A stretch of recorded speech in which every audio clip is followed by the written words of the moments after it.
We will start today's session, but just before that, okay, just before that, do you remember yesterday we reached the result part? Remember result? We said we have the perception, which is the juice survey, if you remember all that, yeah? We have the juice survey, color survey, yeah.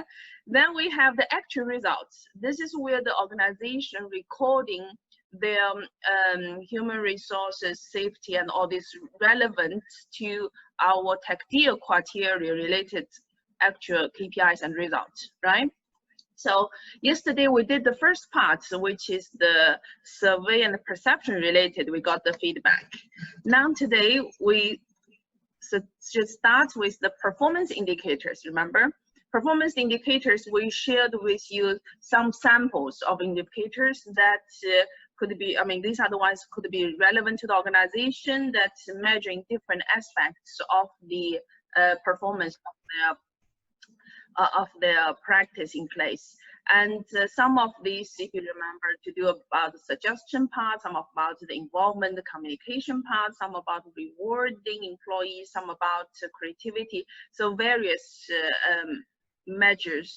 So here today, to start our day, let's work on our brainstorming session again. Let's look at from the performance indicator part, the criteria 3.2.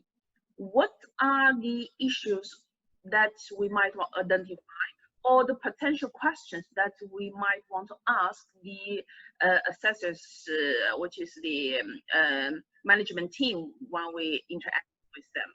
And again today, because it's already our second day, we did many exercises already. I would like you, when you formulate your sentence or your questions you have, let's make it as if it's professionally done as a assessor, which we will be asking the organization. So that's looking to the proper language, proper way of formulating the sentence. That's no confusion or any kind of gray area will be. Will that be okay? Yeah. So let's think about it for half a minute or so. Then we can start to enter what are the potential questions we might ask. Also, if you do not want to have the questions, you may also suggest what type of performance indicators that we did not cover in our example, which you think might be really important to cover. So you also can share it here. All right, great.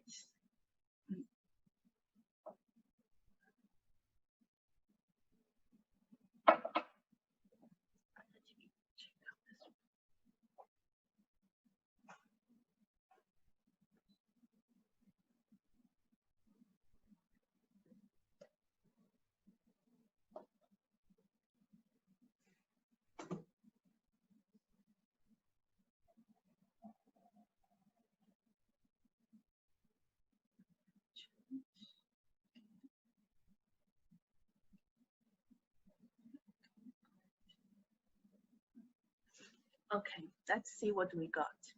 Can you explain what kind of non-compliance you received from the government authorities in the last year? What action did you take to address them? This is a very good statement or question, but this one I think is more relevant to the maybe internal and external audit aspects, isn't it? We are talking about the performance indicators now. We're talking about, remember, the measures of a percentage or the number. Yesterday, I think Havla is the one asking whether it's percentage or the number. We talk about those measures. So here we have a good question. Based on what do you choose your targets, or how do you set your performance target for your specific measures? For example, you may pick one or two kind of measures, and you will see who sets the targets, how do you decide on the level of target to set. Now, what is the expected answer from the organization? Usually, hello. Yeah, there is no specific answer. Should be. Sometimes they say that this indicator, since, for example, 2 quarters it was like this, so we increase it from 70 to 80, or we benchmark with I don't know which entity. It's many answers can be. Exactly. But at least to know that there is a target and from where they get that target. Absolutely. So what they will say usually, they will say our target was setting during our maybe annual plan or operational plan process, and those targets we're looking to our past baseline or past history, as you're mentioning, that we set, or maybe sometimes those targets were set by example certain authority or government authorities. You have to do this. So that's true. So this way you are want to verify that first they have target in place, and how did they set the targets, and why the target was in this way and that way. Very good. Yeah. How? Let me look at what record has been maintained recording employees compliance. How the organization view monitoring the performance results and any improvement made after. So this is you talking about. One second, let me people. Yeah, okay. So you're talking about the after the result was received, is there any improvement action was done onto those results? Who designs the KPI? And this is a good one, but I think I want to.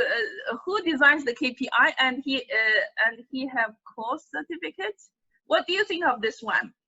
Anyone want to give a feedback of this one? Should we ask as is, or we should modify a little? I think the way the question is designed is not relevant, because who designed the KPI is to see how did you choose? Remember which kind yes. How do you choose your performance?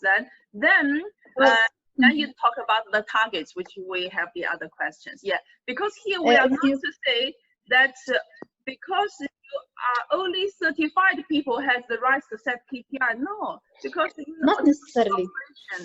Most people, they don't have a certificate specific for KPI or for performance measurement. That's why I'm trying to get the message across to everybody here that remember, we don't have an excellence department.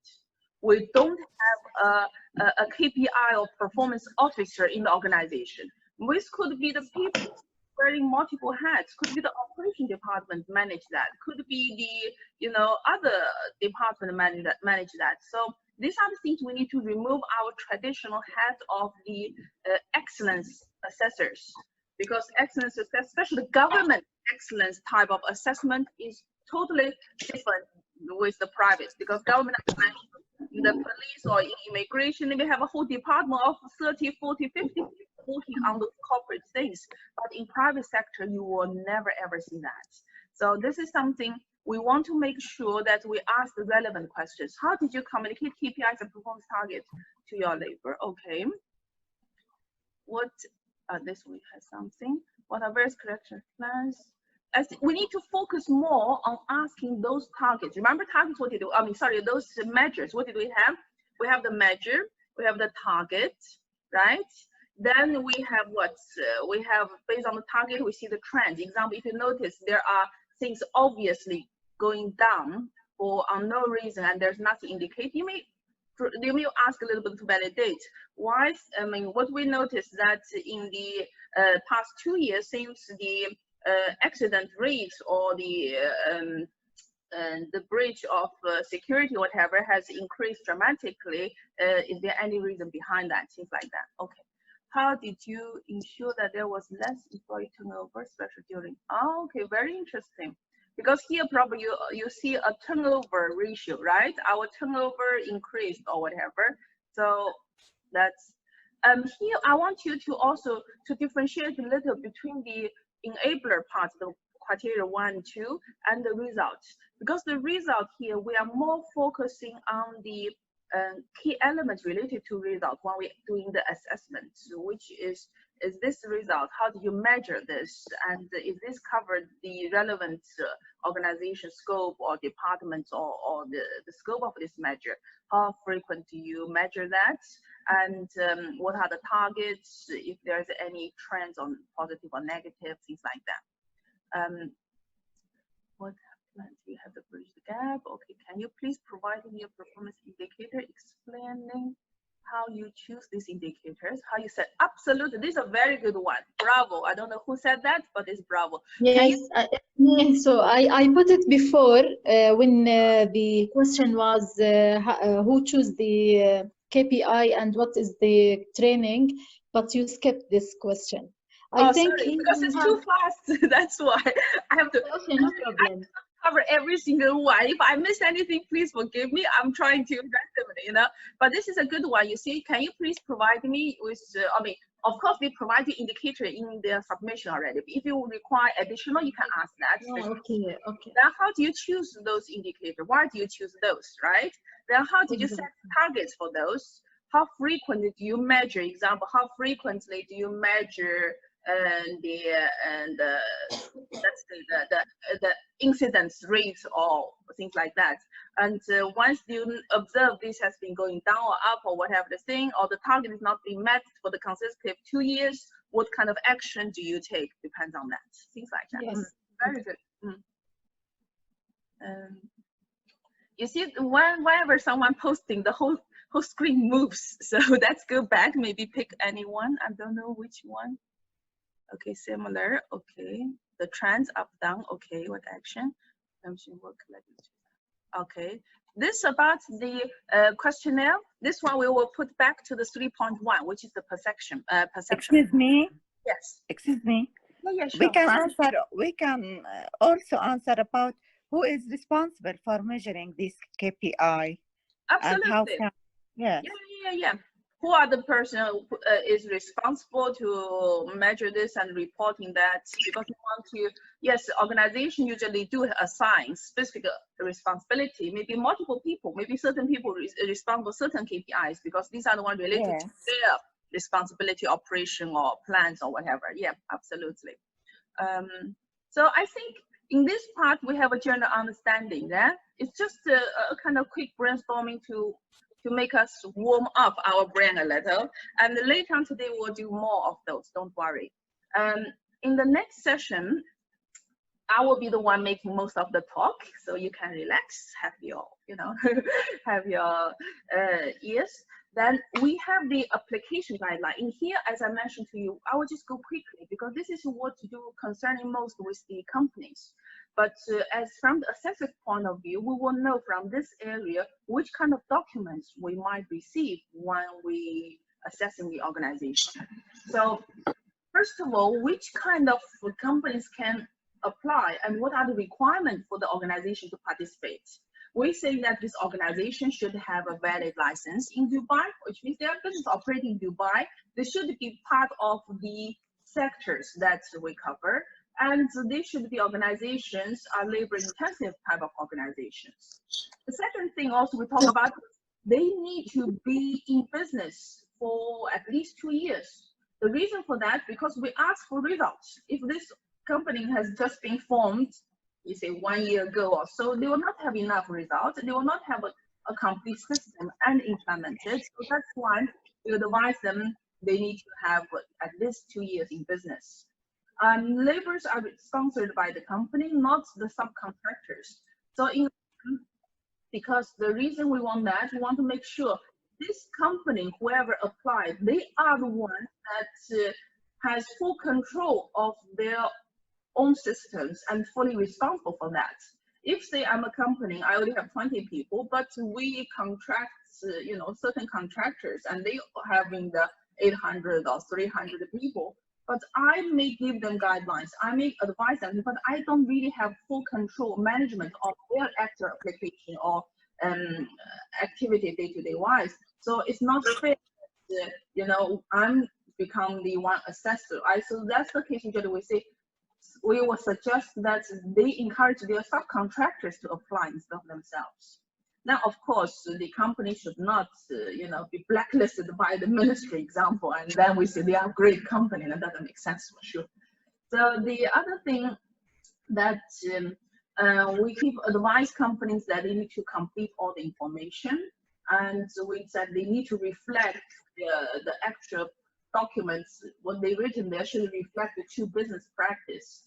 But one little warning I would like to share with everybody as the seasoned assessors, you will know, usually we tend to, like, you know, in student exam, if we don't know the question, we try to guess it.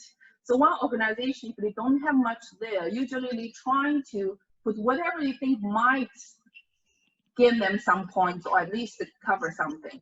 So as much as possible, we want to believe everything they've written there is accurate, is you know, is true. However, we do cross-reference and we do site visits.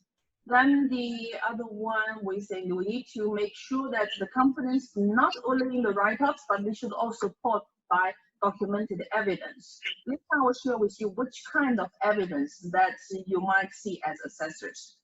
Then companies that already won 5-star. Example, in 2018, this company already won 5-star. We tell them you do not apply this year, you apply next cycle. Applicants should meet all award submission requirements and submit on time. So these are the things that we advise the companies. So what kind of documents that the company will supply? These are the things we made a checklist for them. So in your, once the assessors team, when you receive the application or the documents, this could be including the application, which is the some basic information, the forms, the organization details. Then of course, the actual award submission. The actual award submission documents, this is where by the sub-criteria, they will write up of their organization's practice and achievements and supporting documents related to that.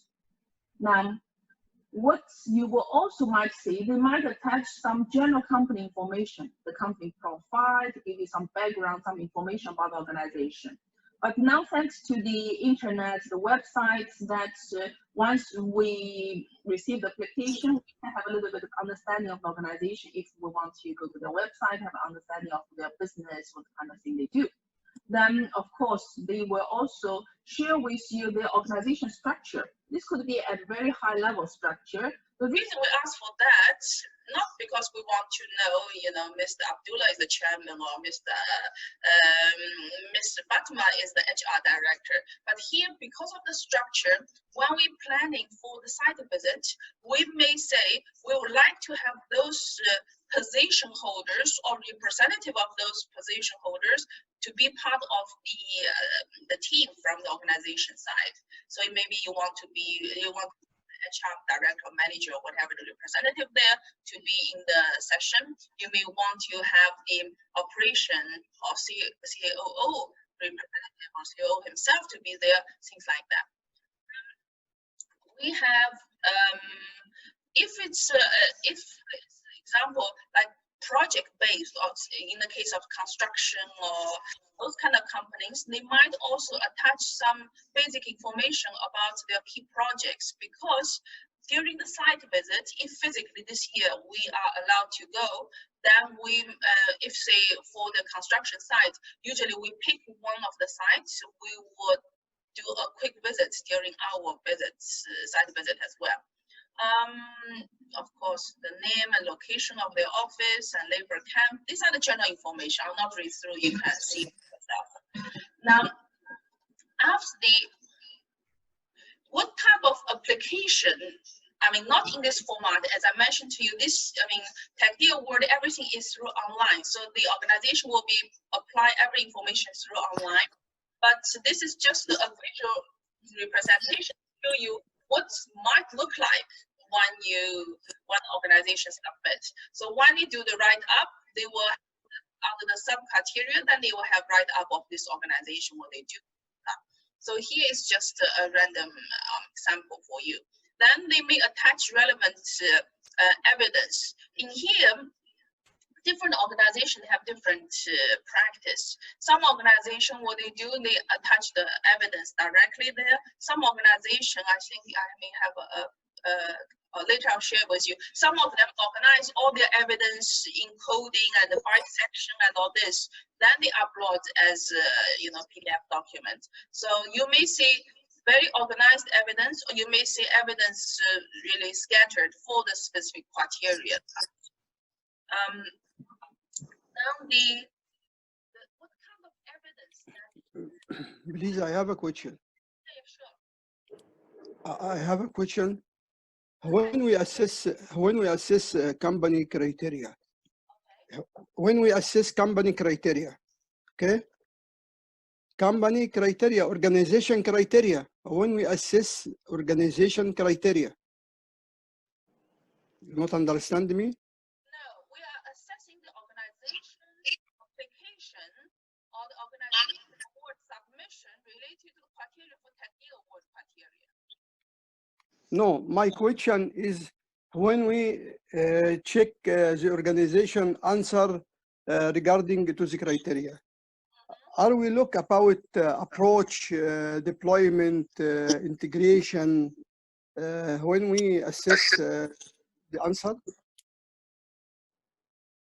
That's what I keep saying. Let's remove the head of EFQM assessors. We're not assessing the organization as EFQM for corporate business excellence. We are here assessing the organization for their labor care, labor well-being, labor relation, these related aspects. So we remember when we talk about the specific criteria area, we say, do they have this document? Did this document implement? Later, when we show to you, how did we evaluate the actual? Sorry, Miss Sue, your voice is not audible. Sorry, your voice is not audible. Yeah, you may check. Your voice is not coming clear. So you may have to adjust your mic, I guess. Okay, sorry. Yeah. All right. Is that better now?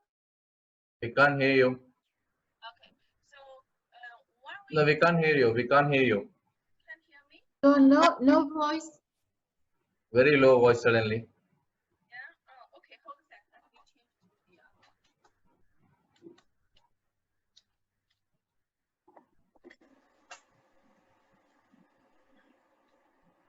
Let me go back to the traditional. Yeah, it's Yes, better. Better. Oh, really? Oh, okay. Yeah. It's the computer. Now remove the mic in this case. Okay. It's something to do with the mic, I guess. Yeah. Oh. So, yeah. Okay. Thank you for that, Mina. Yeah. As we mentioned earlier, when we're doing the hello. Someone trying to say something? I can carry on. Okay. So, in answer to Dr. Muhammad's question, that when we carry out the assessment here, we do not need to go through exactly the EFQM type assessment. Okay. So yeah, when we look at the assessment criteria, which will be coming up in the next session, whereby, can we just leave that maybe when we go to the criteria, how we evaluate, that will help. Then we discuss Yes, there, okay? Yeah, let's just postpone this question a little bit. If I forget there, do remind me, huh? So that's back to the evidence. What kind of evidences that the organization can upload? Yes. So type of evidence could be the documents. Remember we talked about in criteria 1 and 2, a lot of those are to do with what's your policies, what's your plans, what's your procedures, what's the kind of handbooks that you might use. They may also have guidelines for their employees.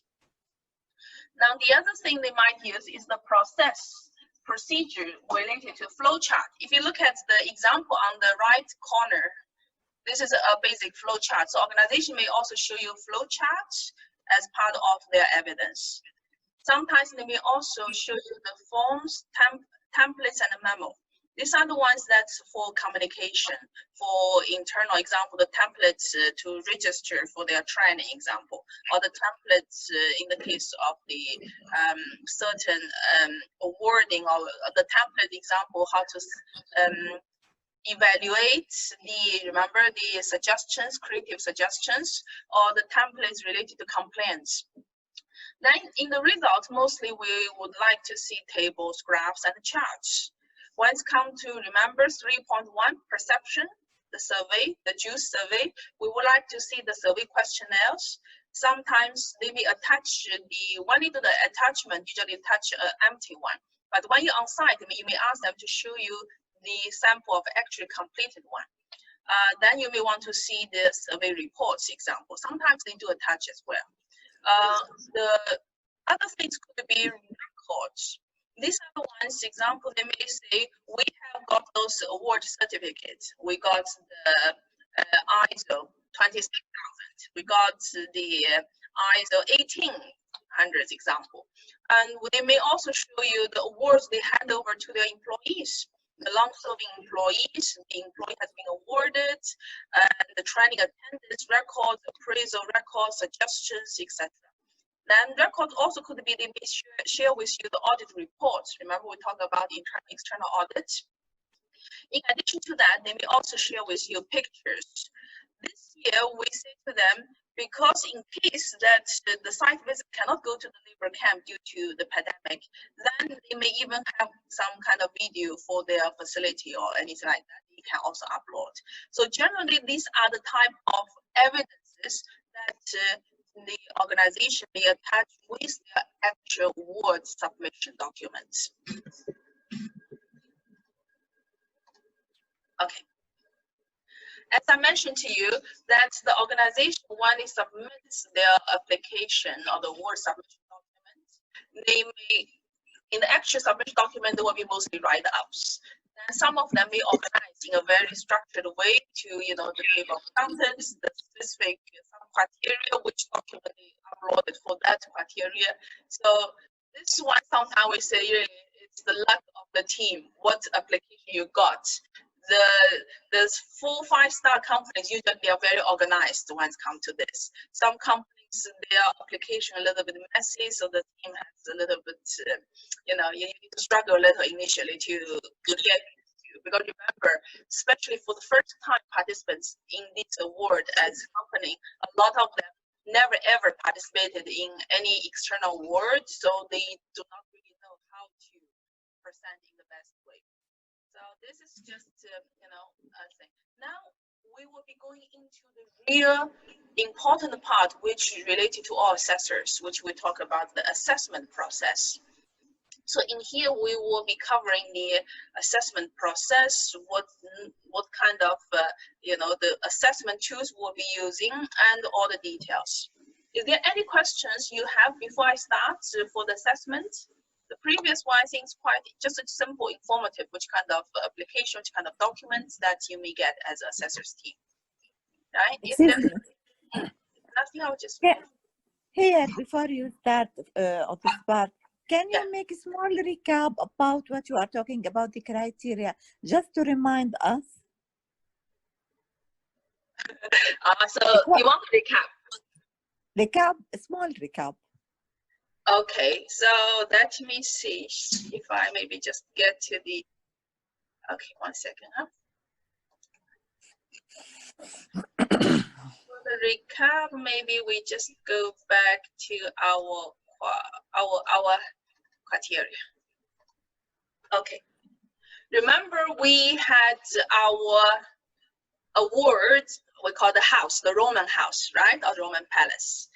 So the award is divided to 3 parts. The first one, the first criteria, essential fundamentals. These 250 points are covering the 5 sub-criteria. Labor policies and strategies, remember? Labor policy and strategies, inside we also have the subs, right? And each sub-criteria taking the equal weights of the 50 points assigned there. I will not go on details on each sub-criteria because here I just want to just recap of the overview. If you have specific concern of specific sub-criteria, we can discuss that later on. Because in the beginning of the session, we asked, do we need to recap? Everybody said, let's move forward. So that's why we moved forward, yeah. So in the labor policies and the strategies here, remember we talk a lot about the organization policies. And so in this, oh, sorry, 1 second. In this area, in the labor policies and strategies, we are really focusing on 5 key things. The equal opportunities, remember? Then is this organization apply forced the labor practice in the organization? What are the rights and responsibilities for the labor? Are these clear to the laborers and communicated to their people? And what are the corporate social responsibilities practice that this organization has been carried on? and do they have a proper code of conduct or code of ethics that applies throughout the organization. So these are the 5 key sub-elements related to labor policies and strategy. This is our first sub-criteria 1.1. Now, when we look at the facilities 1.2, facilities and infrastructure, here we're covering, remember, 3 main things. Number 1 is the labor housing, right? We talk about a lot about labor camp and what are the facilities they should have, what are the services the organization providing related to that. The second one related to facilities, these are the recreation, remember? Recreation, entertainment and recreation facilities. In here, we talked about do they provide them with, example, TV lounge? Do we provide them with games? Do we provide them with sports facilities? Some of them provide a gym, some of them taking them out during a special events. So these are the things to do with the entertainment and the recreation part. Then the last part was the transportation. Remember, we talked about how did this organization arrange safe, proper transportation, comfortably moving the employees from their living quarter, which is the accommodation, to the work site and back. So this is these 3 key sub-elements of the facilities infrastructure. Then we talk about occupational health and safety. This is the one, remember, we talk about align with international and local requirements, and a lot of this reflects to the ISO standards as well. So in here, when we talk about occupational health and safety, we talk about the Medicare. Remember, we talk a lot about the insurance, the medical facilities. Do they have some kind of doctors, nurse, and on-site, we don't call them clinic, but more of a medical room that they can, their people can take, get immediate treatment or get their blood pressure tested or things like that. Then we talk about occupational safety and policy safety guidelines, policies, and those, and how they are applied. Then we talk about the training and awareness related to OHS, right? Do they do the proper training briefings? Do they do face-to-face awareness sessions, etc.? Then the 4th element of the 1.3 is the safety clothing and the tools that they provide. Remember, we talk about which kind of tools that you provide for your employees to be safely carry out the jobs, and what kind of PPEs do you provide for your employees, remember? Then, when we talk about the labor security, remember, we look at the elements, the labor camp security and job security. The first part apply to the physical security systems and practice in the labor camp. And the second part is the security to do with the job. And with the job, remember, we talk about some good organizations, they are helping the employees to develop skills and capabilities so they can have long-term job security. Other organizations, they help employees by helping them, provide them with job seeking assistance or referrals, recommendation to other organizations to take them. Then finally, the last element of the fundamental is the recruitment and wages. Remember, we talk about the recruitment policies and the practice in the organization. Then we talk about the wages, benefits, and incentives there. And of course, do they pay them on time? Do they pay them properly? And do they have those? So these are the fundamentals. These are the ones we said most of organizations seems have something there, they're doing okay. The second key criteria, the culture and work environment. In this key criteria, is more looking into the softer issues, the relationships, the communication, the engagement. So in this part, remember we talk about the first one is the labor relation, the 2.1.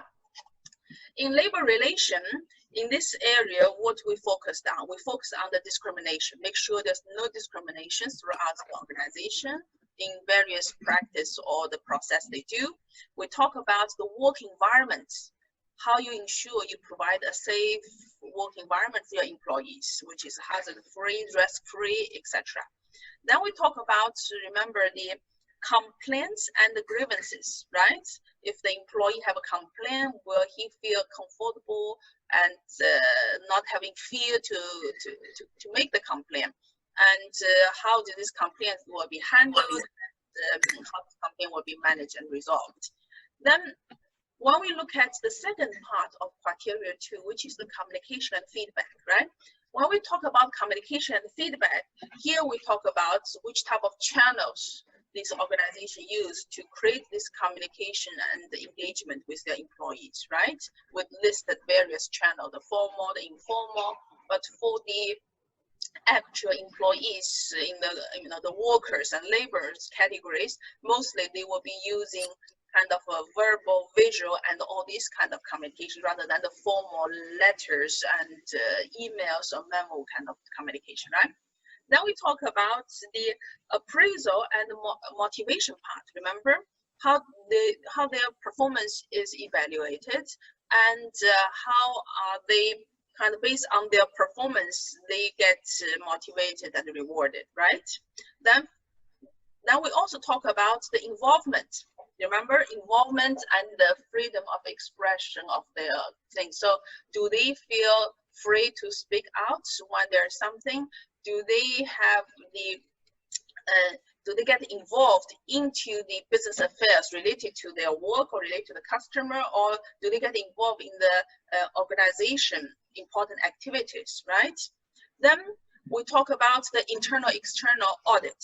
Remember, the internal audit, external audit, but not about financial, but mostly related to HR, to safety, to the suppliers compliance, to facilities audit example. Then the third one, remember, in the 2.3, justice and transparency. Justice, transparency, here we are more focusing in the organization to make sure they are practice the just and fair treatment for all employees, right? Then we talk about how transparent as organization they are when they're making decisions, right? Do they make it very clear? Do they transparent to your employees about the company and the employee performance? Do they transparent about them, about their policies, the plans, and also the does the employee has the chance to even have access to the job descriptions example? Then also we talk about the freedom of religion. Remember the freedom of worship, that will they allow people to practice their religion, and they can pray, they can go to the religious activities or celebration. And then we talk about diversity. Diversity in the sense that how you as organization trying your best to ensure your workforce are as much as possible diverse.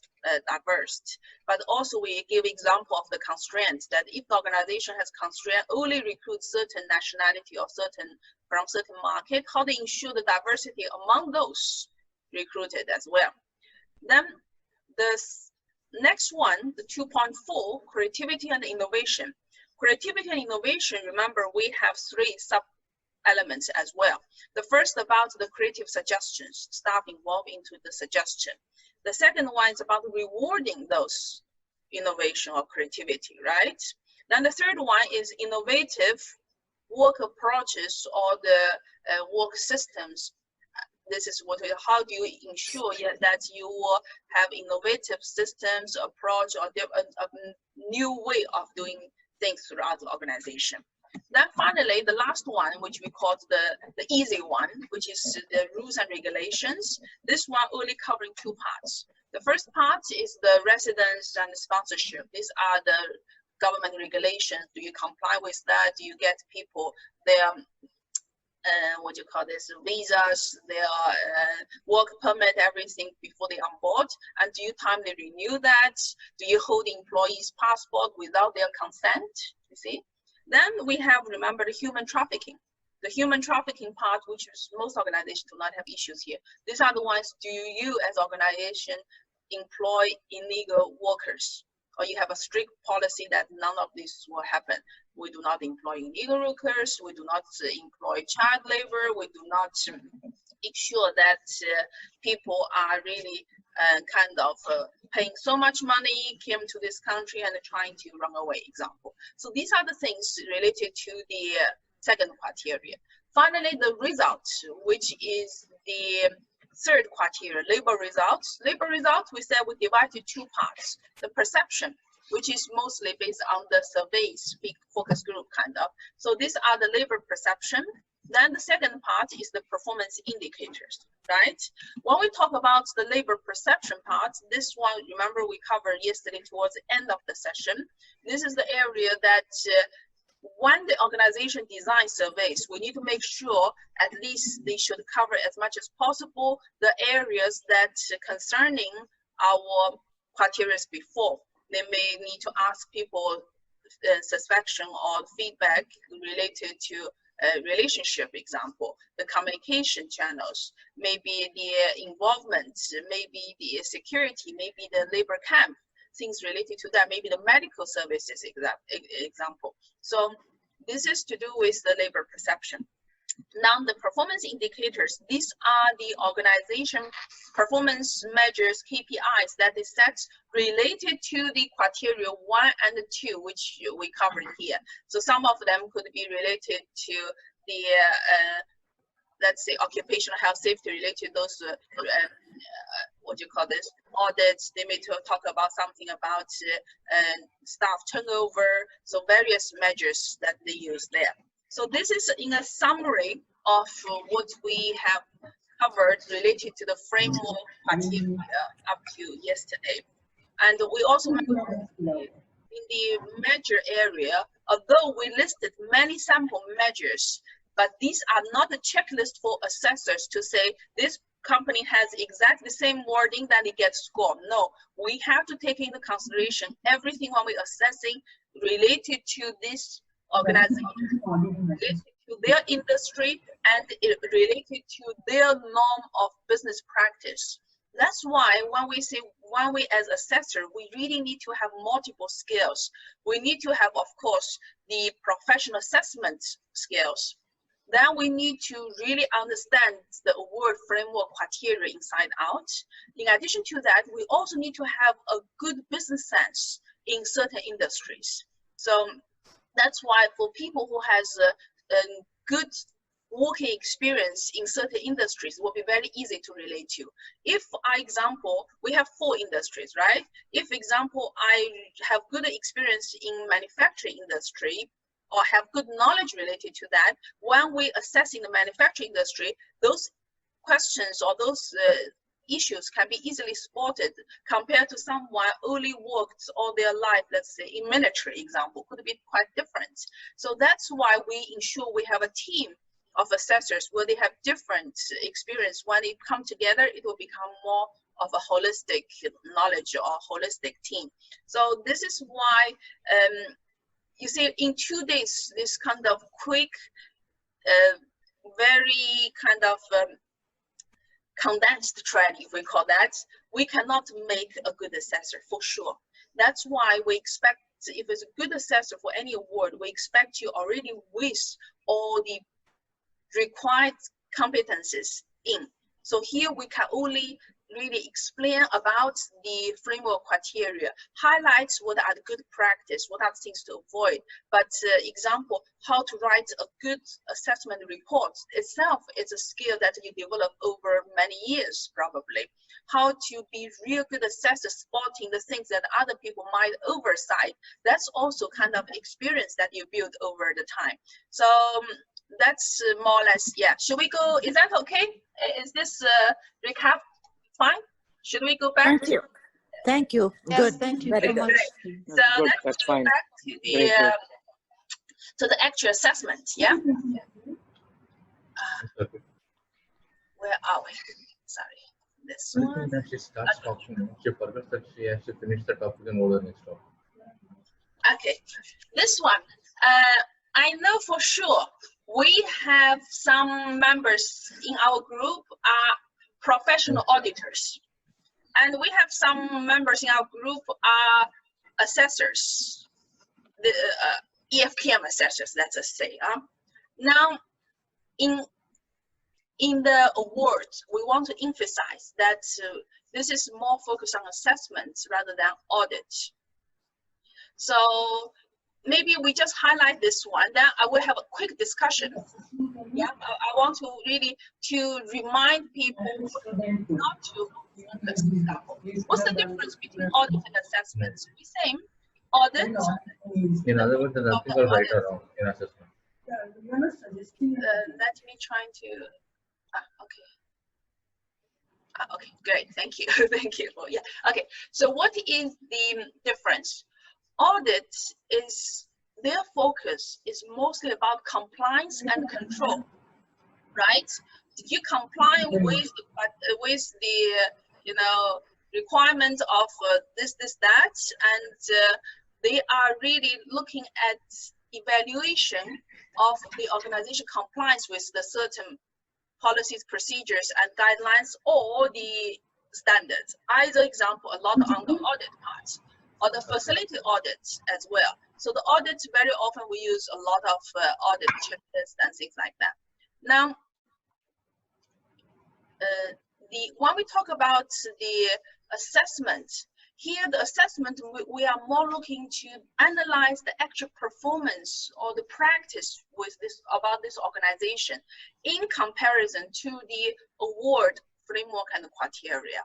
So here, what the assessors will be looking for, they will be really review what are the documentation and evidence that has been submitted, combined with what are the practice that this organization has demonstrated in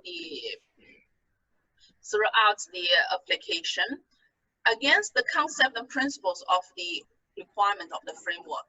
So we are really helping them to see the achievements or the level of achievement that this organization have done in relation of what labor welfare performance or labor welfare.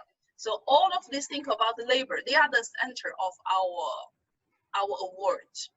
And so when we compare this to, that's whereby sometimes we have very professional, great auditors, but when we come to the report, they report more of an audit report, non-compliance of this, non-compliance of that. But when we talk about assessments, there's a little bit difference. Is there anyone I would like to get your involvement? Can I have one professional auditors? Yeah, volunteer, please. Yeah, can we have one professional auditors? This is Jeremiah. Yeah, perfect. I'm an auditor. Fantastic, fantastic. So can you maybe share with us your understanding of the difference between what you do day to day as a professional auditor versus what would you do as an independent assessor for Taqdeer award here, example. So example, day to day you're doing professional audit all the time.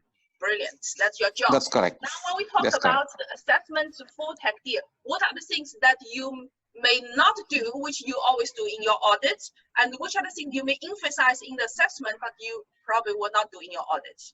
You know what I mean? Yeah, so basically audit, we go and look for compliance and conformance against a set standard.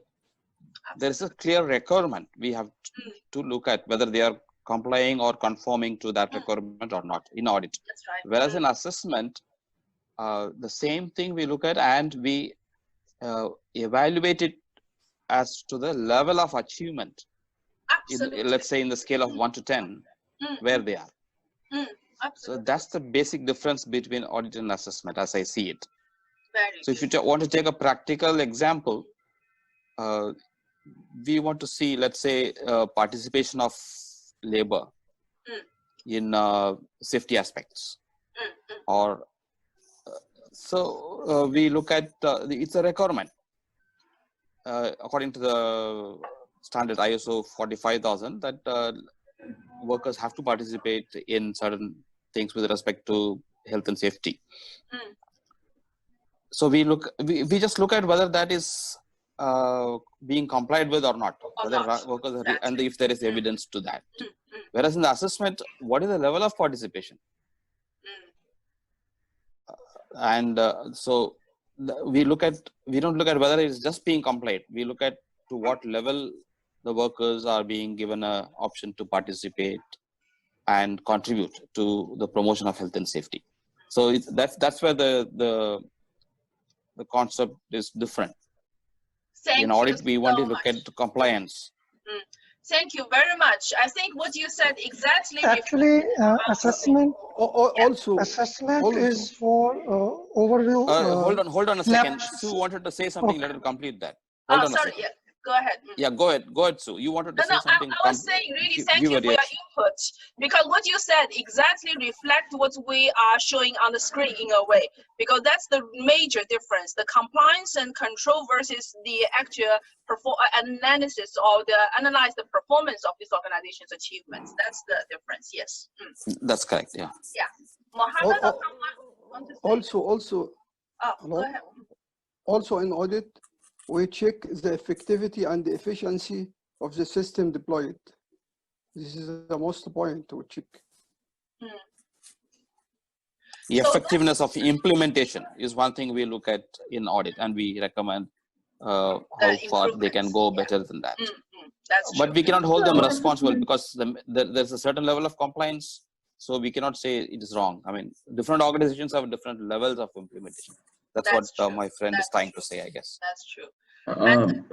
So I would like to add one more point. Sure. In audit, probably we may give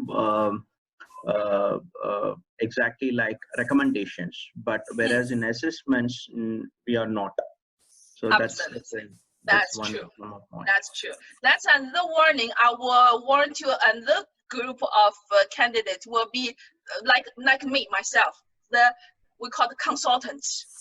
When we do assessments, as consultants, we have this tendency. We want to advise. We want to, no, don't do that at all. When it comes to assessment, So just want to add one point. Recommendation. Yeah. Yes. Basically, not recommendation. With auditor can give the opportunity for improvements, just for clarification. Yeah, that's for the auditors. Auditors cannot recommend anything. Okay, they can provide some tips for opportunity for improvement. It's up to organization, either they want to improve that area or no. Okay. Absolutely. But not recommended. But while the assessment is give overall snapshot of the organization's procedures. Okay, it's included. Maybe auditor is not covered in finance matters, but assessment covered the finance matters as well. So as I was, all I want to say something. So I want to add something. I want to add something. Excuse me, can I add something? Sure, Ola, okay. Simply, we learn in assessment that we should not say this is right or this is wrong. Couldn't be say in assessment, okay? While in auditing, we have checklists. We can say this is right. Okay, go ahead, do this and don't do that. Okay, this is the basic difference, I think, between assessment and auditing. We should not say right or wrong. Yeah, even we see something. Yeah. Okay, go ahead. Can I add something also? In the assessment, I think the new approach for the 4G in UAE, the assessment, you can give advice. You can state area of improvement, what we call it area of improvement. That's and right. say something, you can say something about your advice, how to improve their processes or work to some extent. That's why they depend on the what they call it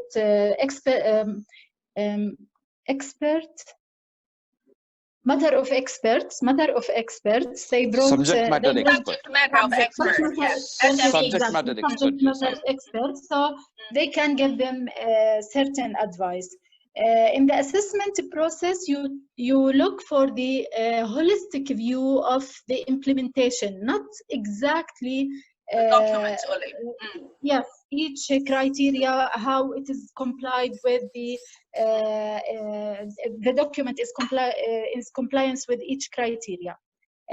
In the audit, you have to check whether each single document, if it is complied with each criteria.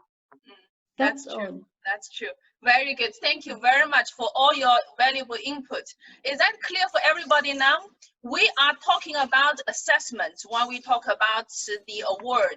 We're not talking about audits. So when we do assessments, we not only look at each criteria, of course we do that when we're focusing on that, but when you overall, you also look at the whole organization as a overall. Then sometimes you may also notice the organization, because it's not experienced in the award, they may put the wrong evidence in the other parts, which can be better supporting this. Doesn't mean you just dismiss that. Or sometimes also you will notice that may have something very contradicting. Then you say, wait a minute, let me maybe cross-checking or cross-reference to see why this is happening. So this is where we need to really dig deeper when we come to the assessment. So I think this is quite clear, right? We just really establish, we do assessment, not audit. That's the whole point of this slide. Now, what do we use when we do the actual assessment? What are the reference or the tools that assessor will be using? So we're saying that when we do the assessment, we have the applicant. The applicant, what will we have when it comes to interaction with them? We will have the submission documents, the complete write-ups. We have the evidence document, which they submit to support what's their submission. Now we have the site visits, which we have interaction with the organization. So this is to do with the applicants. So these are the three things together. Then we have the score book, which is not a book per se. This is really an online score system, which Taqdeer office they are providing. Because this year they said they are doing the updates. Till now, I have no access. That's why usually I would like to, if possible, I would like to share any demo. But here I don't have any access myself, so I cannot tell what it is like. So we will just talk about in the in the conceptual part for that.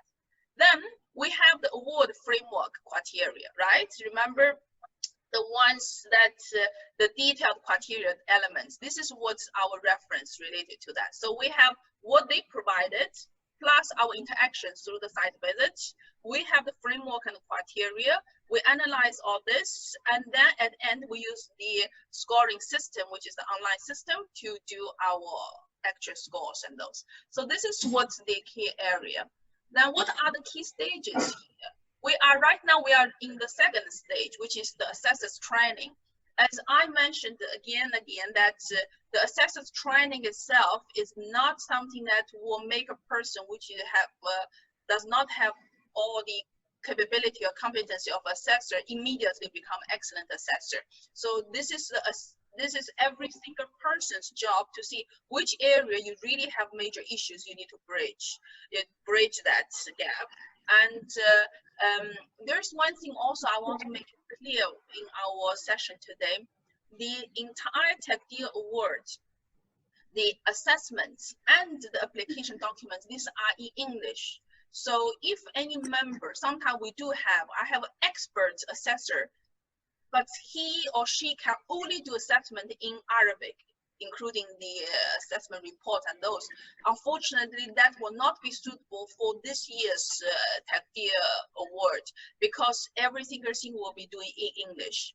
And if this person bilingual, really good and fluent in English and can write, sometimes, I do have people, when they speak English, maybe a little bit difficult, but when they really write beautiful and professionally, that's okay, but we still need to work with the team, you see. So the language, unfortunately, is also an important part as well. So right now in the stage, we reach to the assessor's training. The next stage, once the organization, once the Taqdeer office, they receive all the application, now we will kickstart the assessment process. Once the assessment process starts, so the team will be formed. I will go on the details of those. Then they will do the desktop assessment, site visits, then finally the final result. So as I mentioned to you, right now I have no access myself to the online system. So I can only give you a general idea, kind of. So what will happen is everything will be online, which means you will not receive anything by email for, say, attachments or anything, no. So once the assessors has been confirmed, and once the assessors team has been formed, then the Taqdeer office admin, they will create your assessors accounts on their system. Then they will be sending you the online login for your account. So once you receive the online login, once you log in, something maybe look like this, I'm not sure how this year will look like, then you will get into your own dashboard. And in there, the assigned team, whether you are team leader or team member, your assigned team will be able to, you will be able to show which team you have been assigned to. And in there, you will be able to have access to the company application submission documents. And as team leader, in the previous cycle, as team leader, on behalf of the team, they can request site visit schedule proposing date online. I don't know this year how the online will be. If it's not, with the coordinator in the Taqdeer office, which I will share with you later on as well, all their contact details, then you, the team leader, can, on behalf of the team, can propose the site visits dates that is suitable for the team. And then the company will look into those proposed, let's say 2 to 3 days, 3 options. Then they pick one that's most suitable for them as well. Then, of course, you have the online assessment and the scoring system, whereby you can have the, later on we'll come back to that. We'll show you in offline how it may look like. Then finally, yeah, you have the individual assessment, whereby each member, you carry out your individual assessment of this organization. You highlight the strengths and the areas for improvement, and you do the initial scoring. But the final one, which you submitted on behalf of the team, will be the team consensus scoring and the team consensus findings. So the team leader will be on behalf of the team, submit the team agreed consensus scoring and final report and findings to the system. So this is more or less the, you know, I call the key maybe elements or interactions that you may need to do online. And wait a minute. So these are the coordination support people. So in Taqdeer office, sorry, this one, the online, I'm not sure. So I think I will share with you the other contact if you don't mind, because online till now, they did not give me the contact person yet. So that the one I'm having is still previous one. Okay. So, okay. So this one, these are the Taqdeer office coordination support people. So we have Maktoum, his contacts are there. We have Anis. So Maktoum is the one that will have close contacts between the company representatives and the assessors team. Again, because remember, we have many assessors team, and the team are different members. Doesn't make any sense that everybody contacts Taqdeer office. So whatever per each team, you can discuss and consolidate with the team leader. The team leader will be the point of contact between the assessors team with the Taqdeer office. So we have the support contacts here.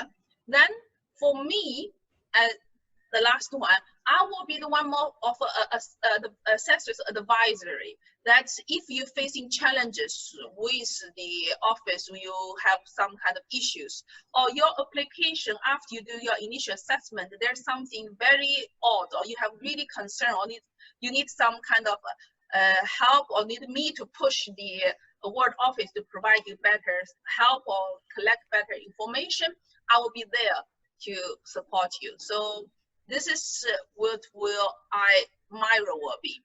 So next one, we will talk about the actual process for the assessment. The desktop assessment, when we start the assessment, which means the team already formed and you have access to the submission documents, then you will be able to start the assessment. Usually we say to people, please start earlier. Sometimes people say, oh, although the deadline is still far away, that means delay. What happens when it delays? Why we say start earlier, at least to do the desktop assessment? When you read the documents, when you look into the the evidence submitted, you may spot, remember, some very obvious missing things or obvious things that you may want the organization has a chance to send those additional information over. Because this, if you do the initial assessment earlier as a team, you will be identify the necessary things that could be missing. This will give a kind of a lead time for the award office to communicate back to the organization and for them to send the documents back to your team, where you can have enough time to look into those new things before your actual site visit. So that's why we're saying trying to do that.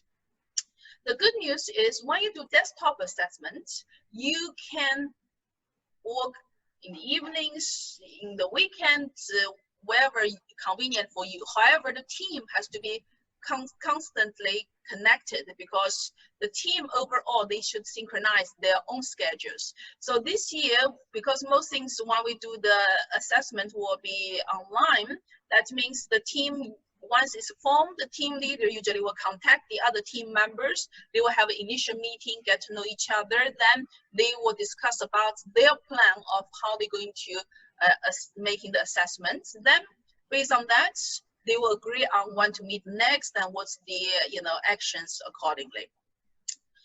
There's something, each application should be assessed by each assessor.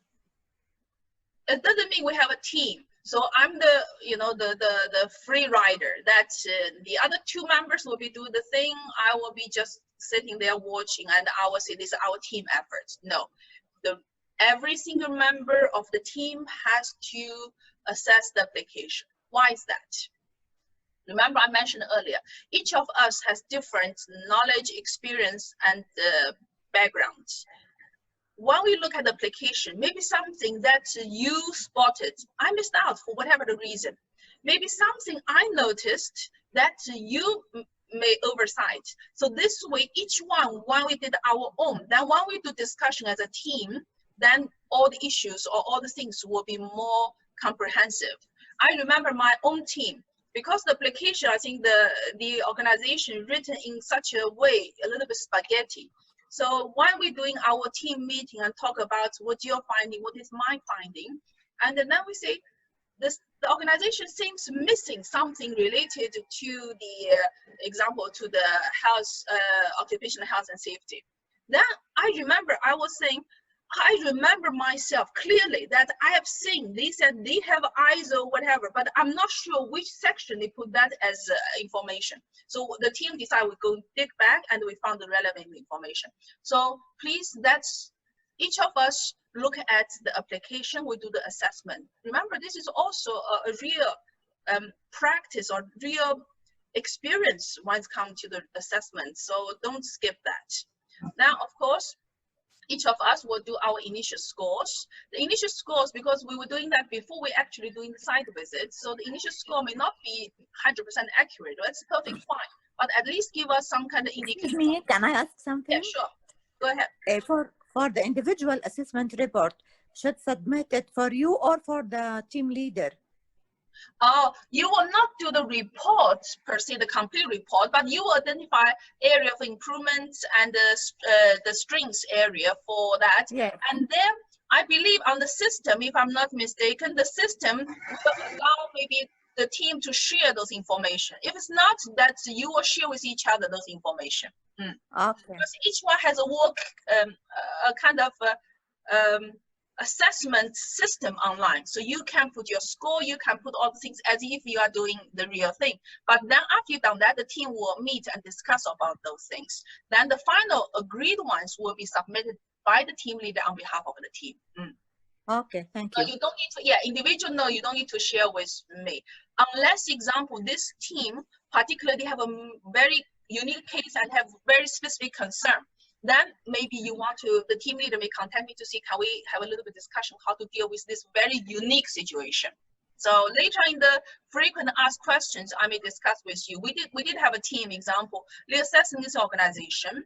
Then they see this organization, because they are in service industry, they're not that huge. So what they say, we provide our employees the option of housing allowance instead of labor camp. Then so how do we assess labor camp in this sense?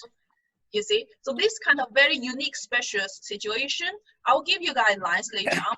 Here, if you do have those very unique situations in your specific application, then you can come back to me. We can discuss that over. How many members in the team? Three the number of members. Three. Yes, 3 members. Yeah. Okay. Yeah, I'll come to that as well. Don't worry.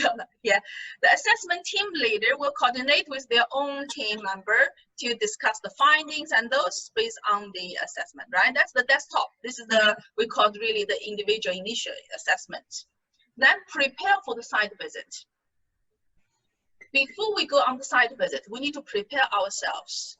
First, the team need to discuss and propose some site visit dates, right? Because you want something that's suitable for your team overall as well as for the organization. So please keep in mind, don't say, I wanted it Friday because suitable for me. Remember, business are short for those organizations. Then you will not have the relevant team and relevant management team available.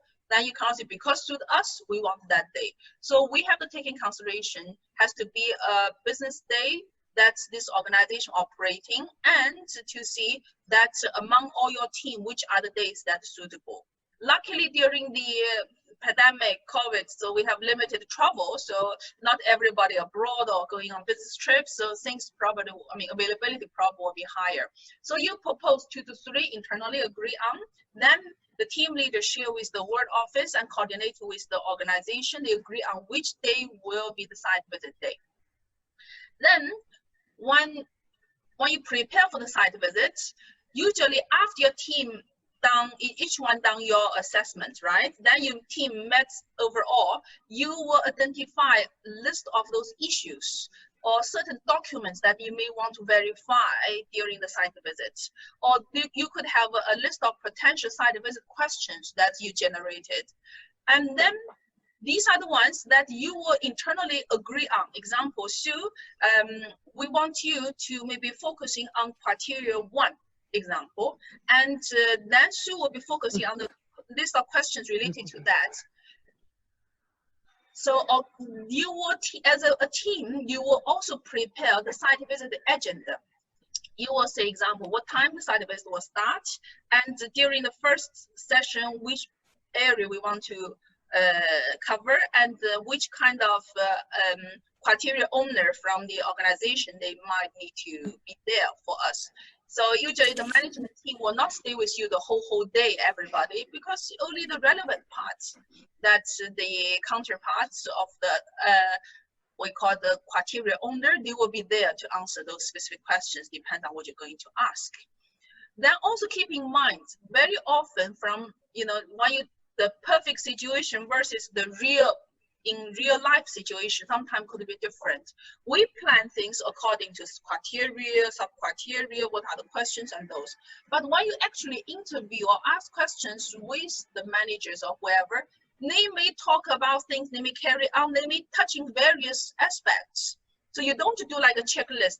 Okay, let's go on the next question. Although the next question might be already answered in the previous elaboration of something. So that's where the assessors has to be, or the team overall has to be really alert. Once you ask questions, the other 2 team members will try to take notes, trying to highlight, and so everybody will understand which part has been covered. And frequently, as a team, you may do your quick inventory to see which are the critical things that we still not addressed, so we don't miss out that before we end our site visit. There's a lot of good practice. Maybe later we'll have a little bit, maybe a best practice sharing from the experienced assessors about the site visit. So let me just at least cover the process. Now we have a little bit discussion, yeah? Now the next thing will be, you did your site visits agenda. This will be the one to share with the organization in advance, so they will at least know what's the timing, who might need to be there, and they'll have a better understanding. Then during the site visit, all team members should participate. Why is that? Because we said we only have a 3-member team. It's a small team, and everyone has their role to support the other. So every member should participate in the site visit. Imagine the team leader. Tomorrow is site visit. Suddenly, the night before, one of the members drop out, and that member role to play during the thing. That will be really you let down of your team. That it will be a problem. Then during the site visits, the assessment team, you will usually meet the organization management representative first. Then you will start your interaction with them. And during the site visits, you can request additional kind of proofs or documents. Example, you may ask them, would you mind to share with us a few completed employee satisfaction survey from last year or the year before? And then during the site visits, also, what are the things we might cover? This is what I will share with you is what's based on all the previous cycle where we were doing the physical site visit. During the physical site visit, we visit the head office. Then the team, usually in the afternoon, we go to the labor camp, the relevant operation or project site. If it's a factory, we may go to the workshop or the factory site. If it's a construction project, we may go to the project site. We may also visit sometimes in organization, in their industry, they call it a training center, but to be honest, in certain industry, the actual training center itself is a hands-on center where they build things. So those are the ones you might also want to see. Depends on the organization, what you want to cover. Then during the site visit, the assessment team, they should really time effectively. Please, this is very critical. Very often, in the beginning or in the morning, the time management was not done well. Then later on towards the end, they have to rush. Then some important thing could be missed out. So that's always have our time managed well, and you lead the assessment, the site visits with the management team. Can I ask one question? Sure. Yeah. So actually, maybe the question is relevant or not, I'm not sure. Because actually, if we are assessing one organization, maybe it can be one of the construction company. They have office in one location. They have site office in another location. Anyway, as per the convenience of both, like assessment team and the organization, we are planning maybe a working day, 2 working days for the assessment. So whether we are doing from the main office, then we are going to the site office for assessing the people, or the company have to arrange the people from the site to the office, how the focus group meetings and everything is happening in that way. Actually, I am asking about a construction industry is concerned, not a production fair. Sure. I'll give you my own experience, maybe, yeah, because I did several construction. So, if I may interrupt you. Yeah, sure. The duration of the visit has to be only 1 day, or depending on the size of the organization, it can be more than 1 day. Usually we do 1 day. If, for example, the sites or the thing is too far away from each other, then we may do a follow-up on a site of that particular site or something. As the earlier question, one reason usually we meet in the office, if the organization, if they can have their team to, example, if say that in the operation side or the factory side, if they have a meeting room, if the management can do the meeting there, will be even better, less traveling time. But sometimes what happens, why we go to the office, then from there to go to the site, because in certain sites, assessors, we are not allowed security-wise to drive in. So usually we have to go to their office, then their people will take us with necessary security arrangements, the equipment or whatever, the protective gear we're wearing, to take us to the specific locations and sites. So this is what happens. So usually 3 of us, we drive to the, whatever the initial site, the office will be. Then we park our car there, we did our assessment, then they will have someone representative from their side will be with us throughout the day, taking us to the relevant place accordingly. Another question I have, Sue, is the choice of the site. The company may... Example, we have 5 projects, right? This organization has 5 the company may decide one site, but the team may decide otherwise. I agree. So what do you do? Remember, when they submit their document, they will say, example, these are the labor. We have 3 labor camps, example. We did face that, to be honest. They have 3 labor camps, and one of them is the brand new one, which is all fantastic. Then 2 of them are the old ones. And they usually, they are not too far away from each other, depends on where the organization operates, you know. So example, then we said, can we go to so-and-so labor camp instead.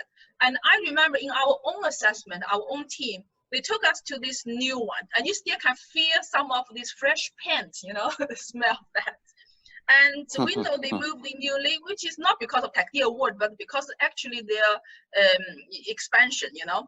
Then they have another camp maybe only 10-15 minutes away. Then they told us, example, this camp, we don't have a medical clinic kind of on site.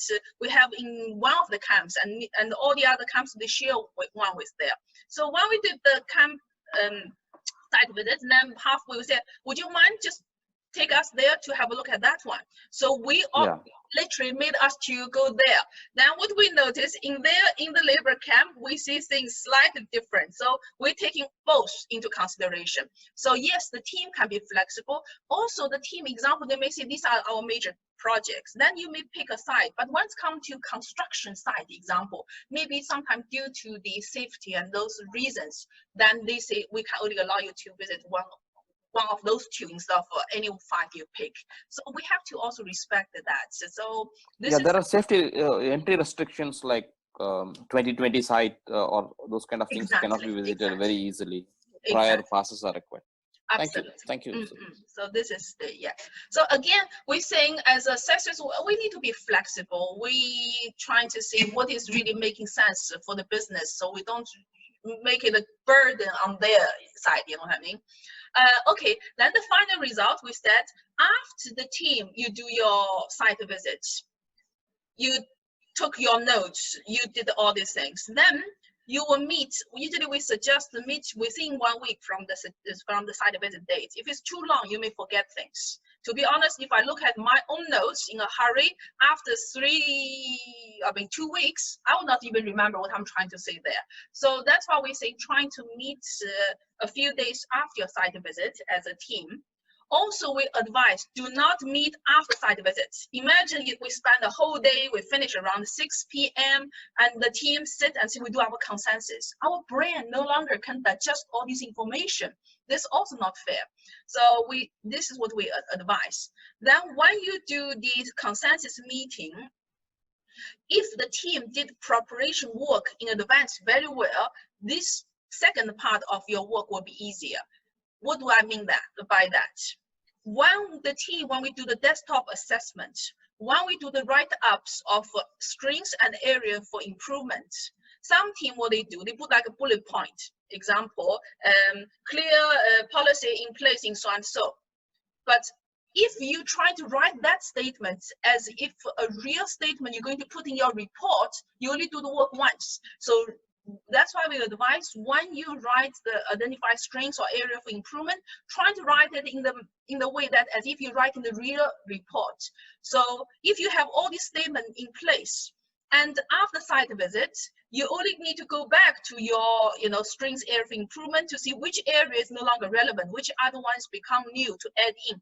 It becomes a very quick job for the team overall. So this is just a personal experience I'm sharing. It's because I do see some team, they struggle afterwards because initially when you do preparation, they made it too simple. So we say when you do the initial assessment, you have enough time, it's much easier to spend time to do that right first time, Then of course, the assessment team members, they all need to agree and approve of the final score and assessment report. There is something.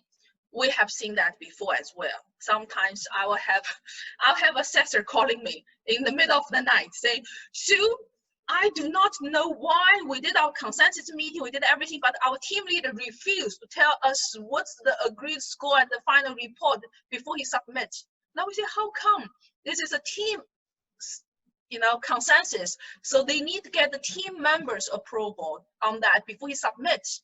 And also sometimes when we see the reports, final reports submitted, there are spelling mistakes. There are things still highlighted in red, which means the team was still discussing. Then there's an issue. But if you share those information with your own team member, when you review it on your also as no voice too. Again, lost? Hello? Can you hear now? No voice. No voice. No voice? Very low, very low. Oh, one second. Let me use the earphone. 1 second. It's okay now, Miss Sue. You can continue. Okay. I think maybe the connection a little bit. Yeah. No. Yeah. Is this better? No. No. Hold a second. I think it's something to do with the mic that you have on your dress. Is that better? Yeah, it's better. Yeah. Yeah, Okay. sir, yeah. Okay, great. I think too many mics is a problem. It's again gone. If you are using Bluetooth, probably the charge level is low. I don't know. It usually happens in Bluetooth. Yeah, I'm using the physical now just to be on the safe side. Is that okay? Wired mic is always better. Wire, yeah, just in case so there's no interference as well. Okay, Yes. so as what I was saying, okay, yeah, as I was saying that team leaders role, they are really representing the team, but you're taking a little bit extra job only, but the team has full rights to know what is really submitted on behalf of them. So usually the team leader should share the final reports and the final scores and all these details to other team members. And usually they will ask them, have a quick look as a, a fresh eye in case of any minor typo or some kind of small mistakes. So this is encouraged. There's no, remember we talk about organization, transparency, and involvement. Make sure that within your own team, everybody should be involved and is transparent to everybody in that team. So as I said, on this subject, sorry to interrupt you. On this subject, if there are irreconcilable differences between the team leader and the team members, who will be the arbitrator? We come to you, or how does it work? Consensus. Remember when we talk about consensus, always, okay. Always consensus. No one can impose. Example, Sue saying, this is the one I think they scored, let's assume 75% of this thing. Then the other team member saying, no, I think it's only 25. We have a big difference. Then the question was, why did Sue score this? Why did you score that?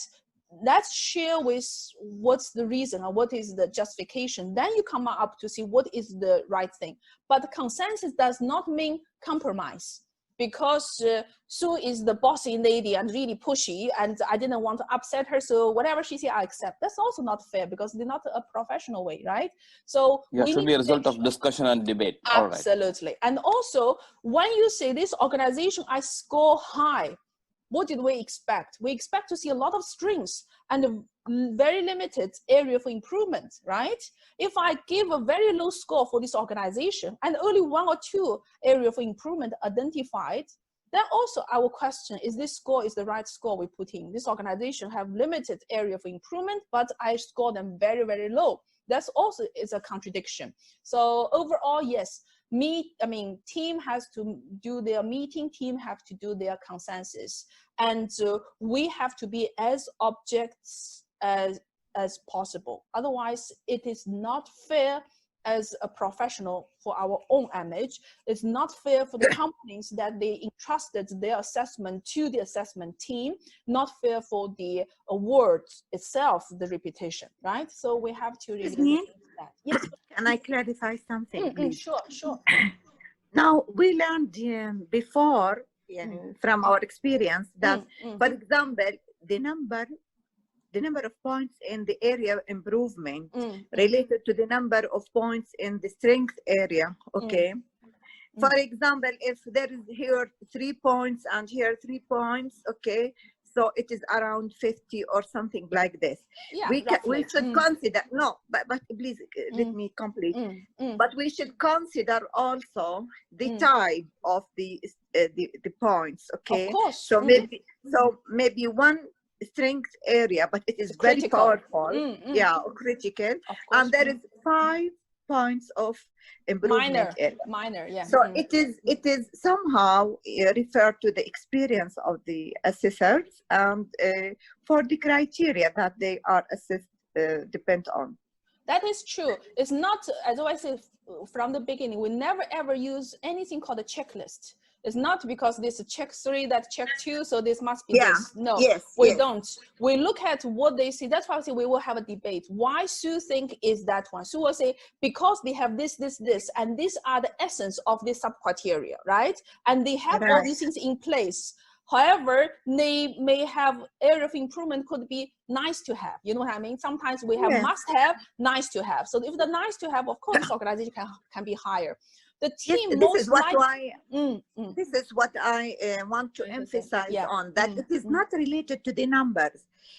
We should consider the core of the criteria, which is covered by one or two. Okay, thanks. Absolutely, yeah. And also remember, when we talking about the findings, we are talking about really, you gone through all, you dig out all this information from the, you know, from the application, from the company and all this. Then based on that, the team usually will come to at least close enough the score. At least we're following the same range. Example, we will know that mostly likely this organization will be ranged between say 50% to 70%. We may come to details, should they be 55 or 60, that is fine. But if you have the team has something totally different, as I said, 25 versus 75, huge gap, then there's something is wrong. Either one of the member totally misassessed it, or there's some major information not discovered or seen by that. However, remember the consensus scoring and the meeting happens when? After the site visits already, right? So which means a lot of things that initially have things already verified after site visits. So hopefully these major differences will be minimized. Is that clear? Yeah? So can I have a question? Yeah, sure. Can I ask you a question? Okay, regarding the assessment report or the assessment itself, the assessment process, do you want us to cover all the sub-criteria while we are assessing, or just looking for a holistic view for the main criteria? No, you cover the scoring will go, the scoring system will ask you to score based on all the major elements there. So whatever they ask, you just need to score that. There is a score for each sub-criteria. I will share with you the score. Yeah, don't worry. So we have to cover all the sub-criteria in our assessment. That's right. Because the other thing, yes. Tell me. No, because the other thing. Okay, the other thing, as also from our experience, the point should not be mentioned in the strength area and in the strength point and in the area for improvements. That's right also for Taqdeer assessment report. What do you mean by we have to judge whether this point is the strength point, or we have to put it in the area of improvement. I will show you how the report will be. In the report, we will highlight the example strengths. You will list those. Area of improvement, you will list that. You're talking about that. Excuse me, I mean, is it possible to put the one criteria in the strength point and in the area of improvement? She means despite of the strength area, there 1, 2, 3. My friend Ola, she means maybe that despite of the presence of the strength area, this and this, but there is 1, 2, and 3 as improvement area. Is that possible here in Taqdeer Award? Oh, you mean that the strengths and area of improvement are referred to the same subject. Is that what you're trying to say? Yes, exactly. Yeah. Yes. Okay, now I understand. Okay, yeah. Yes, exactly. Usually, if it's something very obvious, then they will not be. However, sometimes we do refer to example, despite XYZ organization has so whatever. Yeah, because again, remember when you talk about area of improvement, we don't say they don't have. Usually, we always say in such a, assessors. We put an introduction. We put an introduction that there is something, but we have to improve. However, there's limited evidence to show that this thing has been applied across the organization. Yes. Example, they have the policy, they have some application. However, it seems whatever the thing has been applying only in the operation or only in certain projects, not all the projects. Example, right? That's what you're trying to ask. Thank you. Okay, don't worry about the report. We'll come to that if you don't mind. This is only an overview of the assessment. Then we'll go on the details. Then there will be some practical as well. So the basic things here, I will just go quickly. I'll not go on details now. First of all, we need to make sure we all sign a professional code of conduct as assessors, and we have to make sure that we comply with the the requirements and all this with the awards. So this is given, right? Then we're saying that the principles of assessment. We're saying that we need to, as assessors, to be fair, and really we have to be. You see, remember also one thing. One team assessing this organization, if they are too generous, example, too kind, then this organization, they may get score much higher than what their real reality. On the other hand, we have the other extreme. This team are we call the toughest teacher team. That everything is just not good enough. Then also that's not fair. We need to really ensure that we provide the proper fair assessments, whereby cross-board, then it creates their fairness for every company participated as well. And the other thing also, of course, as assessors, we need to respond to the call of duty fairly and honestly. And we should not have bias towards this company. Oh, this is a company I know because they are from my country or wherever, or I know of, I just have this favorism. No, and don't also be kind of blinded with their famous name or brand or the perception in the market. As I told you, we have this successful company, sounds really those, but their practice in the area of labor welfare may not be perfect. Well, on the other hand, maybe a smaller organization doing much better. So we need to be careful of that. Then, of course, we have to commit to work ethics. This is something we have to really, I cannot stress enough. Each year during the assessments, usually I will have feedback from team leaders, also team members. Some, they will say, I will never ever want to work with this person ever again, due to two reasons. One could be this person's attitude reason. This person is a professional, he can do the job, he can do it really well, but he's not committed to the deadline. He is not providing efforts to it. He's trying to, I call it the riders, that's everything, or he's not serious about it. Everything you say, yeah, sure, whatever you agree, I agree. This is really not professional. Then the other type will be the ones who really have issues will come to the real skills and capabilities. This also, the team leader sometimes they complain. They will say, I cannot believe when we receive this thing back from this team member, I can read this sentence and I will know this is a very bad translation, Google translation from Arabic, and doesn't make any sense in English. Then what do we do with that? You know what I mean? So we need to make sure we have the capability and we have the right attitude and we can work as a team. And later on we'll talk about the characteristics of a good assessor, but at least these are the basic requirements that we need to make sure in the assessments. Then in addition to that, what are the other things?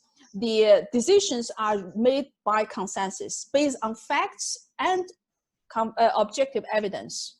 Do not base on XYZ said so, do not base on because team leader is the one pushing for it, we take his word for it. Then the other thing also, we have to make sure confidentiality. This is very critical. These are again the part of our ethics as well. That if say that I have been assigned in team A, my husband also participating in Taqdeer award, he's assigned with team X. At home, we do not discuss of our assigned companies, this company really great and this, that, and he'll say, well, my company assigned, I really have this issues. No, we do not talk about it. Confidentiality means only the team members and the leader who assigned to that particular company, those are the ones can only discuss about those together. Even for me, I do not involve into your real assessments. So you may not tell me that, Sue, oh, do you know so-and-so got so-and-so score? No, don't tell me that. Until the end of the thing, if we have to consolidate information for the jury or judging committee, then I may contact the team leader. But overall, confidentiality among your team, only their discussion, yeah? Then, of course, we have to make sure we're following the truth, justice, fairness, etc. Then working with team spirit. Have open discussion and consensus. Please also do not have do not, I call, do not make us own kindergarten. Sometimes I do have complaints from team members and team leader, they fighting on something because she did not listen to me and I'm angry with her and all this. Don't take things personal. We all grow up, right? So we don't end up this. If there's anything, talk to each other, resolve it. So these are the basic things I don't want to really waste time on. These are the things I assume that all of us as a professional assessors will come with us together, right? Then, of course, the judging committee, they will be the one approve the final score and announce the winners or approve the winners according to the stars. Then what happens after the submission? After all the submissions done, everything submitted, the results, the jury or the judging committee already finalized everything, then we need to make sure that, you know, the documents, whatever you have, do not keep in your place anymore. There's no point. Remember, many of us are professional assessors. We're assessing so many organizations throughout the years. How much document I want to duck there? No, we just remove that, or in the old days, they hand it over back to the organization, you know, hard copies or whatever the thing. Now, thankfully, everything's digital, so we don't have any issues anymore. Yeah. So, and also team leader, if the judging committee have certain concern or the award office have certain concerns, they will communicate back to the team leader. Team leader need to respond on behalf of the team for any verification or anything related to that. Okay. What would be the team structure? Remember earlier someone asked that the team will be 3 members. One of them is a team leader and the others 2 are team members. These 3 assessors, they all need to be competent, experienced, and they attended the Taqdeer award, fully understand the requirements and criteria and sub-criteria. Then only relevant qualified team leaders that team members will be assigned. And these are the people preferably, they also have, you know, proper qualification, certification, and necessary training. Like example, if you are certified EFKM assessor or other assessors, that's good. If you are experienced auditors and these are good. If you are having special knowledge in the area of labor welfare and that's also very good. We need all this experience. But what must have is the language is must have. The must have is we know how to assess as professional assessments. These are also must have skills. Okay. Now, okay, let's have a game, okay, or some activities just to, you know, to warm up a little. Someone will keep time, will track time for us, right? Oh, we still have time. Okay.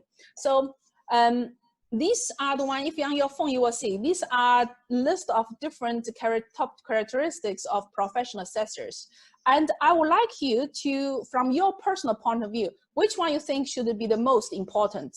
Then, you know, second important, that you can move up and down based on these list of items. So it's just a quick, you know, feedback and get us a little bit engagement or involvement on that.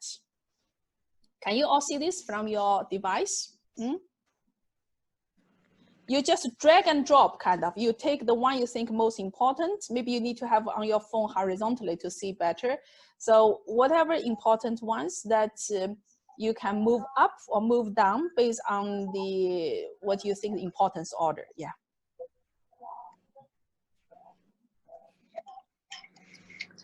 Yeah, so whoever responds based on the overall response, this order will change up and down, up and down. So everybody don't be influenced by others. What do you think is the most important? Yeah. What happened? Disappeared? Because while we're moving, and it will be constantly moving. Yeah, will be interesting, huh? So this will be collectively, we will understand or we'll see what are they're all important, by the way. All of them are important, but it's just to, you know, give us a flavor to see what is really important for everybody.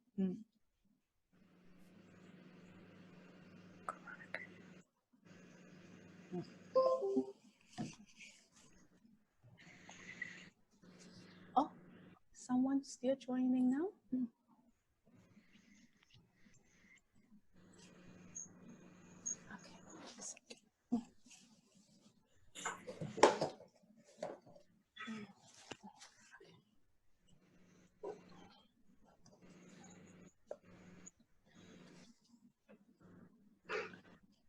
Very good. Just and fair, self-determined, objective, accurate without being affected by other assessors, effective communication. Okay. So everybody responded. It's nice, no? Up and down. I enjoy this once in a while. So as we can see so far, based on, oh, we have 2 equal now, huh? Very good. So seems the understanding of the framework criteria and the business context and the participating organization, remember everything we said in a context of their organization, their industry, this is important. I totally agree. And then the second one right now says just and fair. We have to really be professional assessing and provide a fair scoring, right? Based on the objective, that's, objective evidence and the document provided and the site visit, of course. By the way, there's something also I want to share with you as well. Sometimes the assessors team, they will say, oh, we heard this company participated before in Taqdeer Award. Can you share with us their previous report? We said, no, we don't share that. Why? Each time when they're participating, they are starting a new race as the current performance. So we do not want the assessors team to be impacted subconsciously by anything they have done before. Maybe previously done brilliant, but this exam they may not do well. Or previously they probably even failed the exam, but this time they can do really well. So we want the assessors team only focus on the current cycle with the information provided and the interaction they had with the organization. Okay. Okay, I think everybody answered, right? So definitely, number 1, it seems everybody agree. Number 2, just and fair. Number 3, self-determined, objective, accurate without being affected by other assessors. Yeah, remember we said we are not there to be, we only want the friends in our group or in our assessment team. There we say we make all of us grow together. So if there's anything different, we share with each other, we understand, we justify why this is different than the other. Effective communication, respect to other opinions are important, the ability to critique logically. Yeah, that's also, again, remember communication and feedback, how to talk to your assessors. You don't end up in an argument or like a win-lose kind of situation. We need to make sure that all of us will be able to, because the whole objective of us working together is to do a successful assessment. So that's the ultimate goal. So we need to accommodate each other, knows how to talk to each other. Some people, remember, they are extroverts, dominating the whole discussion in the time. Some people could be introvert in your team. You need to make sure that you also get feedback information from them. So you need to know how to balance. This is what I'm saying. Assessment is really a art, and assessment is, you build stronger and stronger when you have more experience in different award and assessments. Okay, so we will not go more of this. This is just a kind of a quick interaction because we have already a long session this morning. My thing, is someone still answering? Oh, okay, now we move. Okay, so these are some of the characteristics, and most of those we already covered earlier, so I will not go over that. Then before we start the assessment, each person will be signing a confidentiality and a professional conduct document. And let me see if during today, if I can even share with you, so at least you can have that instead of email each person and someone later can say, I didn't find my email. So generally, these are the key things related to the assessors. And be positive, also remember when we do the site visit, how did we dress? How did we conduct ourselves? Should it be in the professional image of the word and the professional assessors? We do not want someone wearing a t-shirt, jeans, like, Steve Jobs to be on that, because we have to see it's a kind of, we have to show respect and how the assessor's image to uphold. And when we communicate with the organization, we are on behalf of the Taqdeer Award, we are on behalf of the Dubai government initiative, kind of. So these are the things we keep in mind, yeah? Now, what will be the code of conduct cover? These are the things in a way we're already mentioning. The first few, I don't want to repeat anymore. Procedure fairness, we talk about. Now the last one, due care and diligence. make sure whatever we written in our feedback reports, whatever we put in the scores and numbers, these are 100% accurate. You do not want something sent to the organization that later on they say, oh, look at these people. They even make such obvious mistakes. This make us as a company questioning their credibility of the assessments. These are the things we have to be very careful. That's why when the team meets, do not in a hurry. The team organize your thing. Final reports, final things should be really reviewed and taken care of. These are the must-have, you know. Now, okay, assessors and do's and don'ts. I don't know, this one, I think, can you all see this one? On your phone, I believe you can, right? Because here you can enlarge the image. That's the beautiful thing. So here I'm sharing with you some list of things that we said don'ts and do's as assessor. Now I want you to read through that. I will not go one by one because you know these are a lot of them are obvious ones. So I want to go through that. Then I want you as assessors or as a member today to suggest any additional items. And also, especially from those experienced assessors, please do suggest what are the things that a good assessor really should do, which maybe we're not highlighted here. So in here, what do we have? We have dedicate time and effort. This is a must, right? We have to make sure we put time and effort. We don't skip certain information and trying to say that they didn't submit. Secondly, about professional looks and conduct, we just talked about a minute earlier. Maintain confidentiality about data and sensitive information, right? We don't go around to say, oh, do you know I've attended this one? So do you know, oh, so-and-so's turnover is very high. It's not fair. Honesty and professional integrity is very important. Respect and courtesy to each other's team members, to the client organization. And when you even interview the labor themselves, we have to show our respect and courtesy, you know?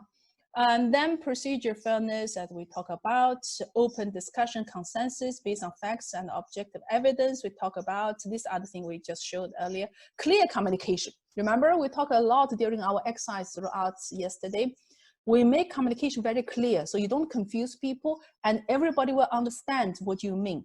So we're trying to avoid jargons, we're trying to avoid things that cause confusion, and we're trying to use the language that organization use. Example, if in their application, there's a suggestion system, there's a name for it, you use that name. Instead of just say, what is your suggestion scheme? You will say, example, what is your idea, whatever, that's the name of the initiative or the program in place. You're trying to refer back to that. Clear communication, make your question simple and clear in common understandable language. Remember, sometimes we rephrase the suggestions earlier to make it very easy. Think of this way.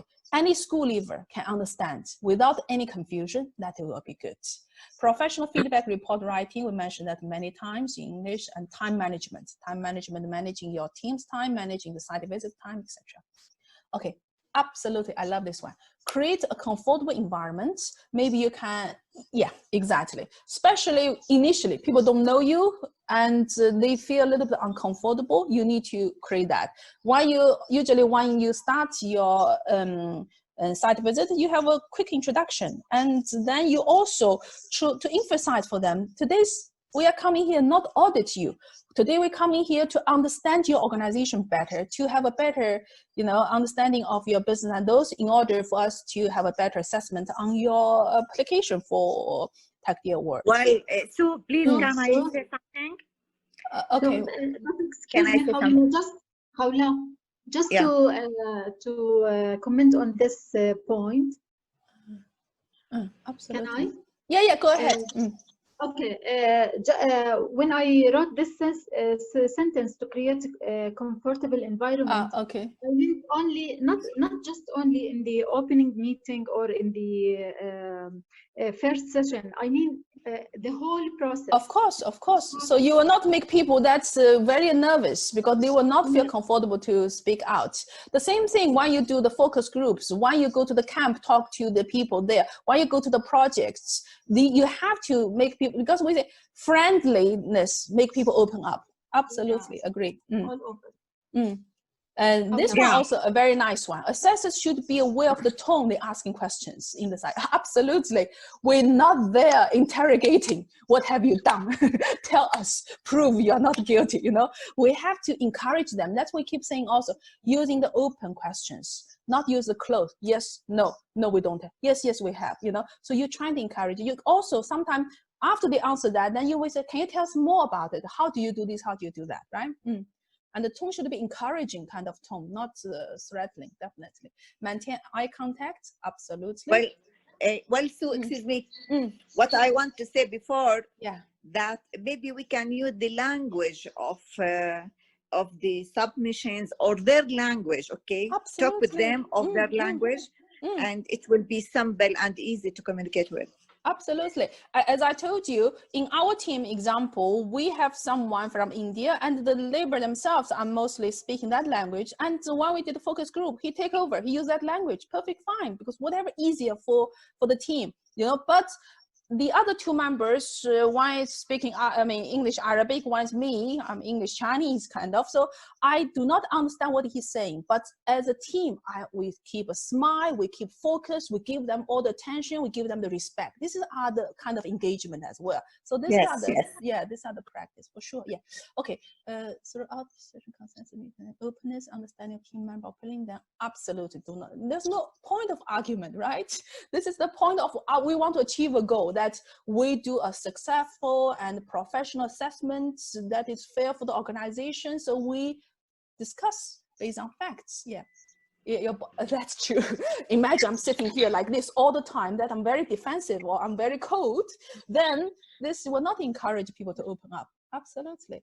Fantastic. See, we have got a great team, really got the thing. Team spirit, go dedicated, absolutely. And what else? That's a good one. Because my colleague is talking, so I'm dribbling away. Or maybe should I play with my phone while he's talking, right? No, that's true. You're taking notes. We're taking notes because sometimes really they depend on the flow. You know, they could go everywhere. And your team also, when he's talking and he trying to observe the answering, then trying to take notes, is not possible. That's why we say, do not split your team. Some of them, they say, oh, we prefer that Sue take A, she goes to A, and you take B, you goes to B. So Sue, one person dealing with maybe 5 members or maybe 15 members, and then they started talking, how could I really capture all this without missing out, right? So that's why we say as a team. So one person talk, the other two kind of taking notes, whatever. Sometimes we even highlight which ones that has not been highlighted, and we helping the other person to, oh, there's some additional thing we would like to see, this, that. Very good. I like this one. Don't be bored and sleepy. Yeah, should be a good listener. Do not keep interrupting them. Because again, if you keep interrupting them, later on they will forget what to say. So now this year we may have a little bit challenging if we have to do this kind of virtual meetings. Then maybe you can, because you will know, you will say, okay, Mr. So-and-so, would you like to share with, or which member of the management team you would like to start with on this, that? Then you encourage them. Very good. Okay, very good. Now, no approach. Yes, we are not the policeman. That's absolutely. So we do have a lot of those experiences. But when we say what's there's a lot of don't do as well. I will share with you the next one. What is not to do? Okay, assessors. Okay, here. What not do? We should not have conflict of interest to start with. This is the organization. I'm trying to get a job. I'm applying for that job. So I will assess them. I'll give them really good score. So first of all, before we start any assessment, there's also a declaration of conflict of interest. So this is what we have to say. Example, my husband working that company. Oh, fantastic. Let me assess that company. That's a conflict of interest. In the physical part, accept gifts. Definitely not. Please. We did have a team really funny. They called me.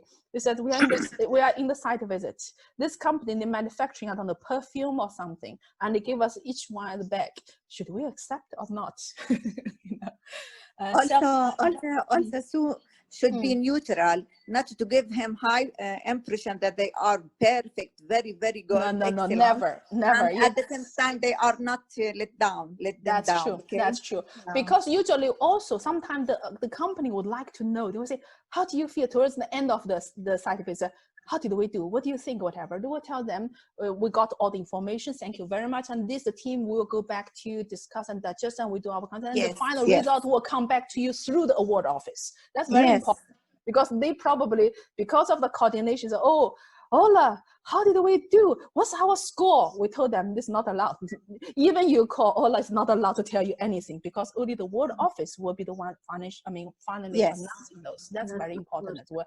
Sometimes, yes, not from our team want to kind of bridge certain things, but sometimes the company trying. And sometimes they're really good. They, like a detective, they can figure out who is this person, how's the contact, because you probably ask them for the location map on the WhatsApp, then they start following you every day. You know? So absolutely. Then do not ever provide false or misleading information. That's very important. This is critical. Do not approach organization for job or work. That's also important. Whether you are consulting, training, or that is not fair. These are ethics part. Avoid dedicate. Okay, this is back to the other one, to what we do should be, and avoiding attending meetings. Yeah, make sure you do attend team meetings.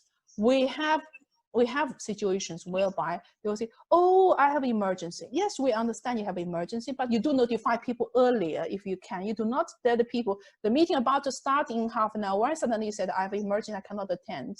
Then it's not fair for the team. Then you can at least say, I cannot attend, can we reschedule or let's discuss a solution that's best for everybody. But once it comes to site visit, you cannot reschedule because you're not convenient for that day or for that morning. You don't want to wake up at 8:30, example. Then that's emotion, influence, judgment. Yeah, definitely. Do not let emotion. Communicate the result. We just talked about that. Discuss assessment details with other team members or person. No, we talked about that already. Do not collect evidence or ask the organization to email you additional documents after site visits. No, no. This is something please do not do. Okay, let's look at what the suggestions we have here. Something, this is horrible. Really? Do not laugh when the client's talking. Absolutely. Remember, respect. Even they say something sometimes quite odd for you, but maybe because of the way they express not clear, or maybe they are a labor, they're using the wording that they know of, maybe sounds a little bit too simple, a little bit naive. That's it, you have to show respect, totally. Don't make complaints, blame of other. Or that's true, that's true. You are a team, you are a team as an image. Sometimes we do have situation happens during the assessment or during the site visit. One member said something wrong. The other member, you need to know how to correct the situation without embarrassing your own member. So this is again the art. They may also maybe later on to reconfirm answering a different way. So this way you get the real thing you want to get to. Absolutely, assessors should not give feedback directly during the site visit. No, no, no, that's something you don't do. Of course, you don't argue. It's quite straightforward. Don't. Okay, yeah. That's again come back to before. Make people feel comfortable. Make people feel respected. We make people feel that they can speak out and comfortably speak out. And sometimes it may happen. You can obviously tell that. They trying to make up something. You don't just say, oh, come on, don't do that. It's so obvious you are lying. You don't do that for sure. Assessor must be ready for all the tools you need. Absolutely, absolutely. You know, sometimes what we do, we have example, the highlights or the questions or the area for what you call this for verification. Sometimes when we bring our iPad, we bring our notes, whatever with us. Make sure you have everything you need handy, because you don't want in the middle of that, then you have all sorts of problems, because that will show you you're not very well prepared or you're not really professionally carry on that. And don't interrupt employees as well as your colleagues. Absolutely. Listen, then you add on. So this will make it smooth as well. And maybe in a way, have your own team have a kind of timekeeper type of person. If that somehow you or the client, carry on too far, that in a very gentle way, you can bring the conversation back, or in a very gentle way that you guys will manage the time, things like that. Sometimes also it's okay during this thing, they will say, can we have maybe 5 minutes break that our team would like have a internal discussion, then we carry on to the next session, things like that. It might happen as well. Don't ask same question. Absolutely, absolutely. This is also, you have to be careful. Sometimes if we keep asking same questions, then people will think, why you didn't really pay attention to what we said earlier. So that's why we say you may prepare a list of questions, but if the person answering in one question already touched 5 different questions, you need to note that you do not keep asking question number 5, let me reach that now, and they already answered in your question number 2. So these are the things that constantly you need to keep focused on tracing. And also you need to really know the criteria, sub-criteria by heart, because when you're answering something, you know this, whatever the answer will satisfy your kind of information or the requirement related to that area which you originally want to verify, because they don't follow your structure. Sometimes they follow in all over the place, you know. Absolutely. Okay, Very, so very excuse me, sure. If I want to pass any comment for my colleague during the site visits, okay, without any interruption, maybe we agree signals, okay, we take make a small letter. Yeah. Wait, that's what I'm saying. This is how your team. Example, sometimes if it's a face-to-face, we used to take a note and show each other so that we will know, oh, be careful, or we overdone that or whatever. Or sometimes, example, we put depends on your team agree. So from the client point of view, everything's smooth, but you know exactly how you operate in your game plan. Yes. Absolutely, that's totally true. Don't ask questions, not really. Thank you for this one. Please, if it's not Taqdeer, why do you ask, right? You ask something and the company was thinking, okay, we will answer you. Then they may carry on so much about their new campaign, their new project. They're so excited. But if it's not really adding value to what you're trying to assess, then you're just wasting time. And then yourself will be so difficult to drag them back from the excitement of what they're saying, you know? So, also, again, remember we said take off other hats of the EFKM or excellence assessor. So don't ask things about, example, your organization's vision, mission, values related to so-and-so and so-and-so, or how about your so-and-so, which is not exactly needed in this aspect. Maybe you want to know whether they have code of conduct, do they have this, do they have some behavior thing that they say in our values, we also highlight this and that. That is okay. But you didn't need to have a complete strategic plan to show you in order for you to know their everything, you know. Relevance, yeah. Okay, Thank you. So don't leave us without a break. Is that for me or for this question? For you. For me. What time is it now? No, still early. We still have some time, right? Someone will keep time. Ola, I will sign you a new role. Timekeeper. 12:25, right? 12:25. Just remind me, please, so I don't carry on. I like this one. I think, is that for me? This is not from me. This not from me. Oh, I don't. No problem. This is from me. Don't worry. Okay, so I think the break was decided as 12:15 yesterday. 12:15. Oh, sorry. Then 12:15 reminded me. 12:15 to 1 o'clock or something. 1 o'clock. Perfect. 12:15, please. Even I'm in the middle, you can shut me down. I give you full permission. Okay, let's move on to the next one. So these are the basic. Yeah, this is a sample of the site visit plan. I don't know, is that clear for you? I can read it for you, example. So this is a plan whereby we will say from which time that we have an opening meeting, then we have a quick introduction. Sometimes the company may want to have a 5 minutes introduction about their organization or whatever. Sometimes they even show you a video or some kind of a quick understanding of their organization. Then we start with the specifics. So you may say we want to cover the criteria 1 first, then we have a break. Then we cover criteria 2, then the results. These are more or less you meeting with the concerned criteria owners initially. These are the ones that they verify, they give you information. Then we have a lunch break. the lunch break that usually will be short. It's not a lot of time. Then in the afternoon, most likely we do the site visit. In the site, the actual physical visit. Physical visit usually will be the labor camp. So we look at the accommodation, the facilities, do they have security, the things that we need to cover. And then we conduct maybe the focus groups or one-to-one interviews. This is the time, focus group one-to-one interviews, these are the time we can easily re-verify whatever during the morning those management teams said, in a way, right? Or our employees, they get their salary on time, this and that. If they go on leave, they get their salary in advance, example. So we can randomly ask employee, when did you have your last leave? Did you get your salary before you go on leave? So your team can re-verify things.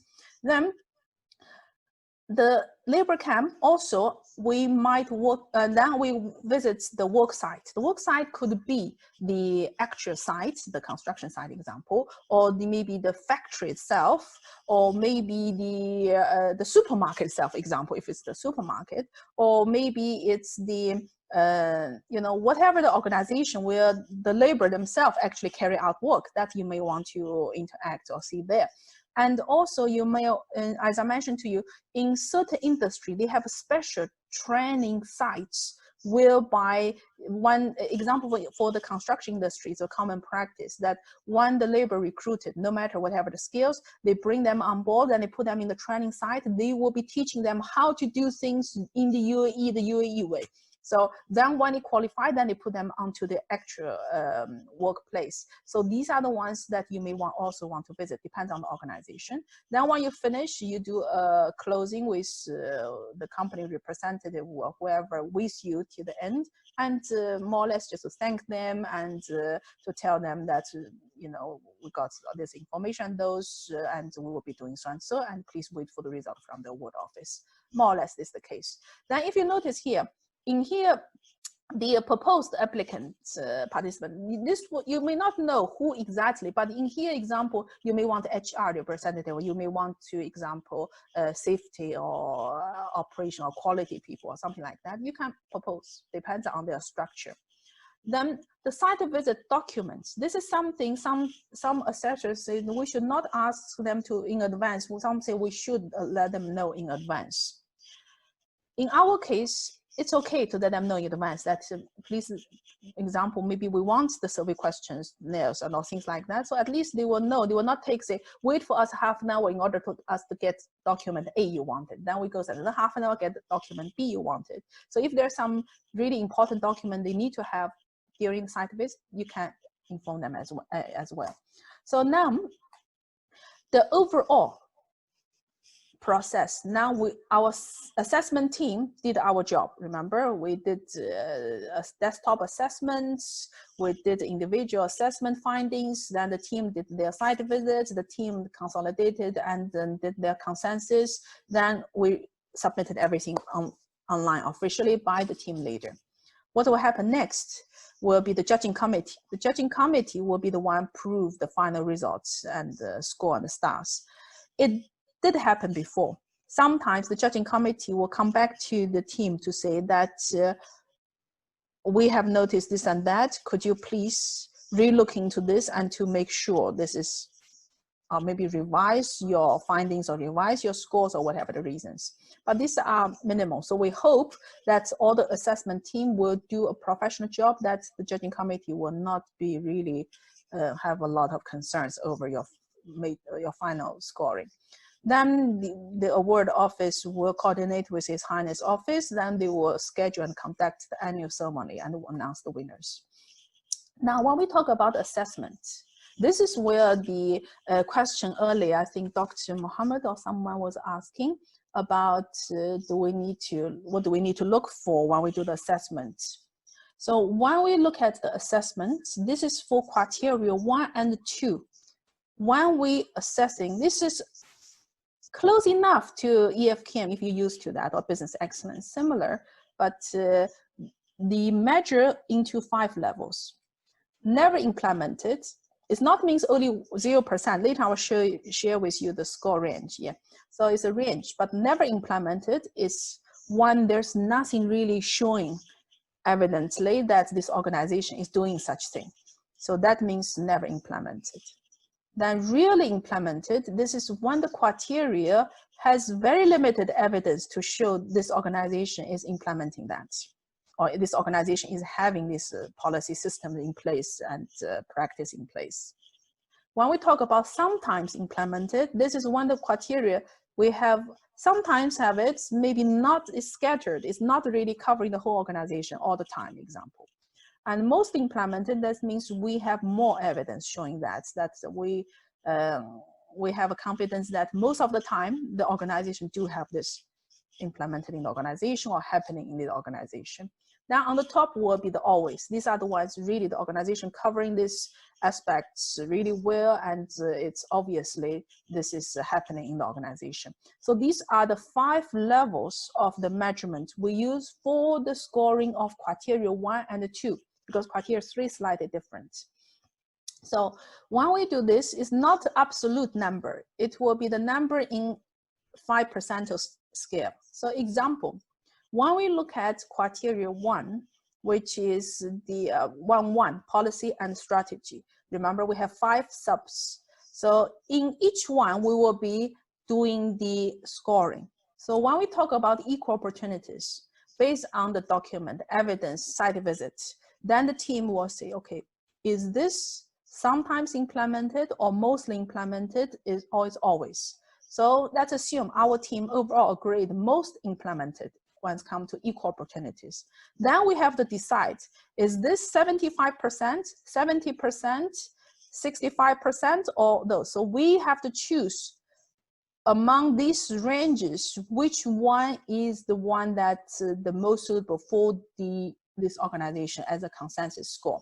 So that's what I meant by initially when you do scoring, you need to start to agree on which really level of the score you as a team you really looking into. So example, if one team member saying really implemented and one team member saying mostly implemented, that means we have some issue here we need to really discuss over. If most of the team, or example, if some team members saying sometimes implemented, some team members saying mostly implemented, sometimes could be we are really debating between these two. Is this the high end of the sometime implemented or the lower end of mostly implemented? So we need to discuss over which one is the most suitable.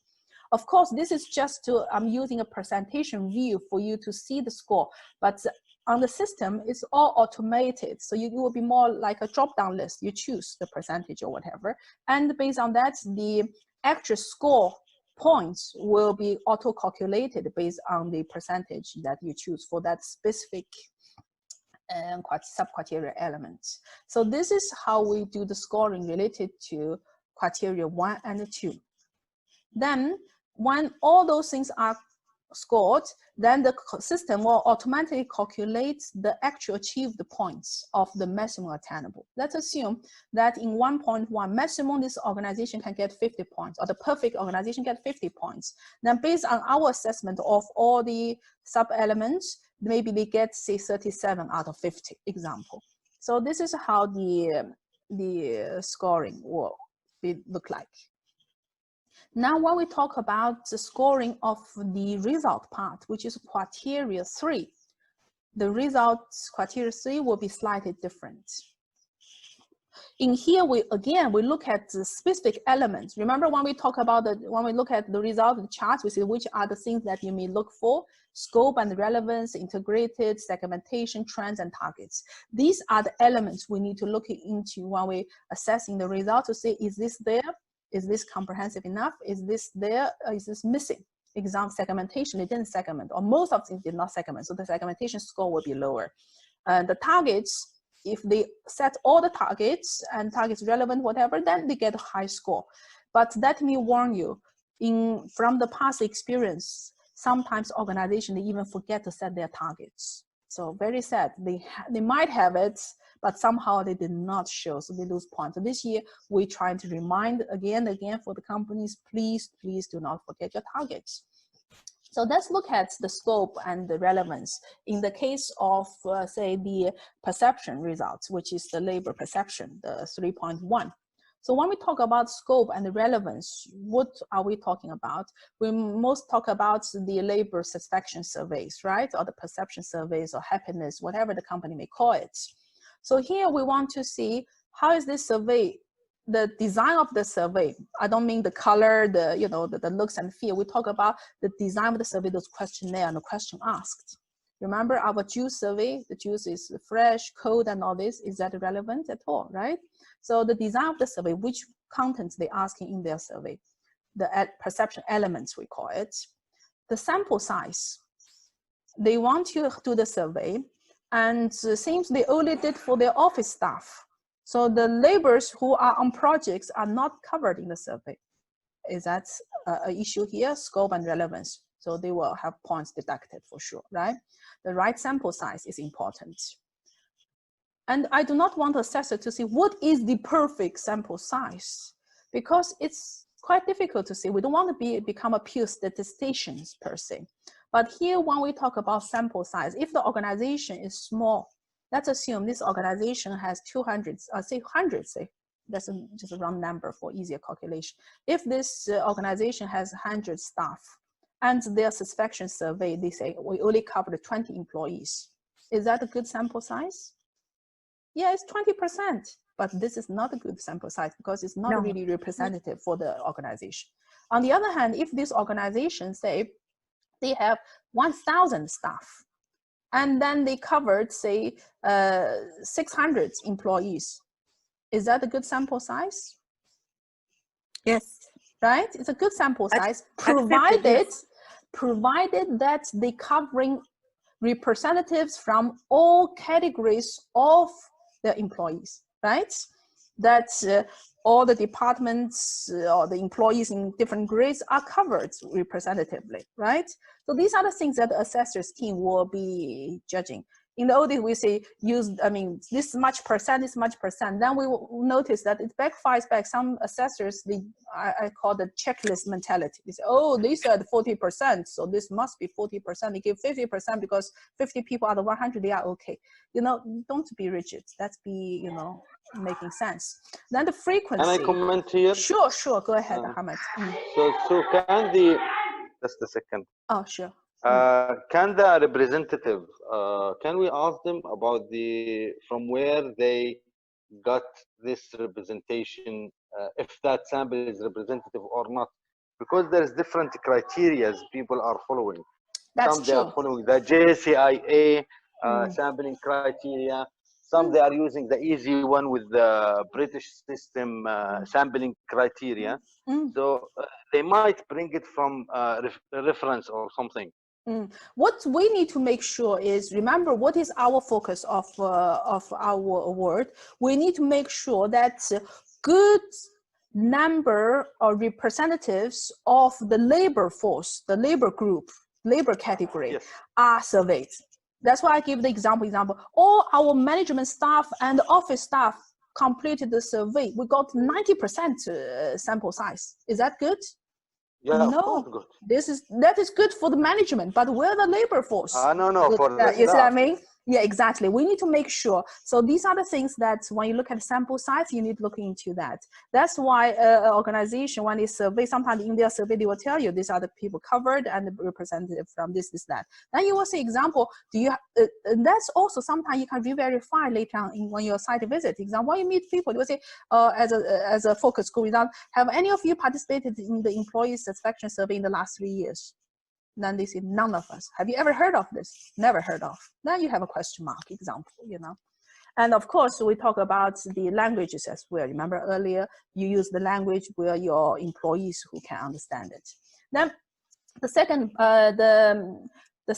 let me maybe look at horizontally. Let's look at the 3.2 if we talk about scope and relevance. In here, what we're looking at when talking about performance measures, we talk about a set of key results or measures that are really enable the organization to demonstrate the performance of their companies in the area of labor welfare related to the Taqdeer requirements or the criteria 1, 2, like a turnover, training, safety, etc. Like many examples we shared earlier, right? So we need to make sure this organization do cover. Let's assume this organization gave you 3 measures in this. Is the scope of relevance will be high or will be very low? will be very low, obviously, right? So this is whereby we don't have really something, so you must have 5 or you must have 12, you must have 22 measures, but has to be relevant. And based on that, the assessors team will be doing the scope for each of these elements.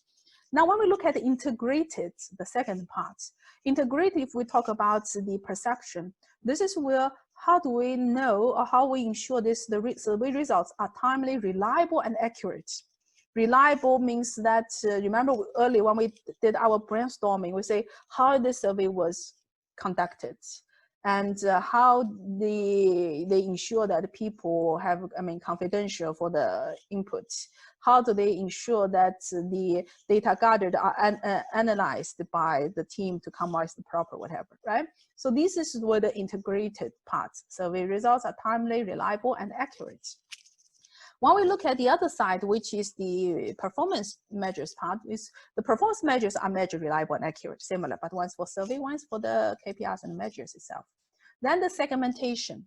Segmentation, this is the results are properly segmented. Again, relevance to the business, to provide meaningful insight for that organization. Doesn't mean every single thing has to be segmented. I remember earlier when we showing the chart, someone asked that, do we have to segment based on the measurement elements, or we can segment it based on, example, gender, based on maybe the type of the categories of labor and stuff like that. Those segmentations should be meaningful for the organization to meet their kind of objective, the purpose of their survey find, because in order to improve really.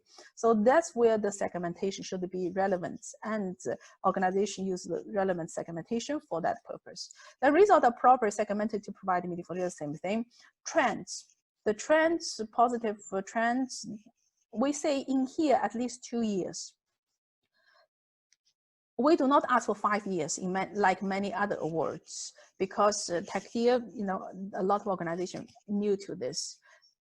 But for experienced organization or the returned organization or the organizations that obviously aiming for 5 stars, usually we recommend them to have 3 years results instead of 2.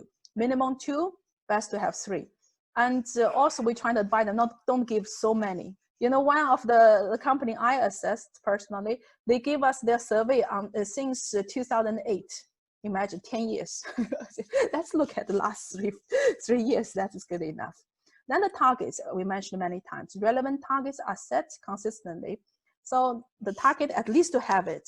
Then they may say how the target was set during your discussion with them. So these are the 5 key areas which we want to assess when it comes to the criteria 3. However, criteria 3, again, each of the areas, this is just an example, a sample. So when we talk about scope, remember, scope and relevance. When we talk about scope and relevance, then the team will score them according to this scales. If there's no targets, example, no target set, it will become unable to demonstrate.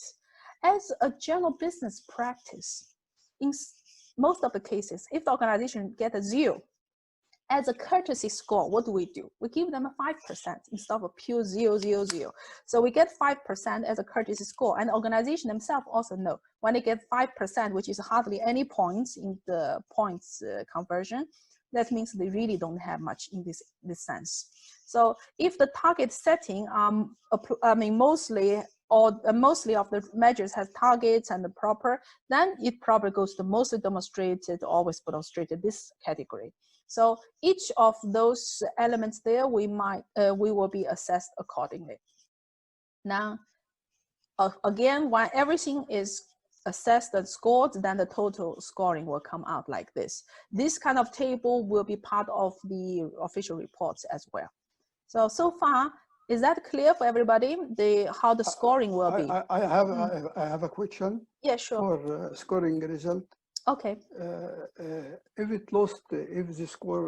the result lost one of score relevant criteria, maybe it is integrated target the previous paper. This one? Yes. Okay, what do you want to ask, Mohammed? We talk about the scoring of result criteria. If it lost one of scope and relevant, maybe it have integrated and the trend and lost segmentation and target. So in What this is primary case, count? when you have scope and relevance, you will say a percentage, right? Then you Yes. will score them on integrated. Maybe integrated, they're doing very well. But the scope and relevance may be only really demonstrated. Integrated may be mostly demonstrated. Segmentation may be unable to demonstrate, didn't segment at all. Maybe the trend is sometimes, maybe the target is sometimes, example. So each one, you score them based on each of these 5 key areas. You see what I mean? Okay. So then the system will automatically calculate based on the relevance points. But there's something I really cannot highlight enough for you. Team, we need to pay extra attention when it comes to results. Result scoring, remember the weightage of their overall score. 50% of the entire score goes to results. So here, when you say sometimes demonstrated 50% versus 60%, that could be a big number of score compared to the enabler part. Maybe each of them maybe total only 50 attainable score, where here you may be 250 attainable score. So in here, we have to really, really careful what we're scoring, and the team has to really spend time to really debating over to see what is the most fair and realistic score we should give them on results, because this could make a big difference when it comes to the overall achieved score. Is that clear? Excuse me, Sir. Yeah. I think in this point in the scoring, there's a main issues related to the team using the average, which is results conflict. Or never. We say never do average. Never do average. It has to be consensus score that everyone agree on. I'm really thankful for you to bring up this issue. That is true. This is not a good practice. Example, say 3 of us. Sue saying 75%. You said 50%. Someone else saying maybe 40%. Now we say, oh, let's make an average. That is wrong. We have to discuss why I think 75%. Show to the team, why do I come to that conclusion? You show us how do you come to 50. The other one show us how come to 40. Maybe at the end, we all agreed on 50 is the one, the most favorable. Instead of we might to make an average, or maybe later on they convince us, no, really this organized deserve to be 65%. That is the most suitable. So that's where the consensus, not the average. Absolutely, yes. That is a good point. Yeah, everybody got that, right? We do not do average. It's not a compromise. Remember, we talk about it many times. It's not a compromise. It's not average. It's consensus score means every single member of the team to all agree on this is the score that we all agreed as a team. Yeah? Very good. Yes. Okay. So I wanted to check something with you. Sure. Okay, so now in the results section, what you said, now in case the scope and relevance is not relevant for that, then with segmentation, trends, targets actually matter because the scope is not relevant to that. Okay. That's what, okay. Sometimes you see it depends on, okay. Yes, in some award, they say if the scope relevance is not already not there or not right, then the others do not come to relevance. Here, in the case of Taqdeer, sometimes the scope and relevance is not totally not there, but most likely maybe they're not measuring the necessary things. So you might not say totally unable to demonstrate. Maybe there will be sometimes or rarely. Then you still can score the rest. That is okay, because again, remember, the objective of this award to really encourage organizations too. We are not really here to expect every single company is the world-class, excellent companies that in all they do in labor welfare. But here, if the scope and relevance is low, that still give them the chance to score the others, unless it's something totally crap. In the case of example, juice survey, then that will be no sense to do the other one. And in your report, you will highlight why this, and that. But generally, in real practice, most likely, you still will be able to score from the other bit if it's available. So the team has to see what's actually what they presented. Is that a fair answer? Yeah, yeah, thank you, thank you. Therefore, so we cannot give a higher score for the scope than the other. I mean, we cannot give a higher score for example, segmentation, integration, unless the scope and relevance is correct, or you have to, I want not to be strictly like we do with the EFKM, whereby this, all the remaining will be determined by the first one with the maximum score allowed. Here, I will leave for the team to see what is relevant. But again, as you mentioned in a way that if this one is totally here, I don't expect to see that the trend extremely high on the other end, if the first one extremely on the left side. However, you know, by logic, you cannot give high mark for targets and trend while the scope is wrong, for example. It's by logic. Exactly. Right? But sometimes, that's what I'm saying, sometimes in this case example, they may measure, or they have a survey. In their survey, because this survey they have been carried on for last, say, 3 years, annual survey. And this survey is not really designed specific for the purpose of Taqdeer. However, they covering certain elements, right? Because this is how the survey will be. So when they first time participate, you may see the survey, the scope and the relevance, the actual questionnaire and those coverage, not that strong compared to the perfect or ideal situation. So they may have examples sometimes or really those kind of midway. Then, however, they have all targets, they have all this, so they can more or less around that range. But around the range. Exactly. Around so let's make maybe this common understanding. When we do the assessment for Taqdeer Award, especially this year during the pandemic, let us not be as strict as we would do for the EFKM or those excellence awards. Let's keep that in mind.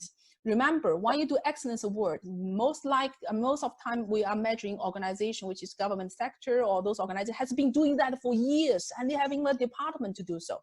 But when we talk about Taqdeer Award, these are the private businesses. These are the organizations that are handling thousands of people, those labor-intensive organizations. These are the people, a lot of those things that for us is a common knowledge or common sense, for them it's totally new.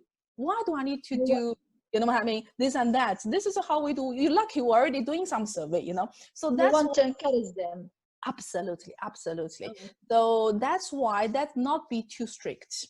And especially this year, because of the pandemic and those, even the, I mean, I'm saying for those companies to have a courage to participate in the award itself is already a good thing. Remember how many of them probably have to downsize so many people, and their project will probably on hold. Their payment probably delayed for months to come, but they still want to be part of this thing. Then that should be encouraged in a way. But of course, we have to be there. Can I add something, please? Yeah, sure. Yes. What about if all the results is good, okay, and the team members feel or they prove that these results are not reliable? We don't trust these results, okay? We think that this result is somehow faked, okay? Okay. So what will we do in this case? Then you it is not reliable, okay? Exactly. Maybe they corrected by the supervisor or something, okay. Yeah. No confidence. Okay. Remember, we have integrated there. Survey results are timely, reliable, and accurate. This area you can read really low if you really feel that way. But again, let's have say we do not doubt for no reason. We must have some kind of justifiable reason that, example, all these, when we talk to the employees, none of them have ever heard they have a survey. Then we may, this case. Example, let's assume we are a team, right? We did their meetings, we did their desktop, everything. And we think initially we think this organization did a survey, did everything, and we give them rating maybe on sometimes demonstrated. Let's assume this is our original understanding as a team, right? Then after the site visit, after we talk to people and we realize seems none of the labor force has been really involved, then we may totally change our initial understanding here. Then we may go to the unable or the very minimum, which is 5%, really demonstrated for the integrate. Yes. Yeah, sure. Yes. That's why we're saying your final score is the one after the site visits, because you are right. Sometimes it does happen. But hopefully most of the mature organizations or the proper responsible organizations, they don't try to do that, because it would be a shame as well.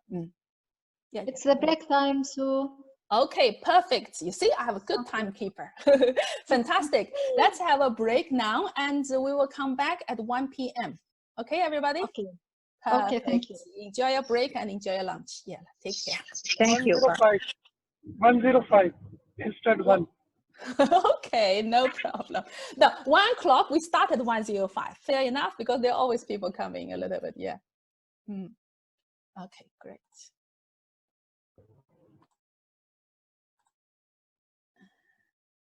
Oh, we still have people coming? Okay.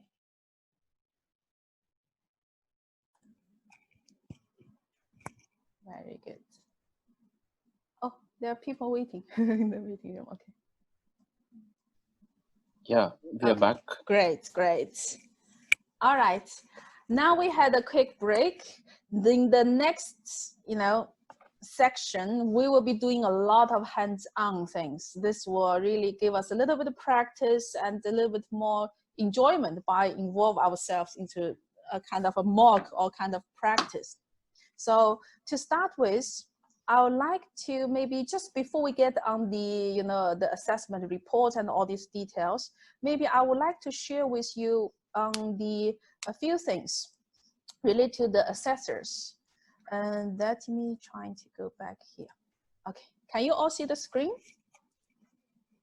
Yeah. Yeah, this is a kind of a professional code of conduct that every assessor, before they start the assessment cycle, they will be asked to sign this one.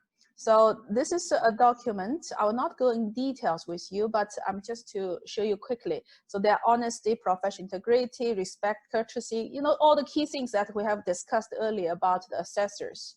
Then after you read and review all this, including the confidentiality and everything, then you just put your signature name and all this. Then you need to return this signed document back to me. So this, we will have, these are the procedures before we even start assigning any teams. So this document, I don't know, is there any way, I will ask my technical advisor for Zoom, is there any way we can share this document in the team as a group chat or something? I'm not sure. Oh, where's my thing? Could you just email it to us or? Email it, okay, perfect, fine. Then later on. That will work, or you can place it in the WhatsApp if. Oh, yes, that's email true. is better, I guess. Okay, sorry, what happened here? It's click on something. Oh, sorry. Group chat, email, whatever convenient to you. Yeah. By the way, later on, we might create WhatsApp groups, but not as for everybody. We may create specific groups later on when we do, let's assume, the assessment teams or whatever. Then, so keep yourself alert with your personal email ID that you registered with us, as well as the WhatsApp number if we need to do some quick coordination, because we did have 1 or 2 person have some issues that email sent to them or the training invitation sent to them, somehow they did not find it in wherever the place. Always check your junk box as well, just in case. Yeah. Then the other thing also, just to share with you in advance, that let's assume that the award office planning to assign you to one of the team with one of the companies. Usually what I will do, I will touch base with you, and then I will ask you in advance to avoid this ping pong back and forth. I will ask you in advance, example, the organization planning to assign you with, or to organizations, say, Alpha 10, blah, blah, right? We're planning to assign you with that group for this organization. Do you have any conflict with this organization? Then usually you would let me know, no, I don't think I have any conflict. Now we send you this form. You will fill this, you will say, am I a assessor, I'm a team leader, am I, this organization is going to be assigned for us, and if I have conflict of interest or not. Then you sign. And if you do think you might have, or you're not even sure, you can put a note here. Then we can discuss that specifically. So this is the conflict of interest. And here underneath, there's a list of some kind of a potential conflict of interest that might happen. So this is another document that all assessors to be assigned to the assessment need to sign before the actual start of the assessment. So this is just to let you know there are some documents before the starting. It will need to be coordinated. Anyway, after our training, maybe towards the end of the month or beginning of the September, I will touch base with individuals who will do necessary thing. Now, if we go back to our presentation, hold a second. Are you seeing the reports? Okay, so I will not go back to the presentation. I will show you an example of the reports. Probably this will be more helpful. So as assessor, this is the final product in a way of your team. What may look like, this is just a sample. So I just want to have a quick run over with you. So the team, the final report, which going back to the organization that you're assessing, will be a report around 20 to 23 pages like that. So how does the report look like? The organization, the number of staff has achieved for this award cycle. There is a forward. This is standard forward that this you don't need to do any action on. Then the second page of this process also is more or less a standard one as well. And then we have the executive summary. The executive summary bit, this is where the assessors team will be highlighting of the key findings of this assessment. So here we do not want you to say, you know, you spend too much time to say we start this assessment on this day. We meet the... Hello? I don't know. Sorry, yeah, is everything okay? Okay, let me continue. So the executive summary part, this is usually 1 to 2 pages like this, where you're highlighting the organization, they'll read the top strengths and areas they're really doing well, and maybe the highlight of the key areas for improvements or the gaps where they really need to look into. So this is more or less 1 to 2 pages, depends on the organization finding and the team findings. Usually in the beginning, usually we're just mentioning that this team has conducted this one in this time and covering this kind of thing. Then straight away, we're focusing on the real findings of the strengths and area for improvement of the key. Then this is where the actual total score this organization received based on the actual scoring of each element. So this page, all the scoring, everything has to be accurate. Then in the graphic format, where this table, we will input the actual score number, so they will show a web to see that where are the major gap area. In this case, the gap, if you notice, innovation and creativity, that has a bigger gap compared to other area. The one they really doing well is the justice and transparency, recruitment, wages, occupational health and safety example. Then if you notice here, what happens here, the result seems they really have a huge gap. So in the result in both areas, this organization is not doing that well. So which means next year or next cycle, they can improve greatly on this area, right? So then we go to the first criteria. What is the total achievement of the first criteria? This organization doing very well in the first criteria. They got 209 out of the 250, right? Then in this first criteria, we go to each sub-criteria, labor policy and strategy. In here, how much did they achieve? Then we highlight all the key strengths, the top strengths in this area and areas for improvement related to this sub-criteria. Then we go to the 1.2, facility infrastructure, what are strengths, what is area of improvement, etc. So this is the same way it goes to throughout the whole report. All right. Now there's something I need to remind you. in the reports here, if you notice, we're saying 1.1, and these are summarized key strengths and area of improvement. But when we're doing the actual assessment, we not only assess at this level, we assess, remember, 111, 112, we assess all this. When the team doing the assessment, we write all the strengths and area of improvement for all those areas. Then when we do the consolidated report, we highlight the most critical, the top strengths and the top area of improvements in the reports. So this is just to give you a visual kind of a feeling of how the reports will be look like. If I may ask Yeah, sure. something. Sure. Now these detailed descriptive reports which are written there, are they written by us or self-generated? No, this Okay. will be written So, by the assessors team. That's team. why, yes. So how do we distribute the labor, or the team leader does everything, or how does it work? No. Remember what I said earlier, when you're doing your individual desktop assessment, when you, let me have my glasses so I can see better. Yeah. When you, example, you identify the strings, right?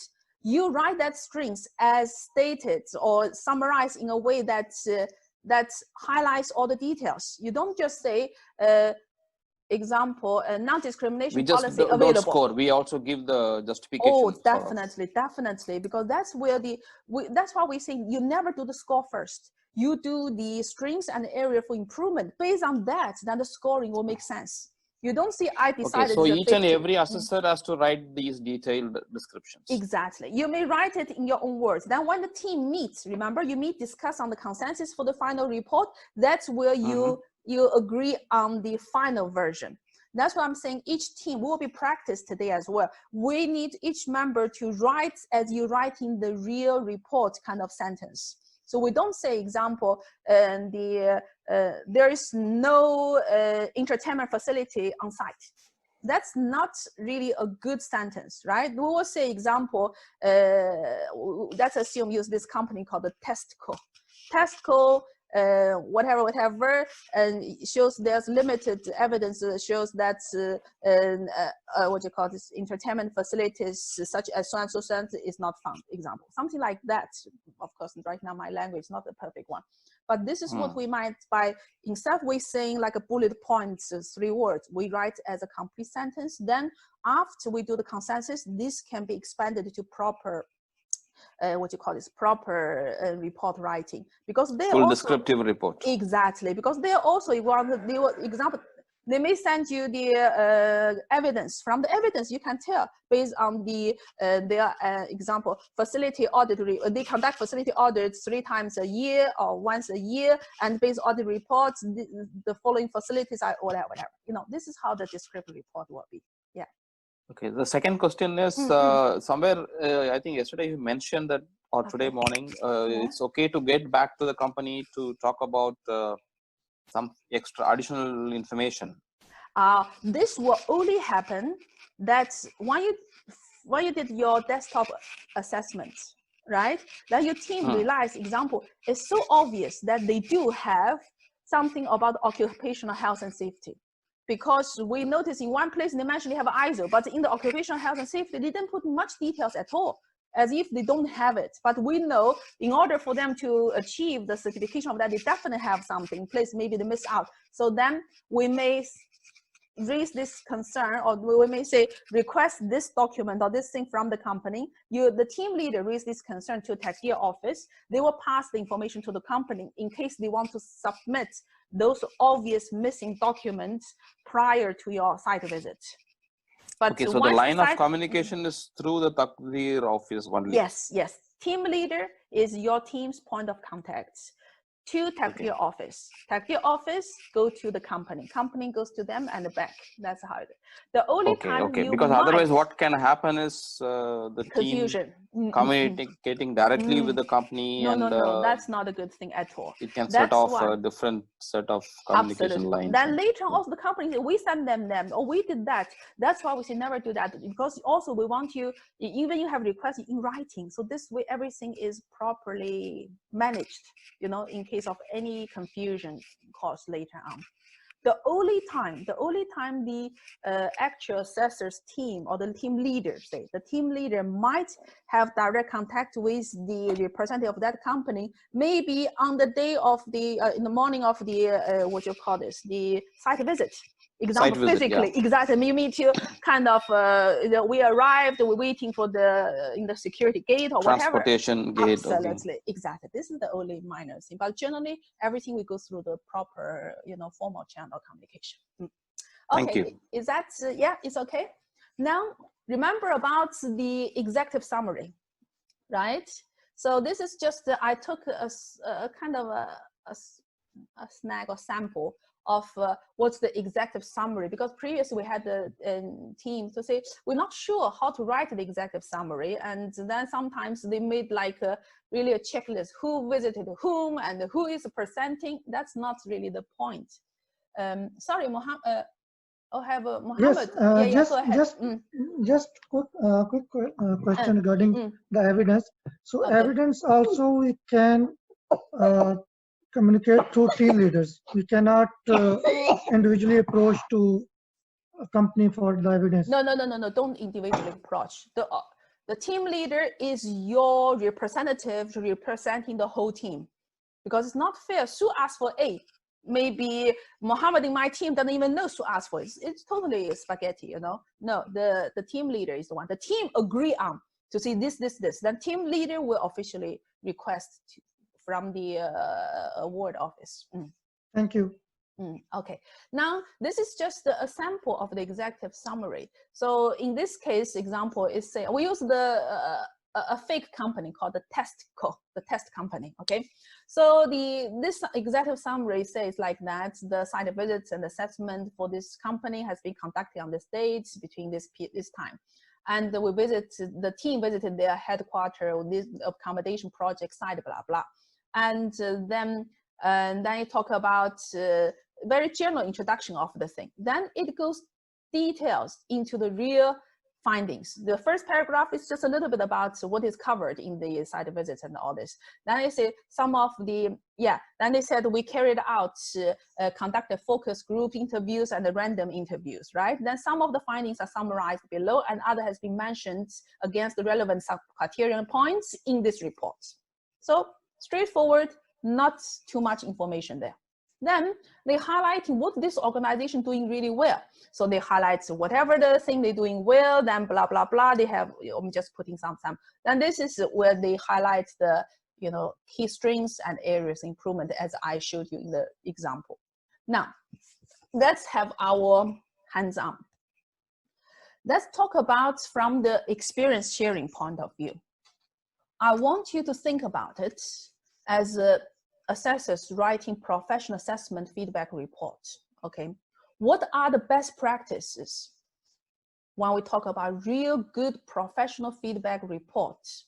What are the best practices related to that? Later I will ask you what are the bad things. Let's focus on the good practice first. Then later on we'll talk about the bad things to avoid.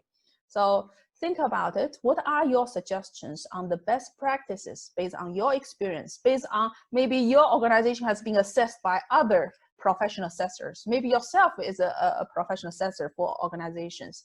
So what are the best practices when it comes to writing a professional feedback report? Okay, very good.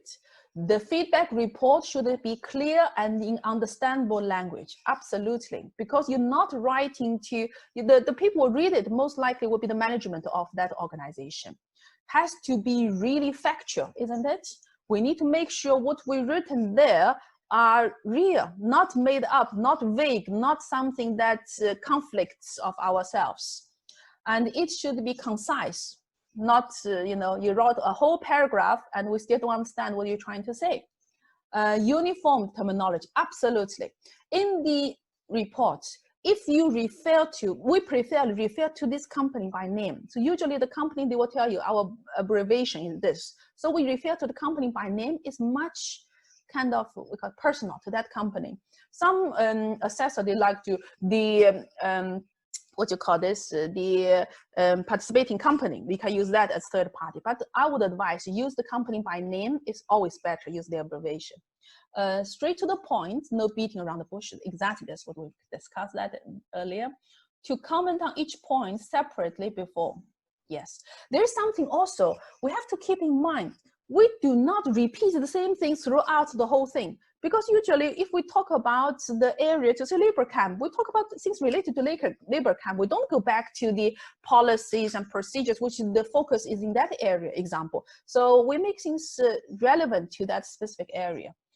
Exactly, avoid repetition, that's what I meant, yeah. And also make sure really you do not, for whatever the reasons, you conflict with yourself. That's very, very important. You don't praise this company here so well, then the other side, in the other sub-criteria, you really think this thing is missing.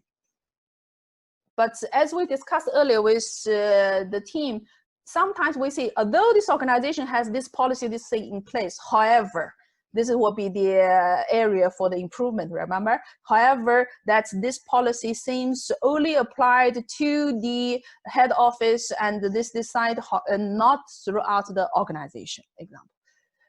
Avoid contradict, yeah, we'll talk about that. Avoid confusion jargons, absolutely, this is crucial. Avoid confusion jargons and too much technical terms. So the organization, when people read the report, they should understand you, not using a lot of, if you have to also use an abbreviation, you put the full name, the full thing, then you in brackets at least once so people will understand. Example, some people, they use SME, small and medium-sized enterprise. And we also use SME. What's that thing? Subject matter experts. But you write that, then you in practice SME, then you can refer to that later on. So that could be something. Okay. Give more evidence as much as possible. Absolutely. Because you want your report to be a really comprehensive and rich report. So you name those, you highlight those. And that's what I meant by, if a good application you receive, the company already provided you with enough information, so you can very easily highlight from their own application plus the evidence they provided. One, take notes that the site we should write clear. Absolutely, absolutely. You might want to take shorthands if the speed, I mean, if the time limits you, but after the actual site visit, immediately trying to put the sentence proper, because I told you after 2-3 days, you yourself might forget what you wrote or what do you mean by that, you know, we call the future codes you put in yourself, you know.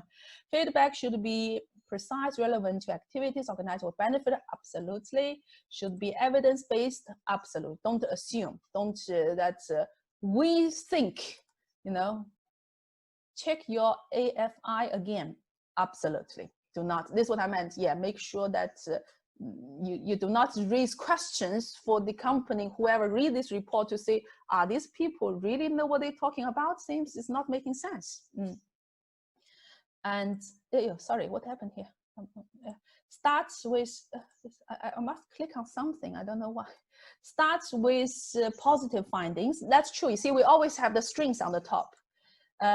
Statements should not be consultative. Absolutely. This is what I meant by forget your consultant advisory hat, because we are not there to advise. We are there to really highlight the assessment findings.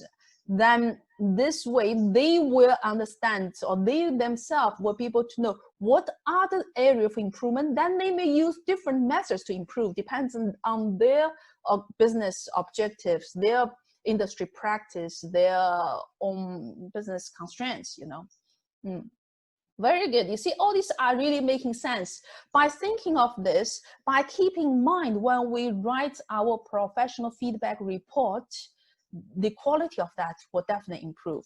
This, you know, what we noticed in the past few award cycle, what really differentiates one good assessment team from the, we call the less, you know, effective assessment team, many of those drill down to the quality of the report. Maybe the team brilliant assessors, but if you're not able to really put all your output of your assessment to a very comprehensive professional report, then the output of your assessment looks weak, you know. Should it be, you mean evident, not subjective, okay. Don't pronounce exactly. Don't make the exact summary so much. Exact summary usually 1 page, sometimes 1.5 pages. The one showing you is the maximum we have, 2 pages, which is the highlight, because this organization seems to have a lot of good practice, or the team really want to highlight those practice. The number of improvement area strings point does not exceed number of sub-criteria. Eh? What does this mean? The number of improvement areas and the strings points does not exceed the number of sub-criteria. Oh, this could be one thing, by the way.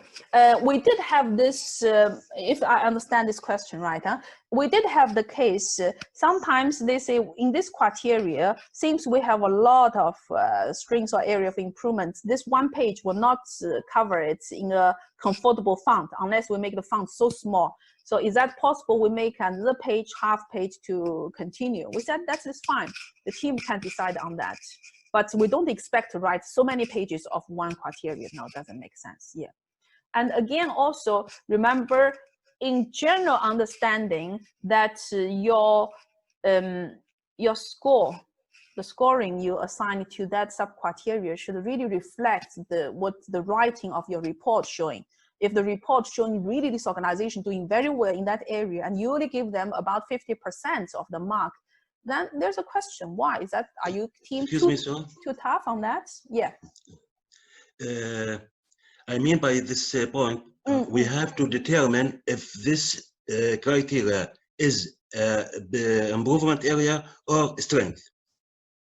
So the number of the our feedback is not exceed the number of sub-criteria. You see what we do, if you notice, remember the sample I shared with you, the strengths and areas for improvement is specific for each criteria area. So when you do the assessment, the strengths and area for improvement, you're doing for each sub-criteria elements. So you will not put a strength which has no owner or no criteria to support for sure, because you will say in the labor camp, example, labor housing, what is the strength, what is the area of improvements? We don't say generally strengths for this company, then we try to allocate these strengths to which sub-criteria. No, it's the opposite. We look at the sub-criteria, we look at the information, so based on the information we have, what are the strengths, what are the area of improvements. Okay, thank you. Don't repeat. That's true, because the strengths or area improvement should be specific for that area. The same thing also, make sure you don't over kind of scoring because of the information, because sometimes the organization have information repeated. If this information really supporting this sub-criteria and you already score them based on that, you don't give them double points or double punishments because of the same thing. So you have to really see for each specific area, these are the strengths, this area of improvement, these are the extra score points this organization deserves. So everybody comfortable so far, right? We have a good, I think we have a good, should not be perception. Yes, should be factual. We talk about that. Now let's look at the other side.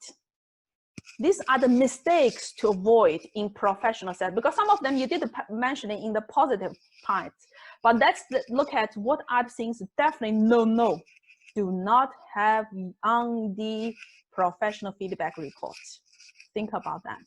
What are the things that definitely should avoid in the sense of our feedback report?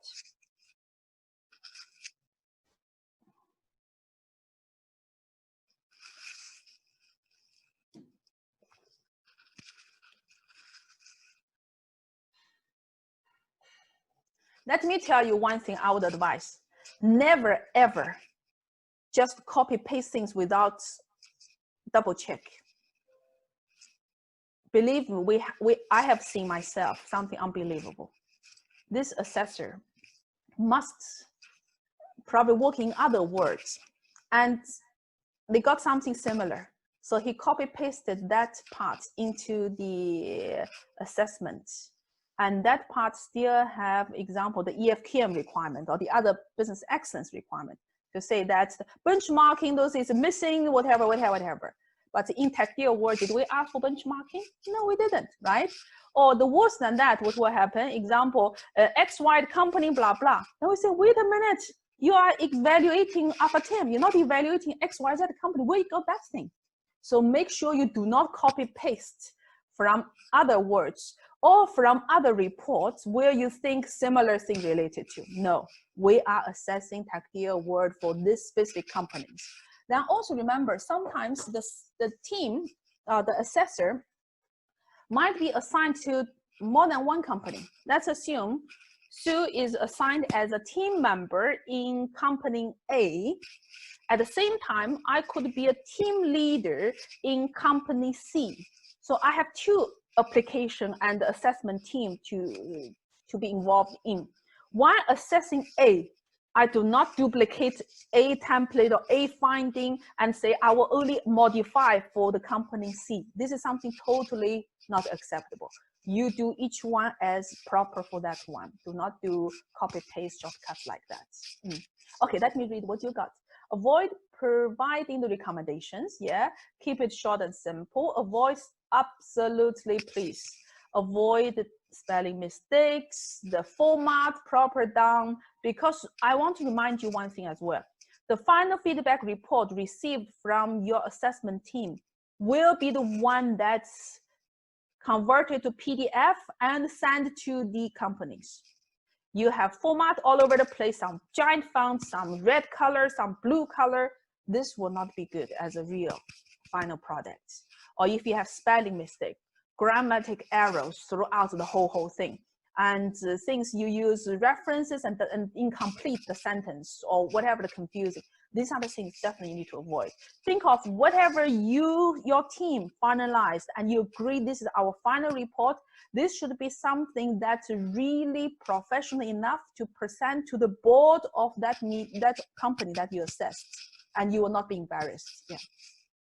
Follow recommended templates or through. Yes, please, please. I have people very creative. They want to change every format, the chart which we already designed, they decided to paste it there own with all kind of weird background colors. So it causes disturbance, you know. Avoid figure out any one in report. Ah, you mean do not make people can guess obviously, or to say our colleague Ahmed said. Is that what you mean, maybe? Let's just avoid figure out of course. No, person. we always say, remember, our assessment team, this is how we refer to, or based on the assessment team's finding, this is how we refer to. We don't say Ahmed, Abdullah, Sue, and whoever. Writing criteria framework word to word and not actions. Absolutely. That's another thing I think some of you probably had your bad experience as well. Some people just copy paste. To say this is the criteria, they write it, then they say there's limited evidence showing blah, blah, blah, blah, blah. But what does that really add value to this organization? What can they gain from this? You should say, example, they limited evidence showing, example, in the strings, they have provided this, this, this, this. However, there's limited evidence showing this, such as whatever, whatever. So you be specific for that company. Proofreading, we talk about inconsistent size, highlight areas, yes. Avoid writing evidence.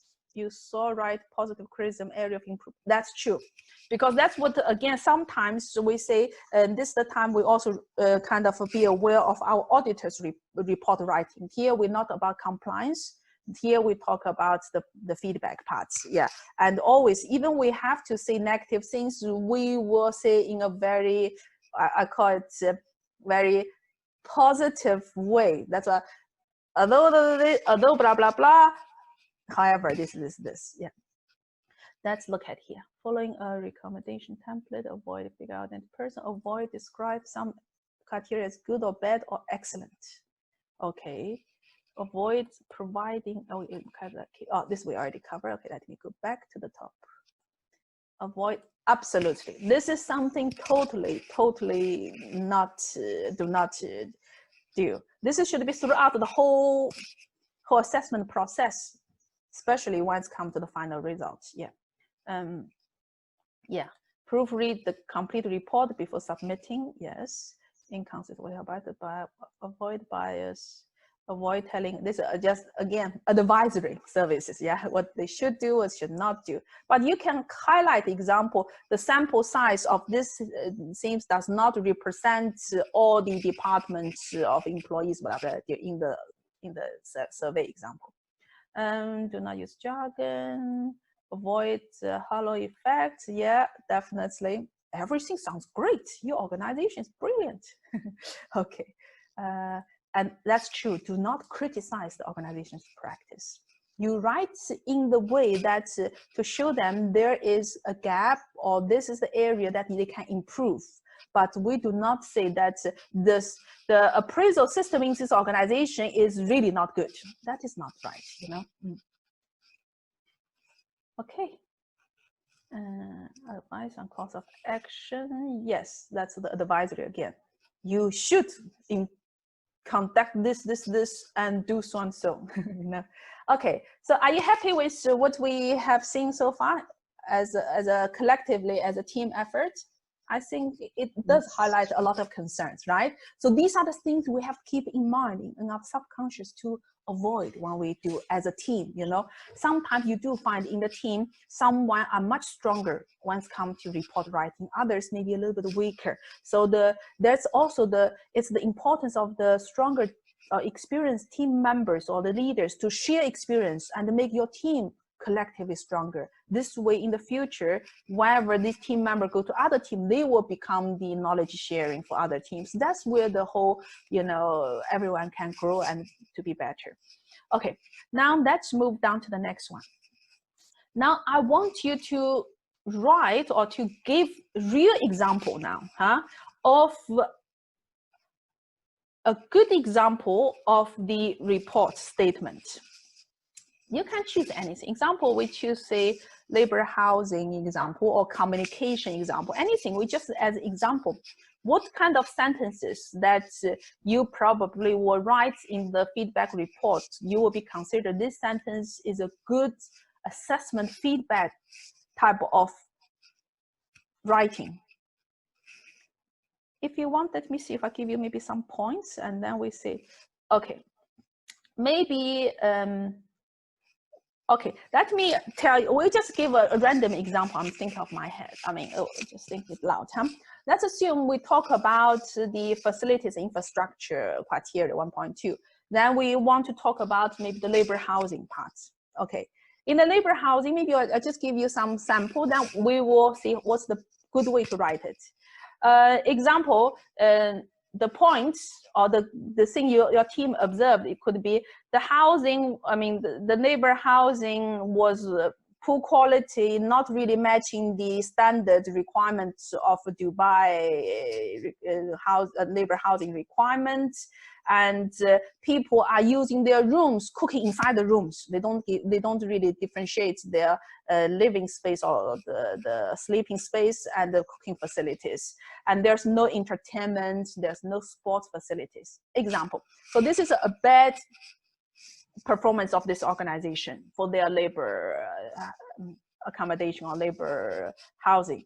So we said the labor housing was not up to the standards of the Dubai government requirements.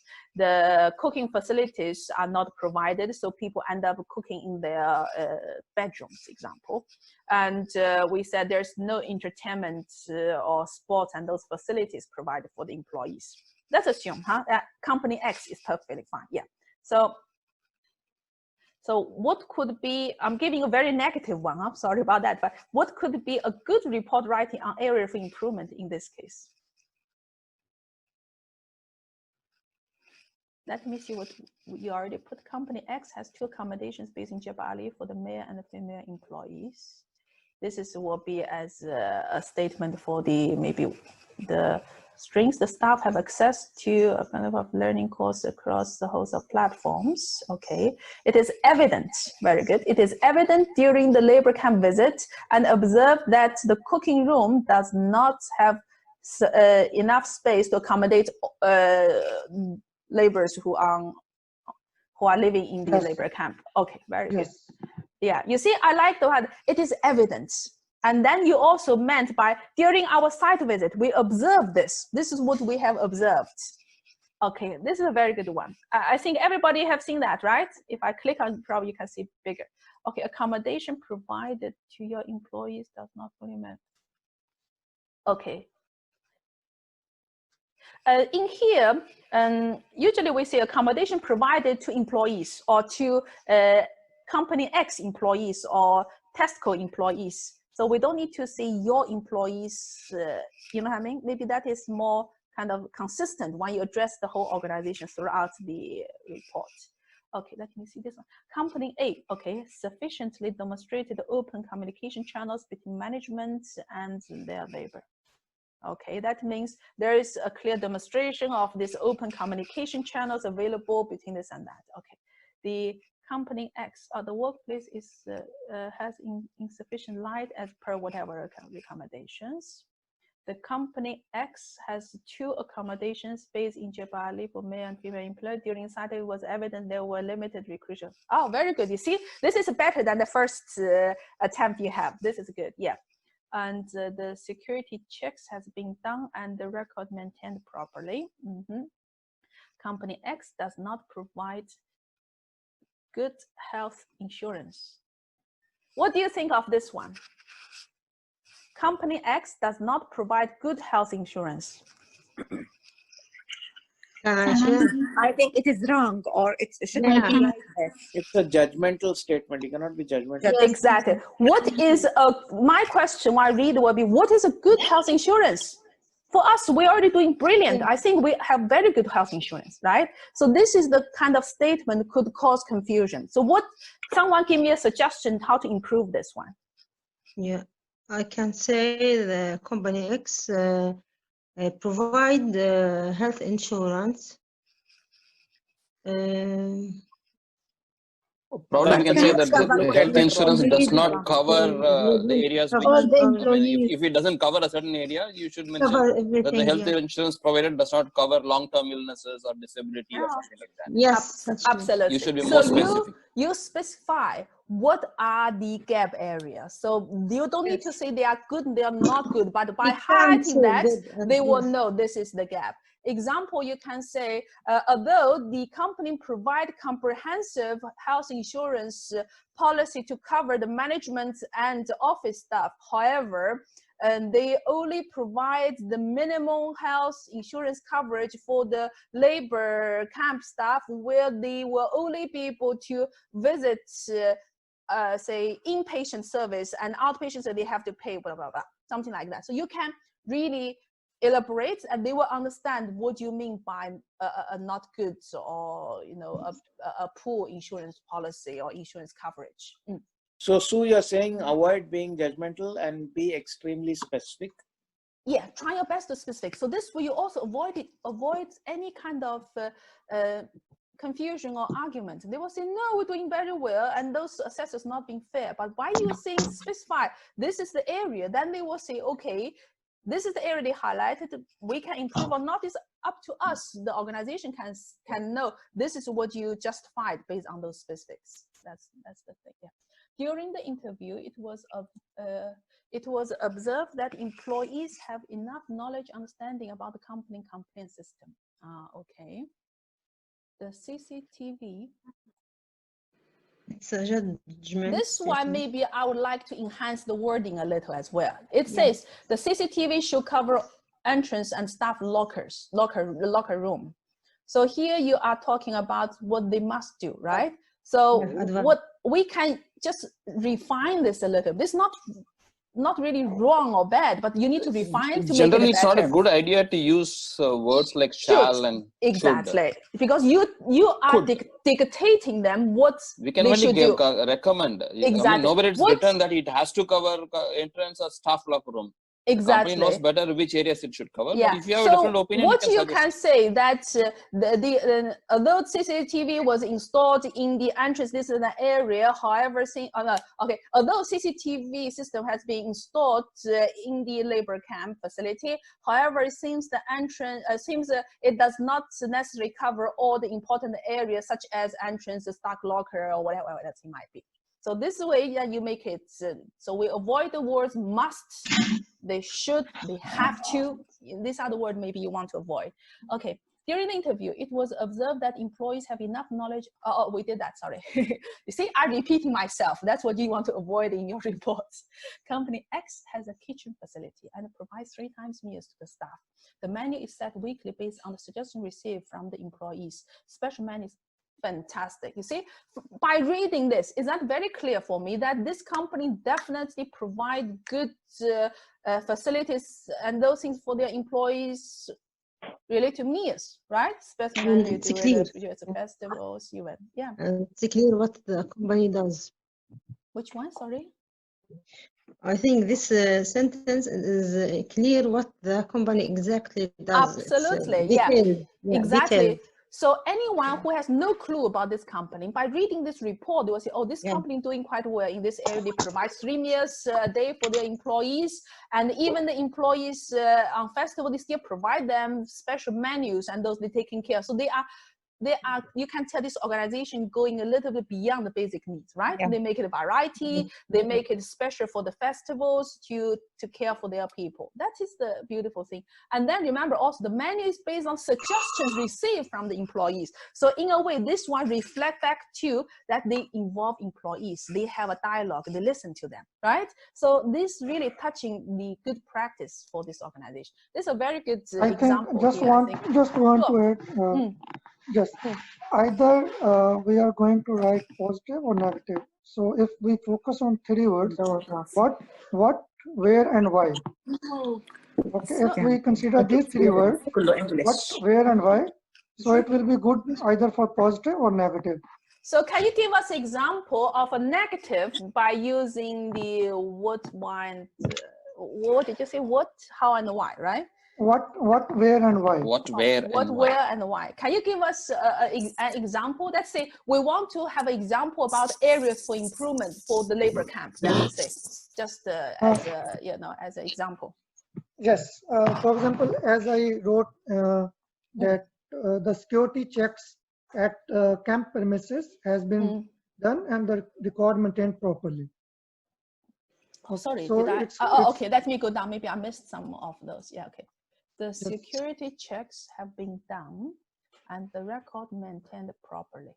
Just here, I need to add the security checks at premises, camp premises. Okay, So what I might say, or what I'm just suggesting, right or wrong, yeah. This, it has been observed that the security checks has been conducted in the entrance of the labor camp for all visitors to the premises, and the records of those are maintained properly by the security guard or whatever security officer, right? So this becomes very clear. Yes, yes. So can I clarify something, please? I noticed that the sentences should not be too short and not too long at the same time. That's true. Should be clear enough. If you have a very, very long sentence, you can break them to have the other one. Because sometimes also, some people have this habit of have very, very long in one paragraph. You can have, you know, make it slightly shorter. But generally, you should have a comprehensive enough, not too short. Because too short, people have to guess what you're trying to say, you know. Then again, everything go back to the context, remember? Based on what's really these organizations say. You don't want to also write a poetry like or the novel like because you're inventing words to make it fancy. That's also not the whole objective of here.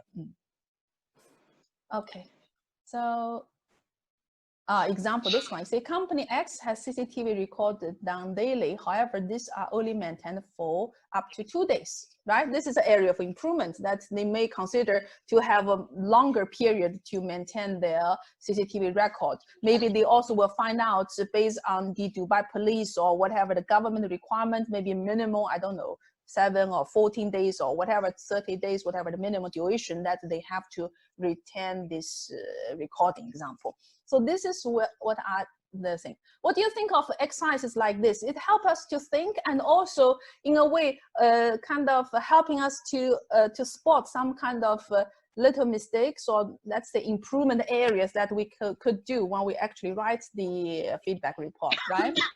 Helps to remember rules for writing. Exactly, because sometimes when we remember also, most of the people, they are not, their full-time job is not assessment.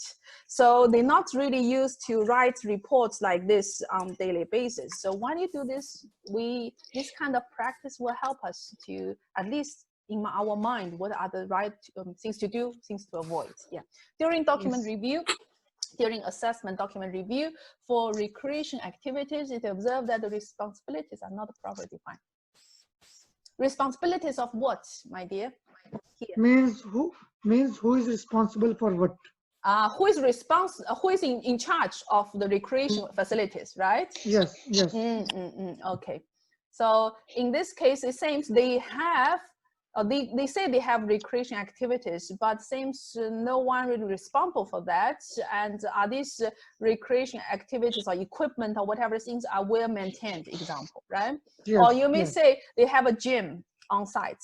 Then you found out that out of the, I mean, maybe most of these equipments are broken or whatever. You know, when you go to the children's city, suddenly a lot of things are, you know, not working right now, my dear. You know, things like that.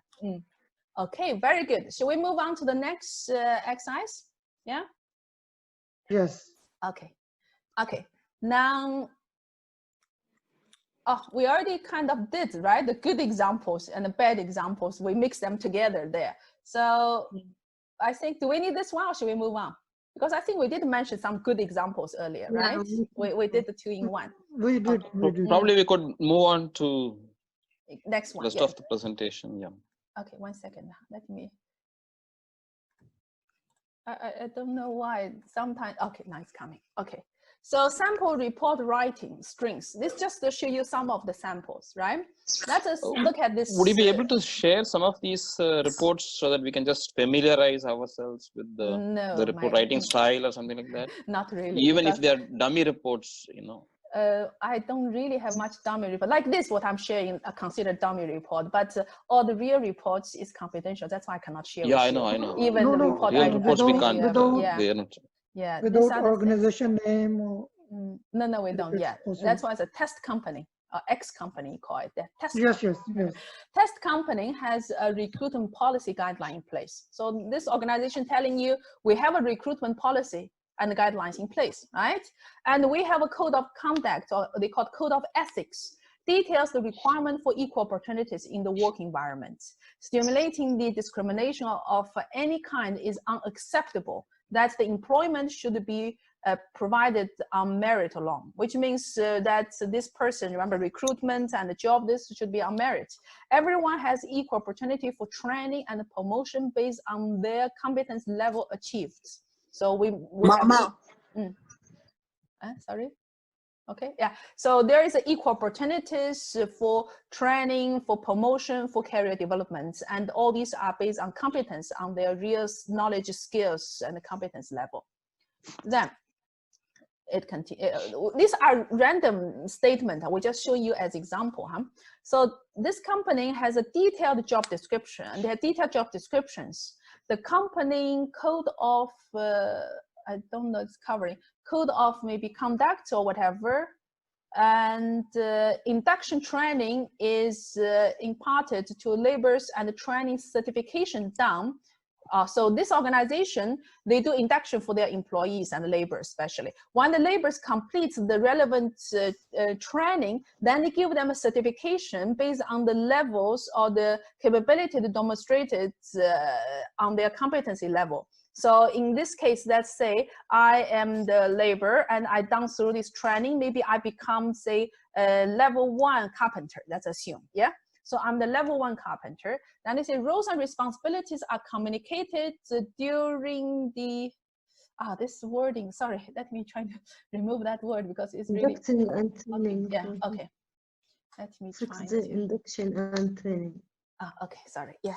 Okay, roles and responsibilities are communicated during the 6-day induction training program for all new laborers on board. So which means any new members or labor staff coming on board, they're going through 6 days training, and during this 6 days training, the induction also covered in there, right? That's what they mentioning about this bit.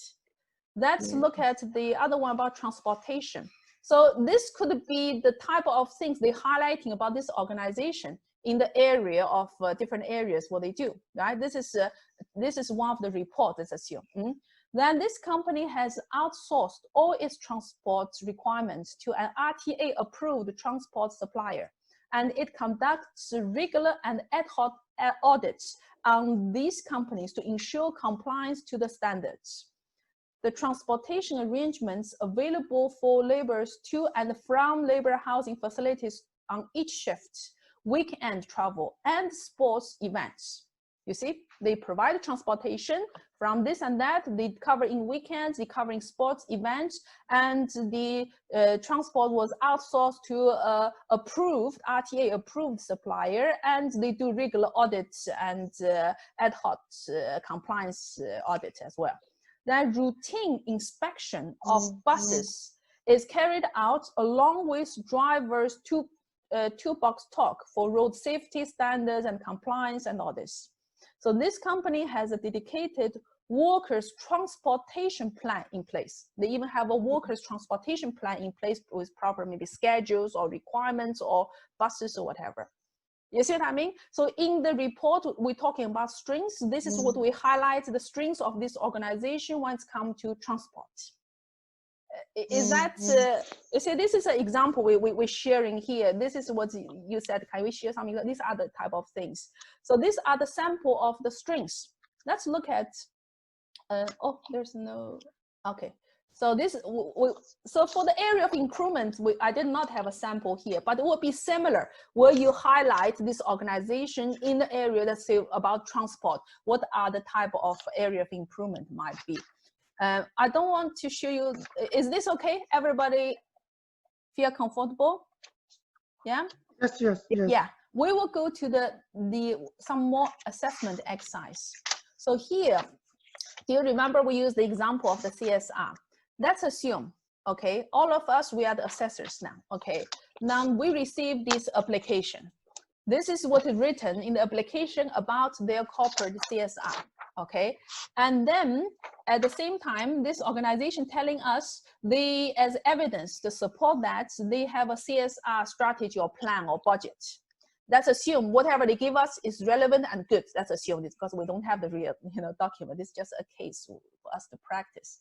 Then they also saying we showing you the CSR activities participation record for our laborers or staff, their participation in our CSR activities.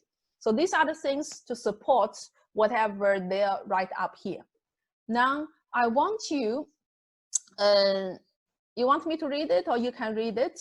And then we will do the actual write-up based on what we've seen here, the area of the strengths for corporate social responsibility and the areas for improvements in proper writing style. Then later on, we will do like a quick kind of initial scoring based on our understanding. What do you think? This is a little bit more hands-on as if we're doing a real assessment.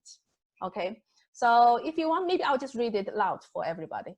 So this organization, Tesco, let's say, the corporate CSR strategies covers 4 key focus areas. So this organization, they have a CSR strategy, and their CSR strategy covering 4 main areas: the community, the environment, the work, and the marketplace. That's what they say. So they're telling us they have a strategy, and the strategy with focus of different areas. It communicates the CSR strategy and the plans throughout the company and involves laborers in the annual local and global CSR activities. So our CSR strategy and the plans are communicated to all the employees in the organization, and they are also invited to involve into our local and global activities. So they sharing with us here, these are the type of activities could be their CSR activities, such as blood donation drives, distributing food packs during Ramadan, relief during natural disasters in different regions, children scholarships, we sponsor them, and the community project. They also do community projects such as water wheel, the local school and the clinics, etc. in India, Philippines, and Nepal. So what did this organization do? They're saying, instead of we only focusing on the local CSR, we also want to do CSR in countries where majority of our workforce are coming from. So in this case, most of their labor workforce are coming from India, Philippines, and Nepal. So they decided to, in those global locations or in those countries where the employees coming from, maybe certain cities, certain regions, certain village, that's they funding probably for them to have better water. They probably supporting or funding the schools, or they probably helping them building clinics, etc. Then they say this company supports its employees in fundraising for charities and social causes, and has a monthly budget for funding of their own CSR projects. So which means, remember, they said we have a strategy, we have plan, we also have funding for those activities. Then this company takes more than 15 events throughout the year that demonstrate its contributing to Dubai and the international communities.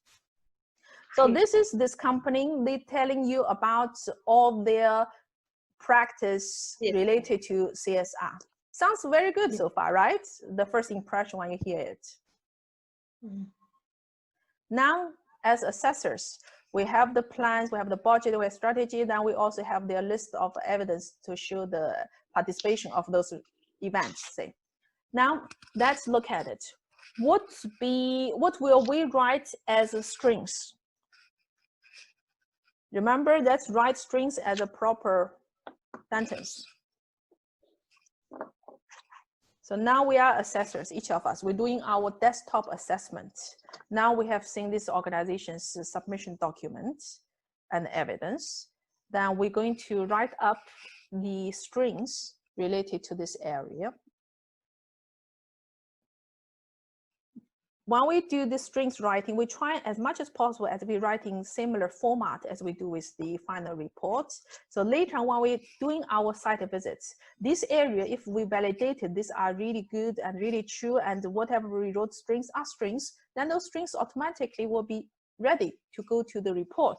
If the area we're saying strings, later we find out it may not be exactly the same way, then that strings may become modified as a strings, or they may even become an area of improvement if necessary. So this depends on the site visit. However, if you've done the proper writing or preparation in advance, the modification later will be very limited, so life was easier. Okay, take your time, no problem, because when we think about writing proper, it's not just a word or two. So to avoid long sentences, maybe you can write as, you know, maybe you want to highlight the first bits. I mean, if you can write maybe like 2-3 sentences if you want to. Okay, yeah. Just 1 second, let me adjust my AC. 1 second.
Okay, let me see. We have a few coming. Huh? I will not read aloud. We give you the time for the people who hasn't complete. Continue. I will just have a look, quick look.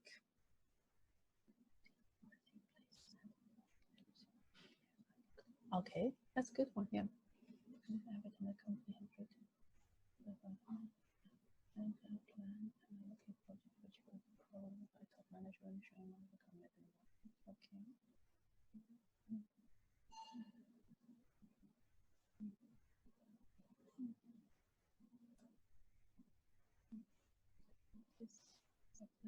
strategy and plan that is documented. Evidence submitted as documentation showing the extent to which this has been implemented as what work basis to be carried on the areas and lessons that we have this verified use was. It would be better to have this verified by use was. Okay. This is only strings, huh? Let's focus on strings. Area of improvement we will do on the next next slide. Here, let's focus on strings here. Has got a plan, areas. Conducted with activities not here with population the labors. Okay. Okay.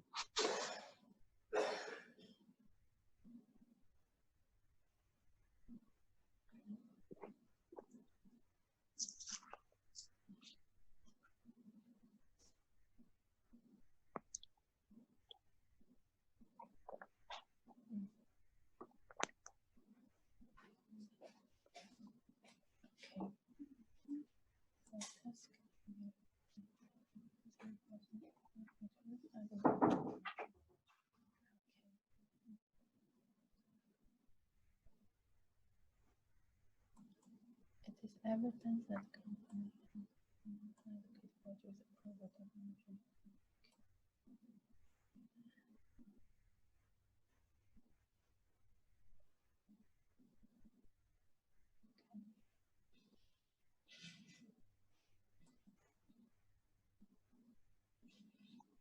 nice, all coming, very good.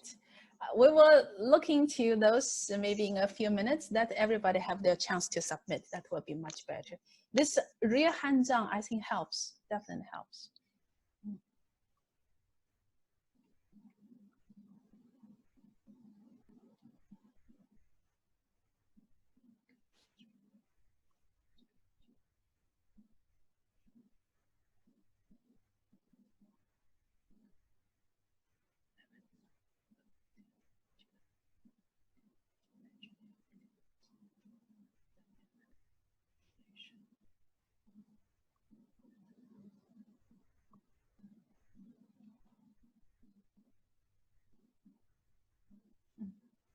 For the people who already finished entering, I would like you to read what we have received.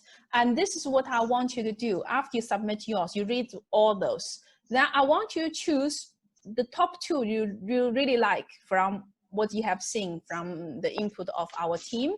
And then you may choose one or two, the ones that you think need some kind of enhancement or improvement. Okay, then later I will ask you which ones. So just for yourself, maybe read through what has been submitted and see which ones that is your one or two your favorite, or you think really a nice kind of a write-up. Then which one or two that you think maybe we need to have a better enhancement, or the things that we may discuss to say these certain things that we should avoid or can be enhanced better. Let me see how would I view it in my system.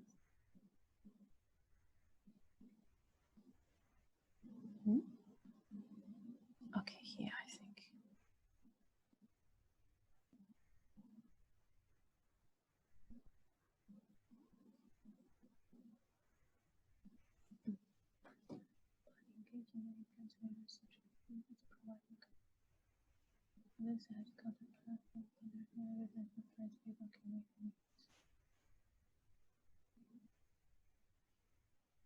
You have sales strategy in place, which is communicated throughout the organization.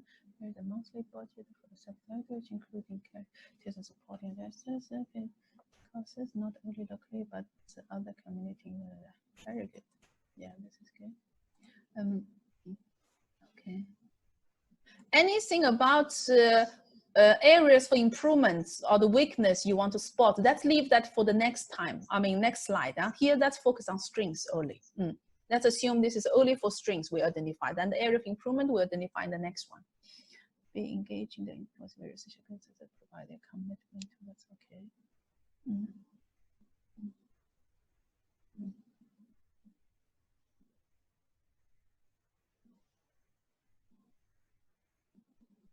How many members we still need a little bit time to submit? Should we give another maybe 2 minutes maximum? 2 minutes. Anyone who has not submitted, maximum 2 minutes, finalize your sentence, then let's submit. Yeah, thank you. Really appreciate that. We have a clear strategy.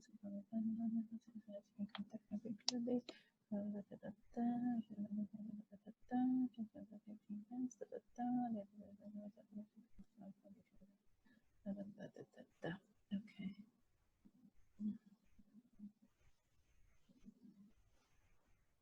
Okay.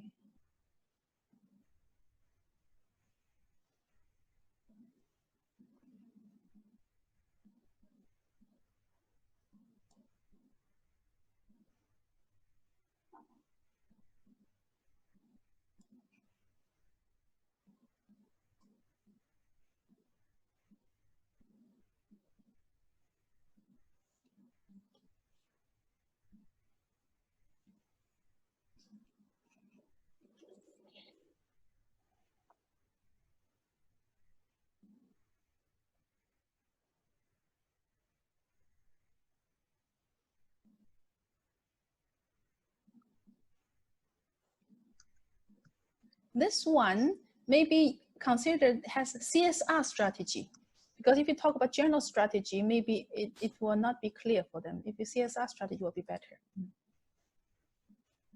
CSR initiative has been conducted.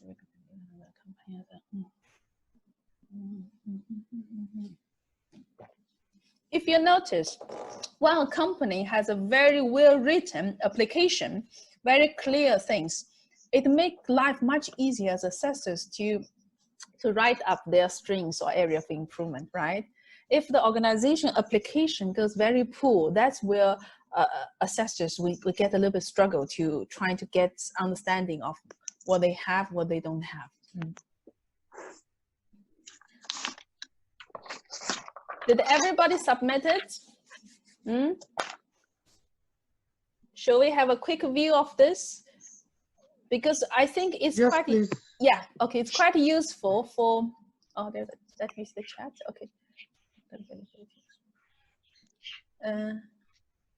We have Dr. Sheha. Dr. Sheha, did you enter in this thing? Because I saw you have a message on the... I don't know, because I'm penetrating from my mobile. I cannot, you know, send through the exercise. I'm sending through the chat. I don't know what's the problem with my phone. Oh, really? Oh, okay. So because usually I'm not really reading the chat all the time. Okay, maybe also let me announce for you. The Dr. Sheha saying the company has proven the availability of CSR strategy with strong implementation. Okay, let's go back here. That's anyone who still need to submit, continue your work on that. Meanwhile, we will just go quickly over. Then I want to get your quick feedback to see if anyone really like this one or which are the top ones you like, right?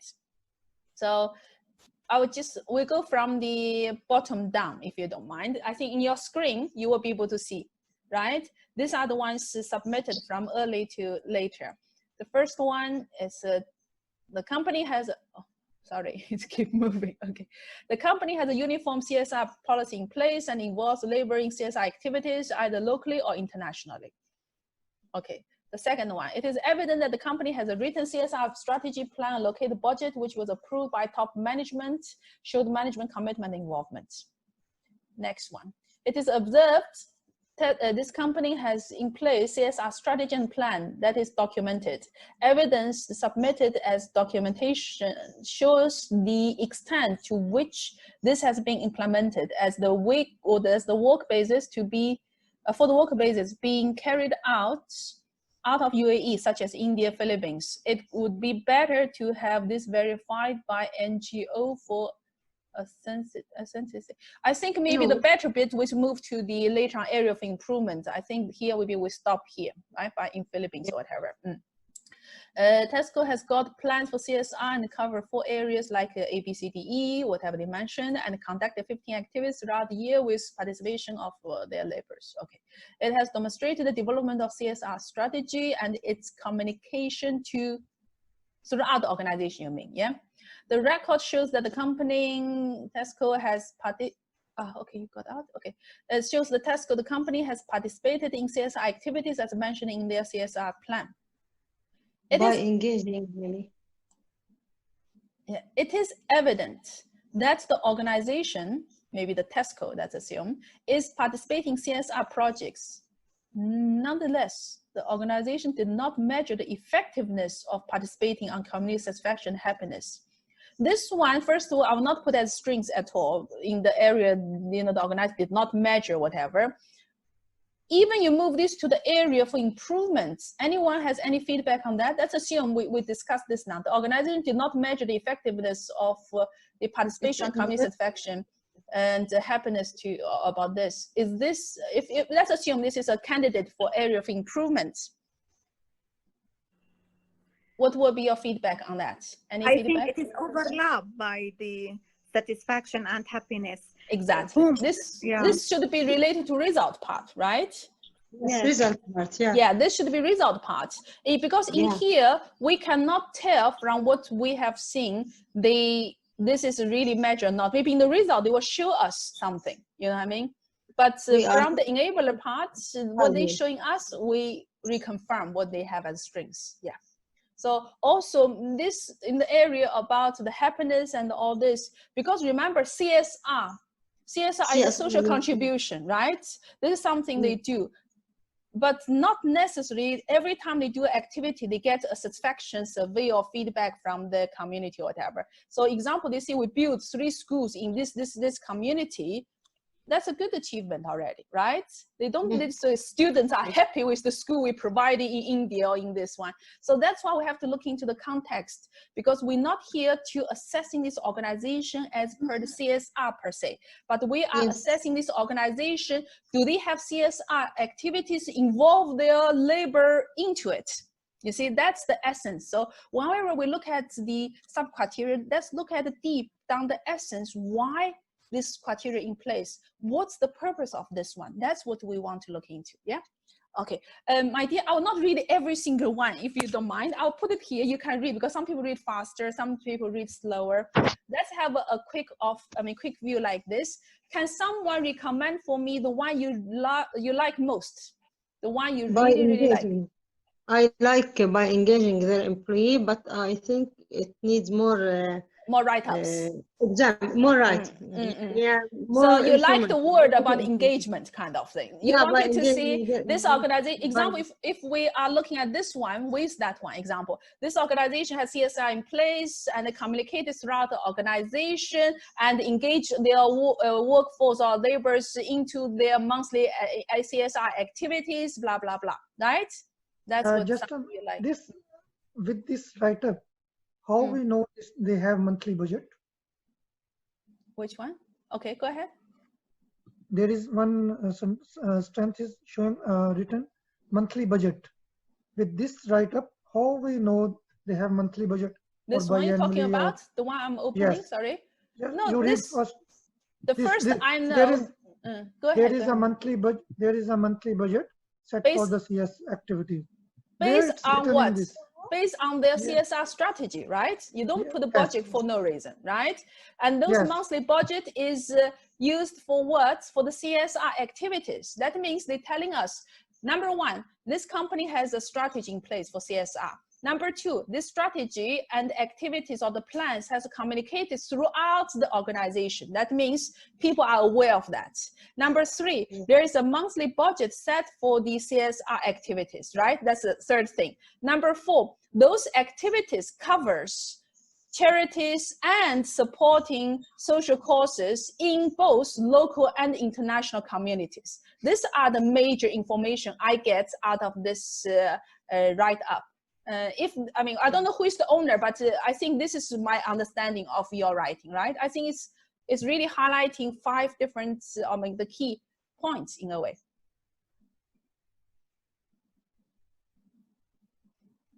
I don't know the owner, so okay. Yeah, it's me. That's what I wanted to highlight. Right? Yeah. So in here, by reading this, I understand these are all the key things. So as earlier, they suggest they like the word engaging. So maybe I would say that monthly activities, whatever, support this. For example, they communicate throughout the organization and engaging their staff with their CSR activities. So this would be beautiful, really. Very nice. Yeah, we can combine more than one sentence and get exactly. So this is what's in way exactly, but there's something also, remember, when we write this, we need to make sure there's something very clear, and we don't invent things that we're not sure. You know what I mean? So if they have that, if they're saying that, we state that. But we do not assume that we can't guess or think. Exactly, that's what I'm trying to say. Don't guess on behalf of them to say. Yes. But what they saying here, it states this, but in a way they already imply. But we don't need to really say this implies blah blah blah, because it's obvious. Okay, so do you see? I think many of those sentences really well done when it's come to these strings. The developed CSR strategy has approved any budget issues, organization commitment taking over the organization, and there's encouraged involving company CSR activities. Nice one, this one. Okay, does the corporate has the strategy cover 4 key? Okay, so you see here, when you talk about strings, again, you look at them, you want to highlight the real core, the best things they do in a way, right? So here the focus, they have a strategy in place. They have a plan and activities, and those are funded with their proper budget. Their people are aware of it, and their people are involved. They're not looking after the local CSR activity. They also extended beyond to the international CSR activities. These are the things that more or less it shows this organization as strengths. Okay. Is there anything that you think we need to improve a little? Because we have a lot of answers here. Let me see. How to remove this? Okay, yeah, this is remove smaller. Maybe this one, I think you want this to be in the area for improvement, right? Yes, although, we use although. Yeah, so here it says, although they got their plans, but so okay, although XYZ company or Tesco have a CSR strategy or plans in place, however, there is no evidence that this plan is based on the community needs. How can we, I mean, what will you say? How do we consider this not a claim, but it's a more of a factual statement? Yeah, we can decide. We decide through the document we see on the exactly, because here, if I say that based on what they written, they can easily object that how would you know what we do is not based on the community needs, right? For example, blood donation, maybe there was a need at that time when they did it. There was a need for blood donation, so they did it. We decide according to the evidence they exactly provide, right? So that's why, as an assessor, I don't know, maybe let's hear some other voices as well. What I see, if I say this, I need to make sure from what I have seen and observed during my site visit, there's something has to support my statement. If I say there's no evidence this plan is based on community needs, that means it's obviously this organization just randomly doing some CSR activities and they're not based on needs. This is what I'm trying to state when I say that. But if I read through what they have here, this statement could be a little bit challenging, or can be challenged in a way, because they said about disaster, it's a relief during natural disaster, which means they will not do the relief. I mean, this means we do the relief because of natural disaster, so definitely there's a need in the community which impacted with that disaster situation, right?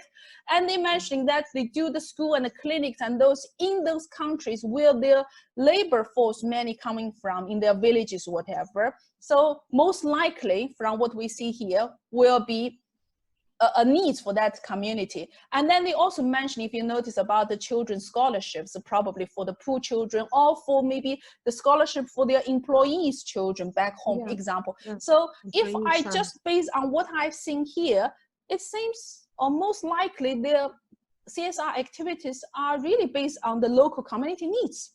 That's what I feel. So if I making an area of improvement saying this plan or no evidence the plan is based on current need, then this could be contradicting. You see what I mean?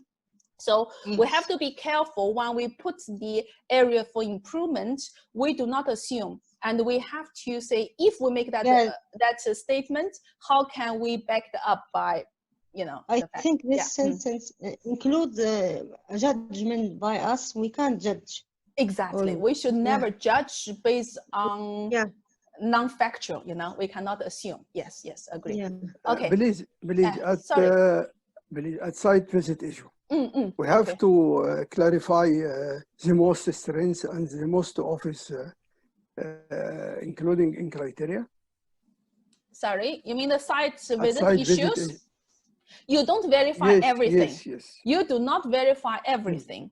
Example, once come to CSR here, things are very clear, right? So during the site visit, I don't have a lot of confusion here, but maybe I want to see 1 or 2 records of their CSR activities, or maybe I even ask one random question, what kind of things you are doing CSR things in India, Philippines, Nepal, whatever. Can you give us a success story that related to this? Let me give you something. But in this particular case, what I see here, I don't have something very obviously that there is a major issue I want to verify.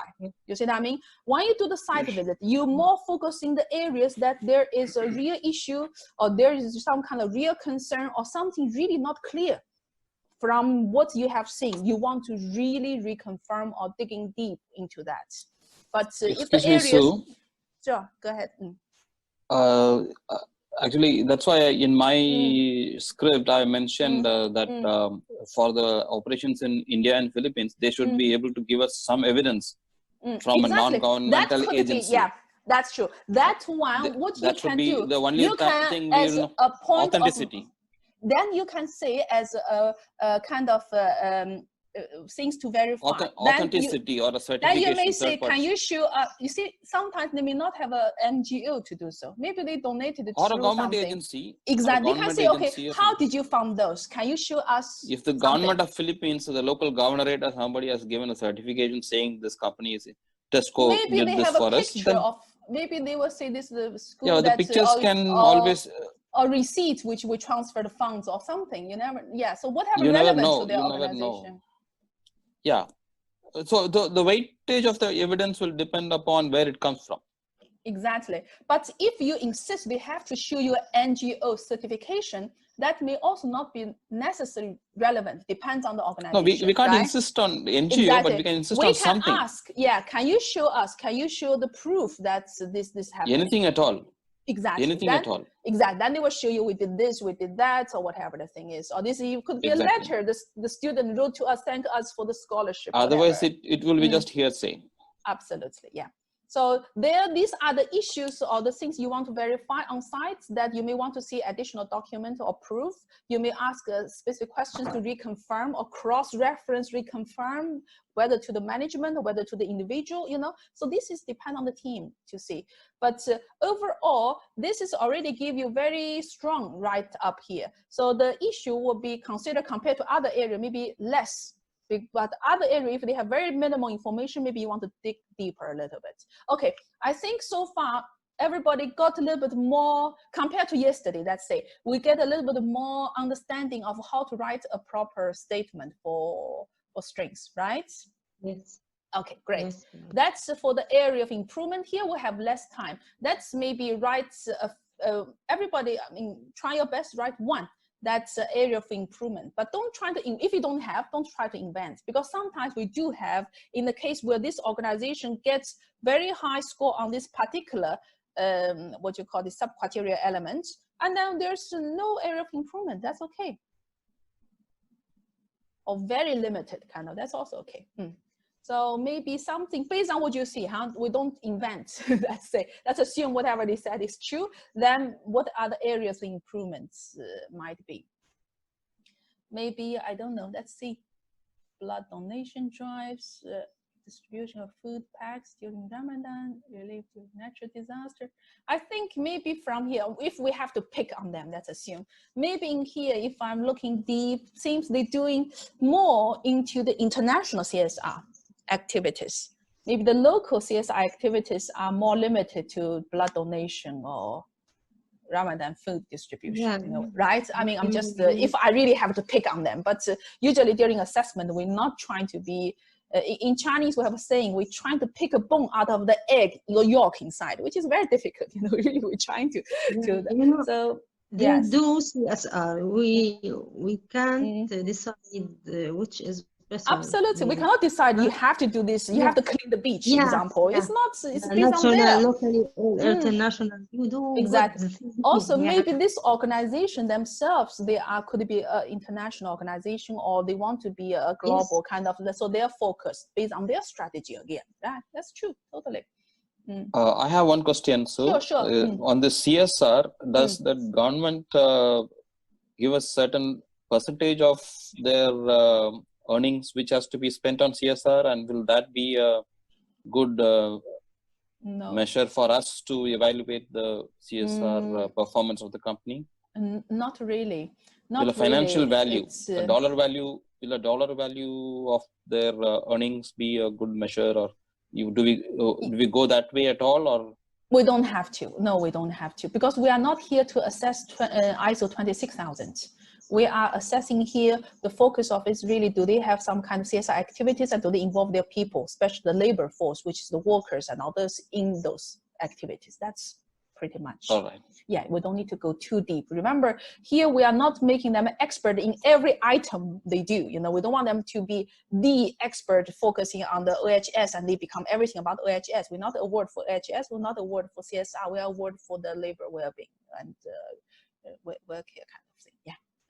Okay, maybe this one, the area of improvement is less. We move to the next one, or maybe then another one which you can find a lot more and easier to find area of improvement.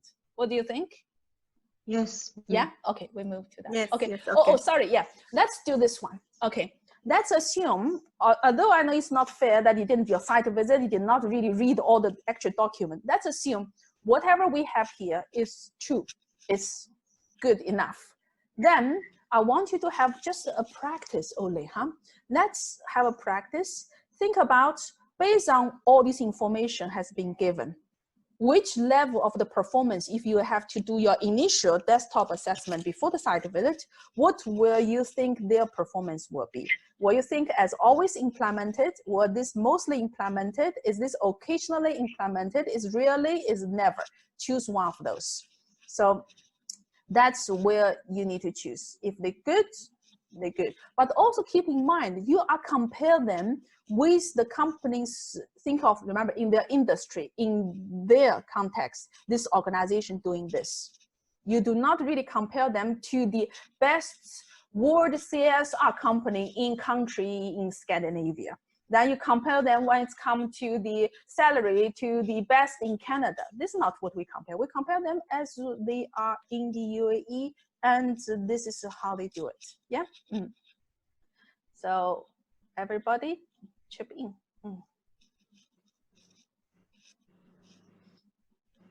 Let's assume whatever they written is accurate, is what we're going to see in the site visit. Just think of this way, it's easier. Don't delay if you're Okay.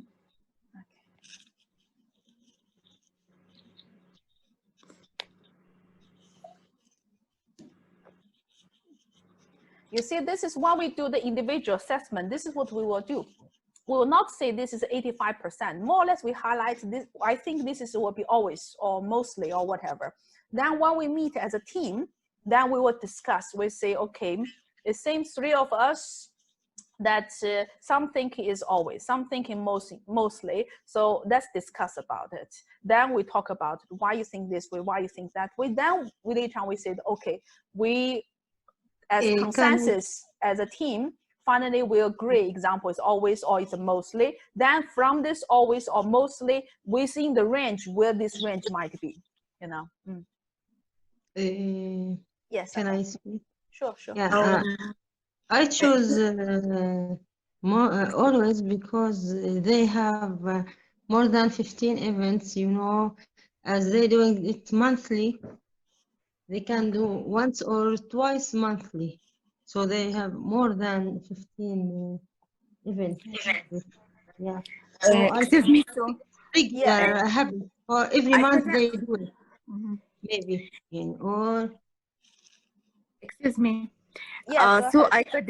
I couldn't send by the link, but Really? there is something go wrong. So I choose No A. problem. A. Okay. No problem. Yeah, this is exercise, you know, for us to, you know, why we also want to make sure we have at least we share common understanding. With A and B, at least they close. But if in today, if we see someone choose D, then we'll say, wait a minute, there's something doesn't make sense anymore, right? So this is what will be, because this is what we will see when you actually meeting with your team. You will see A or B. And then when people say B, I will ask them, why do you think it's mostly implemented?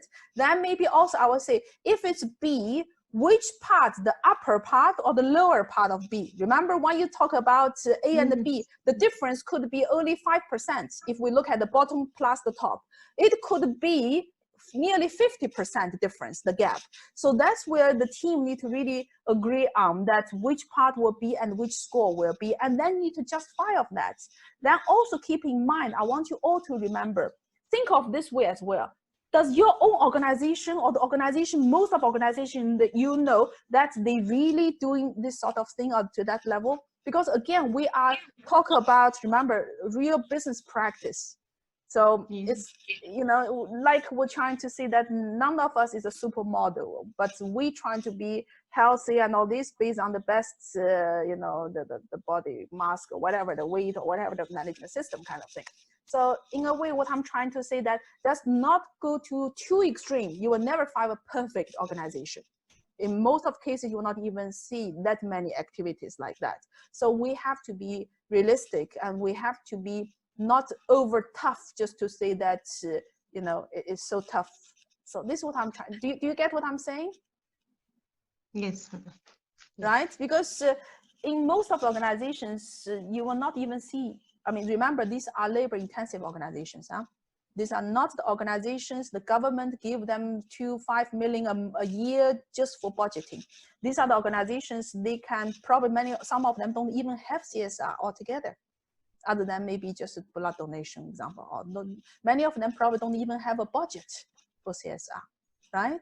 So this is what have to be realistically. Okay, let me ask for the people rated for most implemented, which let's assume between 55 and 75, most likely where you think you would rate them, the upper or the lower? I would right now rate them between 55 to 60, because this is just based on the text I've seen. Now, the final result will only be after my site visit. Okay, I totally agree what you're saying, that this is not the final, right? Yes. But yes. let me maybe agree with you as well, because you have a question mark that the final may change, right? So Yes. let's agree on maybe as a method. In your initial scoring, that when you did that, you probably assume, let's assume what they give. That's what I'm saying today, of course, we are not based on the final score, but let's assume what they give us is true. And then during a site visit, you are more or less proof this is true. What will be the score will be? 65. 65? Mm-hmm. Oh, you are a tough assessor. Okay, someone else? This is really tough assessor, to be honest. Yeah. Someone from the, okay, go ahead, Heather. Yeah, Heather, yeah. In this example, there is one point, it's not mentioned here, that the employee is participate in as volunteer. Ah, okay. So that's maybe that's an area you want to verify during the site visit. Yes. Are people volunteer, or you force us to donate blood? Okay, that's a site visit issue. That could be an issue that you want to highlight during the site visit. Okay, that's very good. Okay. For me, I give 85. Sorry. Yes, sorry. That's the reason I scored them 65, because I did not see the involvement of the employees. Although they say said that we no, they although they involve say laborers, we yeah. involve, but we need to check: are they forced to give blood, or are they doing it as per their will? Okay, let's assume they did everything as they say, which means people volunteer. That's everything perfect. What will you give? We assume that. Okay, in that case, then yes, towards the higher side. Okay. Now well, I want. For me, so before site visit, I'll give it 80. Before site visit, Yeah, and before. after verifications, maybe it changed.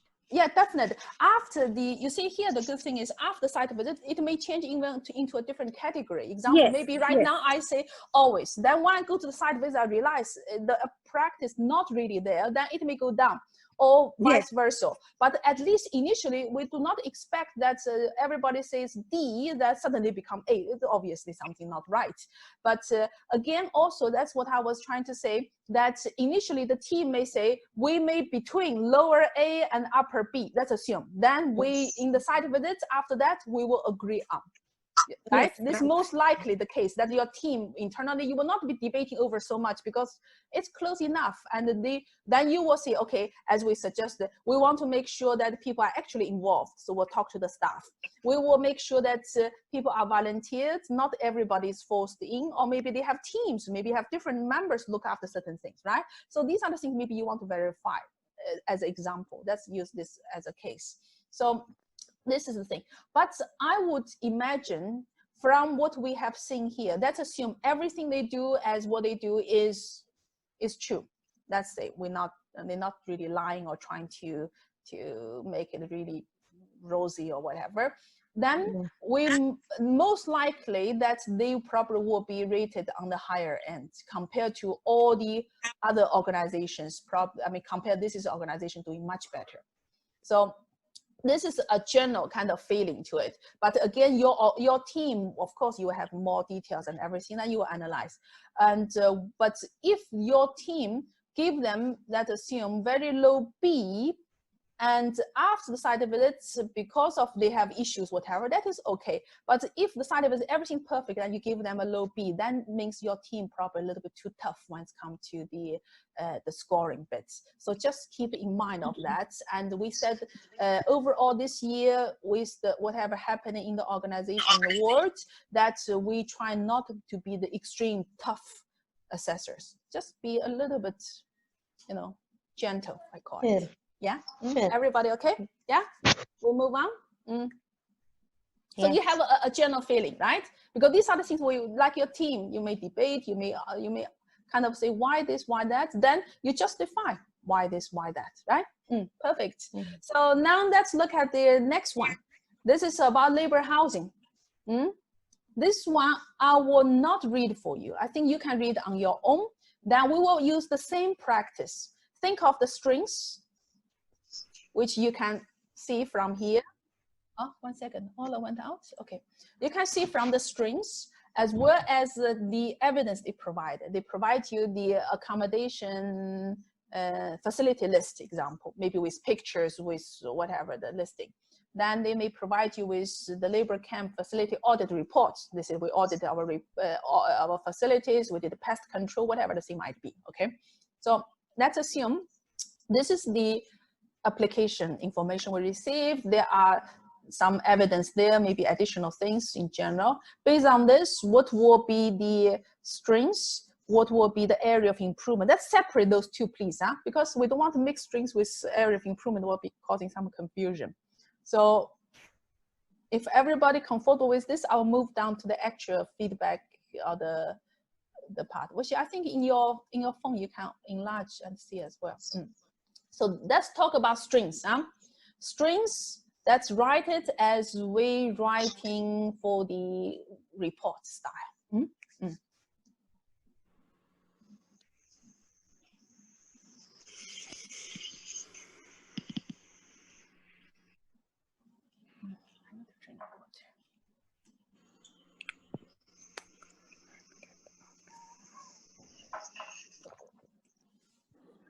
I hope these kind of exercises are useful, because to be honest, we did not do that much practical like we do with you guys this year compared to before. Before we do one, we do a case study where they have the booklet and all these things. But here we kind of made it one specific, just give you a taste. And I think it will help, especially for the less experienced assessors. Maybe this will be really. I agree. useful. Last time it wasn't. We didn't get involved in these many exercises. No. When Because, we did then. Yeah, because sometimes, you know, we do also assume that assessors, when they have all these certificates and all these things, they will be good assessors, but sometimes not necessary, you know. So we said it's better we do some exercise, and as a group, when we discuss on this, it will help everybody overall. Then the experienced assessors also can share their experience, then give advice what to avoid. And I'm sure some of you could be team member or could be team leader. If I ask you what are the pains that you've gone through in your assessments, a lot of commonality, which can be avoided in a way, right?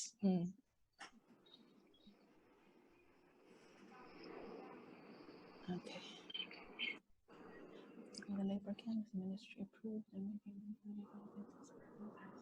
has conducted internal audit.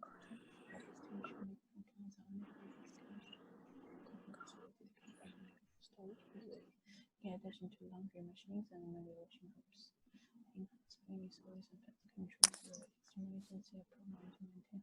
Actually, we are very close to our break time. Okay, you want to have a break? Then think about it. Then when we come back the break, I will expect everybody to have their input. What time is it? Let me see, 2:50. Okay, so we meet back in 3 o'clock, everyone. All right. Okay, great. You see, I have real good timekeeper to remind me. Thank you so much. Okay, so I'll keep the screen on, and if you want to answer, it's up to you. And people want to have a stretch, like me, I need to maybe have my dose of caffeine and have a cup of coffee. I will move as well. Okay, we'll come back in 10 minutes. Thank you. Thank you. We need to break.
3 minutes.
Ah, very good. Things are coming in.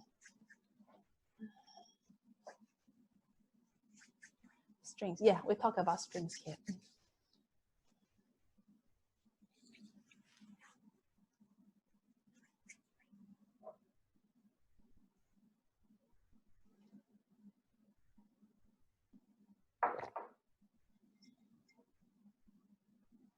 Text fulfills the local laws in terms of labor camp requirements, and they run a periodical check. Okay, inspection. They also provide different facilities. Can I ask you so? Yeah, sure. Go ahead, Ola. No. يعني what I mean that it's nicely written by the company. Everything is stated there, but actually we are as an assessor.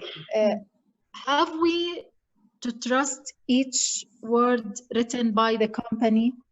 I mean, it's here written, it's approved by the Ministry of Labor, and they do external and internal audits, and they have rules, which is very nice, and which is يعني,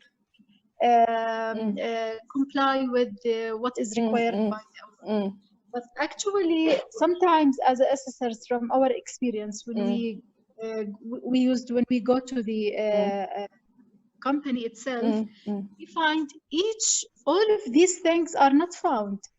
Or not I know what you mean. I know what you mean. We have some experience in other words as well. I agree. So how I will write the strength, while this will make very headache for me when I go there and I find I have to remove all the strengths. Okay. Now let me give you advice in this case. Let's assume this is the case. Of course, let's assume the case study, to be honest, we put in here are good companies. Otherwise, if we put very lousy ones, you don't even have strings to find because you don't have additional document to read through. So we have to give you something, at least some, bones and meat to chew on. So most likely what you see here are good ones. But as you see, absolutely, you may have, unfortunately, your team got luck. You got one of the companies, probably 1 star even below. So everywhere you look doesn't make sense. Of course, they will not have all this beautiful writing. Most likely they will have less. But if for whatever reason, after you study the application, there is a very strong sense across the team that this company seems making up, right? Then in this case, your team then do not necessary to write the complete sentence that as we do now. Then you may need to highlight a lot more on the areas for verification, because that's where you really need to dig in. Myself used to put the area of improvement or the issues that I exactly site visit issues or issues need to verify. Some issues it could be verified in the sense that you request additional documents. Right? Remember we talk about that also to see it by your eyes, or to exactly. See it, to feel so it, that's why, in a way, if you notice, why the site visits give you a real sense of the business, and sometimes you may have the opposite. The organization writes average. When you actually visit them, they have a lot of great practice, but their people didn't know about how to write it or how to put it. So then you realize after site visits, this performance gone up a lot. There's also companies, of course, after site visits. Remember I told you the real case whereby supervisors faking as employees to do focus group. What kind of organization is that? It's not even ethical. But this do happen, but very, very real. So these are the organizations, we just qualify them altogether. So they don't even get any kind of style, anything, because this is not right at all. But you will be shocked. This could be big names sometimes, it's really shocking. Actually, here's my concern about the site visit. يعني particularly in this year. I think it's so difficult. It's challenging, very challenging. It's very challenging. Particularly here, I'm telling you, I'm from Jordan. Oh, so, okay. Then you will not be physically visiting, probably virtual attending, So the airport is closed. No. Even if we will not have people from abroad assessors. They will not be physically moving. No, definitely not. Oh, so it's virtual. We'll be doing more for the virtual part. So if do you have some assessors in UAE? Most of the assessors from UAE. This year is the first time ever we included the assessors from abroad because of the situation. So because we know there's a lot of virtual. Previously, assessors only from the UAE, local assessors here. Because no, Sue.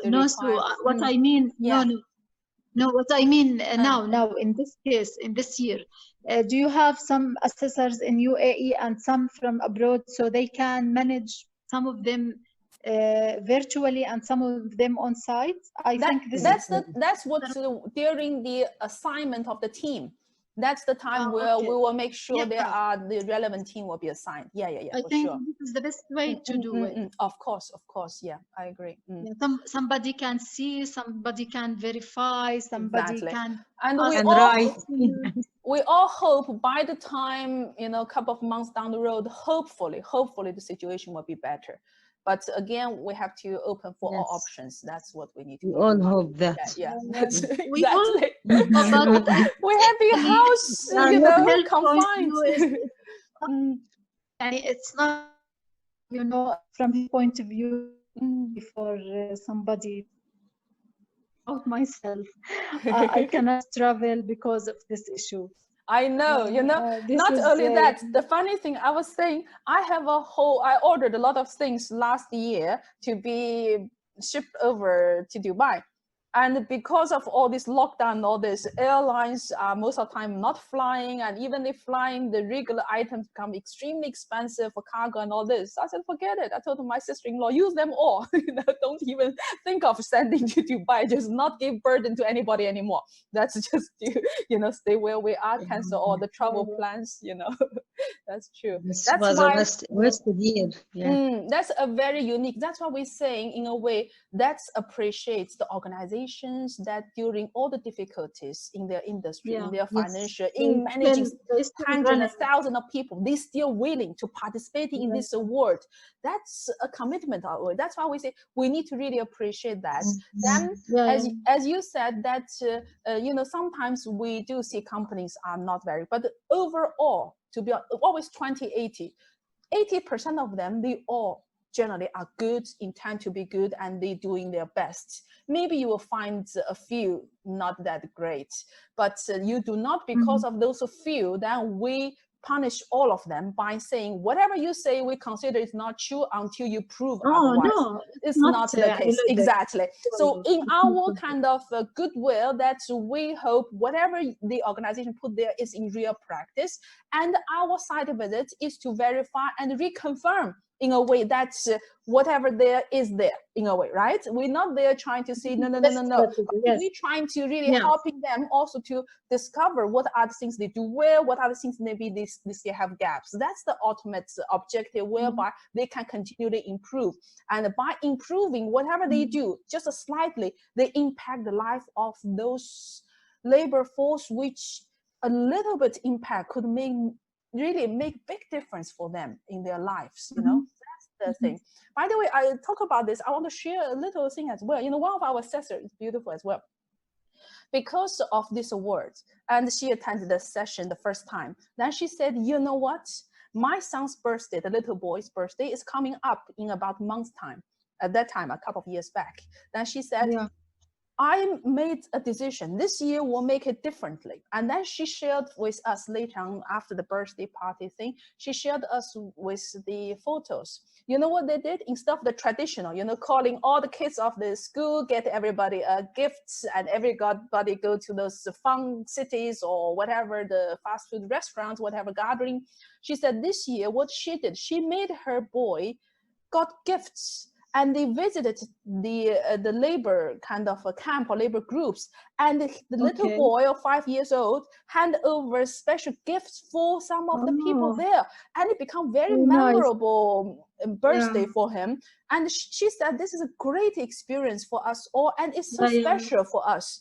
Then some of our assessors also saying, I'm working in the bank now, I'm suggesting to my own bank to have a special CSR program to help the labor, you know, in the area of whatever. So this is what we want to really use this award through our assessors, through the community awareness, through all this to make a difference, impact the society in a way, you know. So that's where I say this award is a little bit special, touch your heart in a way, you know.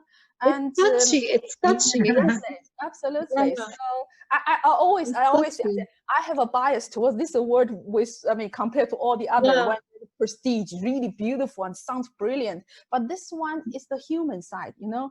And that's, you know, when I registered for this award, I was wondering what are the criteria for this award. But when you introduce the criteria and how it is humanity, and there is a humanitarian in this absolutely. award. So it's touching. So you believe that you have to encourage these laborers. You have to raise them up. You have to give them all the appreciation to do their work. Exactly. They no longer those nameless faces once in a while we see on the roadsides. These are the people are building the society where we live. Remember, they are also great contributor to the city, to the place. So that's why they also should be appreciated. That's the point. But so the award will go for the company itself, right? For the no, also I corporate. told you the individuals. The winning companies, they nominate their distinguished employee, which is the labor. They will be nominating also the But overall, yes, the award goes to the company. However, remember, whatever the company does, any improvement will benefit all their laborers, right? So that's this was my comment. I think they have to reflect this award on their procedures, their system, their incentives reflected on these labors. Absolutely, absolutely. Okay, great. We have a lot of wonderful input, I think, right? I think now more and more our team got a real hands-on of what to do when we write it. Yeah, the housing facility provided this company is as per MO labor ministry standards and will maintain whatever important hygiene and safety. The Assessor camps are provided with all cooking facilities, laundry, whatever. Okay, and the company provides labor housing that meets government requirements, and there's internal, external audit in place, and the covering requirements such as food, water, and clothing, or laundry, whatever. Yeah, Assessor has provides labor with clean housing, water, washroom, etc. This facility are regularly audited and meeting the ministry requirements. Yeah? Can you imagine if this are the one happening in the organization, the labor will really have a much better living standard compared, right? So this is, they will be happy. Absolutely. You will not believe when we started the award, most of the labor camp has no Wi-Fi. Then because of these, they have to look after the facility to have better improvement, remember? So then when we visit the second year cycle, many companies start to have Wi-Fi, some free, some say, collectively pay very minimum. Then this year, I guarantee you, most of them probably will all have free Wi-Fi. You see, these are the step-by-step things are introduced in different organizations, depends on their... It's a journey, it's a journey. It's not one stop. Absolutely. Absolutely. Okay, let's move to area for improvement. What are the areas for improvement that we can identify or highlight once it comes to these applications, labor housing? What can we identify? Okay. So next time, maybe when we do case study, we'll do the case not always too good. We may do some mediocre. I think that will be, it will have, AFIs will be easier.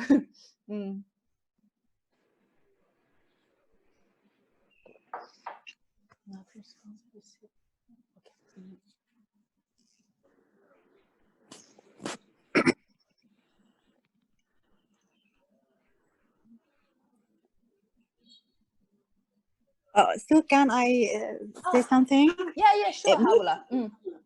Maybe we need to return to the criteria, okay? When we write even strength area or the improvement area, just to find which is lake here, okay? Because they seem covered everything. Yeah, absolutely. That's the thing. Remember, we said their application, their supporting evidence and the site visit compared to what? Compared to the criteria and sub-criteria elements and all these details, right? This is how we compare. Also here in this case because they see they covered all the good. We don't have much errors improvements. That's true. That's true. That's true. Don't worry. I think we do have some another example. Maybe have less. Let's look at that. Let's try to be the main assessors trying to dig anything possible. Let's assume. Okay, it was not evident that. What are the security plans and management plans in the labor camps? You talk about labor security, right? The company. Okay, go ahead. although company state it comply with and improved from Government, labor okay. and meet local legalized requirement, but it is no record evidence that. Oh, they submitted to refer to the organization. criteria, yes.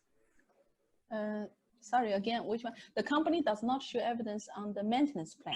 Oh, you may want to see what kind of maintenance plan do they have for their organization? Yeah, or for the because you camp? have to maintain. Yeah, because you have to maintain these assets and facilities. Absolutely, that's a good idea. But this is what you might want to see in your site visit, right? Or they may even request, do you have any documents or the support things to show about related to your maintenance or your labor camps maintenance? Yeah, you see? When we want to dig, we can't find. Okay. And also some records to the risk management due to the cooking facilities. I don't know, the laundry and some, I don't know. So example, what you're trying to say here, they think they provide that, right? Maybe another thing they want to verify, that's assuming we have to pick on them. Maybe the other thing you want to verify, are these provided facilities are sufficient? Example, let's say we have a labor camp of say 500 employees. I have 2 washing machines, example. Is that sufficient? Yeah. Maybe not, you know? Or example, the employees, they have to queue for 45 minutes in order for them to go to take a shower, example, because that means maybe they didn't have enough the washing facilities for individuals, example. These are the things when you go on the specifics. But again, many of these you don't necessarily, if we have a site visit, which we can go and see, then we don't really need to ask per se, you know, because we did, you know, actually my team, to be honest, we had the gentleman, our team leader, actually went to their bathroom and so the gears, we were standing outside waiting, kind of, you know. So yes, you may want to see that. Then you may talk to people just randomly, kind of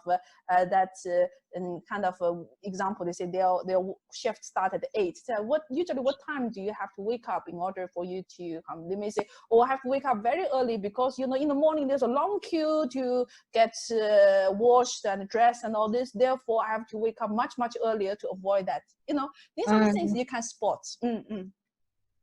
And the temperature, air conditioning, no, not recognized there.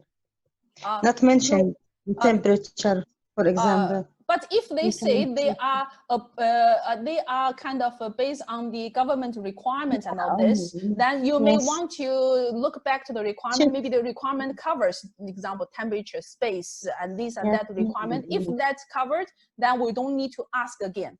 You know what I mean? So in this, that's true. In the site visit, we can check. So I don't know if you hear me before. I asked about the risk register. Can we ask for risk register? Related to the labor camp, you mean? Yes. Yeah. So when they do example, when they do facility audit, right? In their facility audit, maybe they identify certain risks related to the labor camp. Maybe you want to see that, right? Maybe you want to see the facility audit for their camp audit or whatever the facilities. So we can ask for the criteria of the audit, what they are auditing. Usually, if you see the report, more or less they will highlight those areas, right? If I'm not mistaken. Okay. Yeah. So usually, what we also as assessor, what we're trying to do, if we can ask one report or one document which can cover most of things, we don't ask 5 separate items. You know what I mean? Because we're just So example, if this facilities audit report will tell me their key facilities, risk factors, how often do they audit, who they auditing, whatever, then in there I can probably cover most of the information related to certain part of it. Maybe there they're also mentioning that this facility has maintenance or no maintenance, you know what I mean? So remember, if you want to measure anything, there's a tons of lists. If we want to measure our blood, there's hundreds of items can be measured, but let's focus on the critical ones, really that's most important. So maybe like the red blood cell or whatever the thing is. Yeah. So this is what I meant was the same way. So please, can we review the audit reports and have the right to ask about the corrective actions You suppose can. if the the You company cannot. Example, you can say, can you give us 1 or 2 example of the corrective actions based on your last audit report? Yes. Yeah, yes. so they will tell you example, but we will not really, because remember time factor as well. We are sampling. We not really ask every single place, every single question. Because No, remember for you have the so many. major things. Exactly. Yes, So you sampling, you kind of observing from some answers that you will know. Okay. Everybody comfortable here? Any of advice from the experienced assessors, any of these we need to, or anything you spot here that may be a common practice, not perfect or could be improved, that everyone should have an idea on? Any suggestions or advice?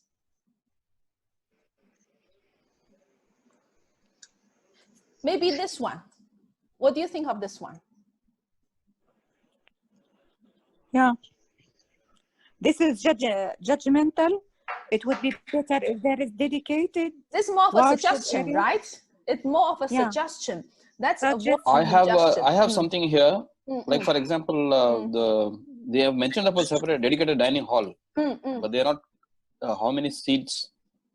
Is it catering to all of them? Is enough room, or they have to be stand in lines? You talk about the capacity, right? Similarly, laundry machines. Exactly. As I said, whether it's laundry or the capacity for the dining, or we only have 1 TV room with 10 chairs, and the entire, thousands of people has to use it. Then nobody will use it, right? So even laundry machines. I mean, just for namesake, they may put 1 or 2 machines. Exactly. These are the things you can verify. That's true. So these are the things which we need to look at, which is not readily obvious from the what the write up here. Also, let's keep in mind, because we're trying to minimize the writing from the applicant, we tell them don't write a lot, because a lot of things can be verified through the evidence, through the site visits. Therefore, so these things, they may if not we are not, have. Sorry to interrupt you. Go ahead. Yeah. These things, can we ask them as secondary information through Taqdeer office or something like that? When we find that these informations are missing, not available, if we can ask specific information through Taqdeer office. Yes, right? you can. Remember, I said you can ask some obvious missing documents, but I prefer you don't ask, example, 100 items separately. Example, if you say that if they have anything about facility audit with the capacity, if any document for that, they can share with you if that's what you want. You know what I mean? So we ask minimum, but that's with the maximum insights or information which can cover what's our concern. Then the remaining we can verify during site visits, right?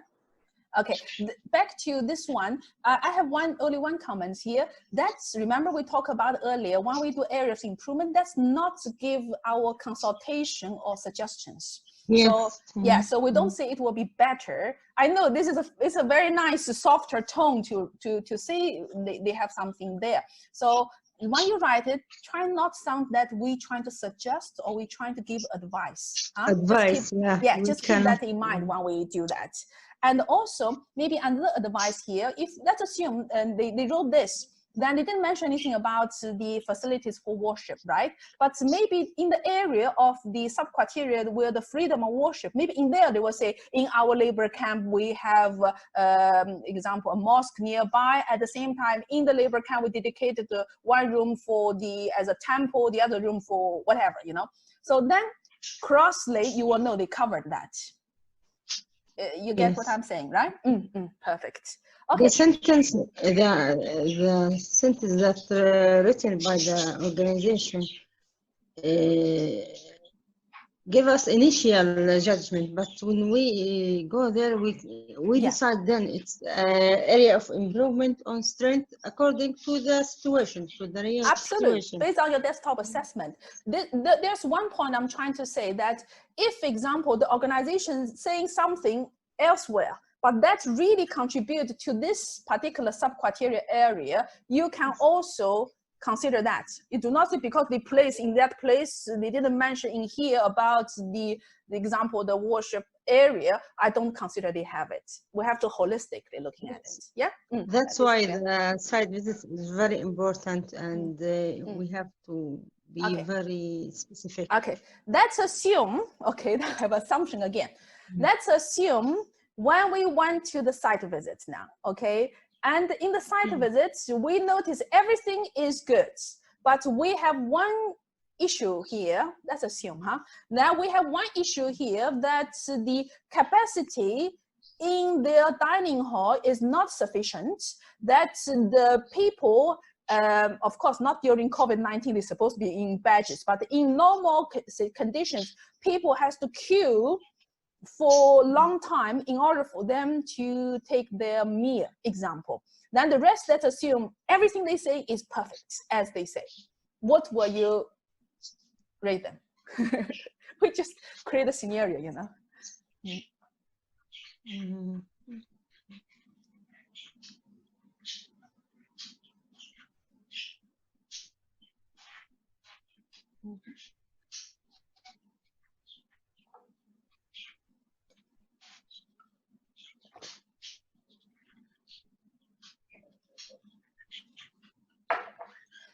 Let's also keep in mind, example, when we look at in general example, when you look at the sub-criteria, right? In the sub-criteria, when we talk about the, say, labor housing, we talk about, do they have proper housing? Do they have the proper requirements? Do they have, you know, certain critical key elements? Then if one of the key elements not doing that well, and all of them doing well, proportionally, you have to consider, Not because one item out of the 10 not doing as perfectly as we hoped, that immediately they drop down to very bad. You know what I mean? Compared to other organizations, maybe they're missing some of those. Those organizations maybe get a little bit lower score. So we have to keep that in mind, because we are not, because, you know, out of the 100 exam questions, this company, one of the questions answered really bad and immediately their performance going so bad down. We have to be considerate based on the specific criteria and what they covered there. Yeah. Okay, I will not comment on this. We'll just move on. I think now everybody have a good understanding, right? I would agree. For me, I will probably rate it as B if that situation happens, because that's maybe only one items. But if I found out there's so many things I really have issues, then their score probably will lower B or even upper C, depends on. However, if assume that everything is perfectly as they say, and really on site we were very happy to what we see, then maybe I even go up to the A, up to the always implemented. So this is depends on how the actual situation. Here we are just really making scenarios based on the thing. Is everybody comfortable this way? Yeah? So yes. More or less we are in the right range, let's say. That's the most important thing.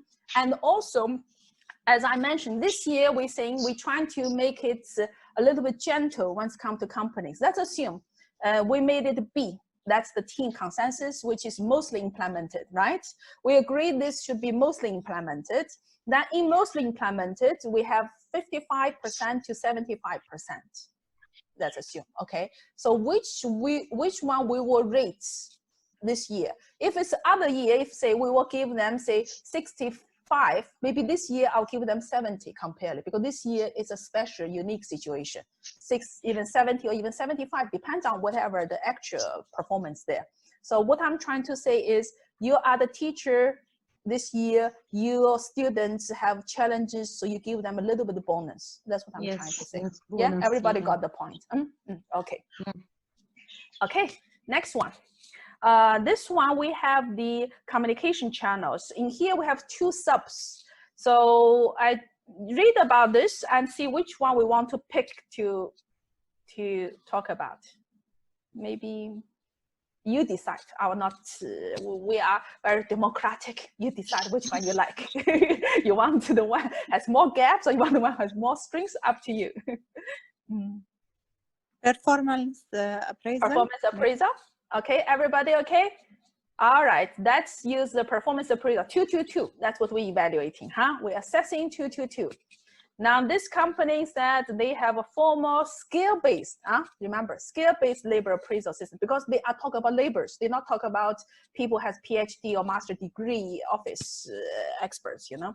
Then those laborers assessed on a regular basis and can attain 3 competence levels within a particular trade category. You know, if I'm a carpenter, in my trade category, I have 3 levels: level 1, level 2, level 3. By the time I reach level 3, I'll maybe the master level or whatever it might be, based on their ability to deliver clearly defined output. So my competency level is linked to the output that I produce, because remember, I'm labor, I produce how many square meter or meter of the wall that I built, or I produce how many units of this, I don't know, chicken or whatever the products we do. Then appraisals and the promotions are conducted on an ongoing basis by direct line managers. So the appraisal is carried out ongoing, and by the line managers, and include both theoretical and practical evaluation of the tradesmen, which means they are, remember, they are laborers, they are the trades, skill-based. So this is what they written here. Okay, now let's see what are these strengths.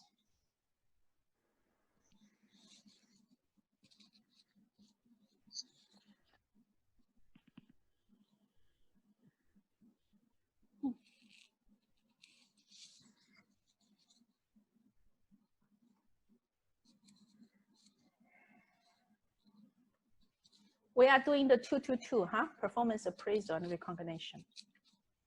What are the strengths they have there?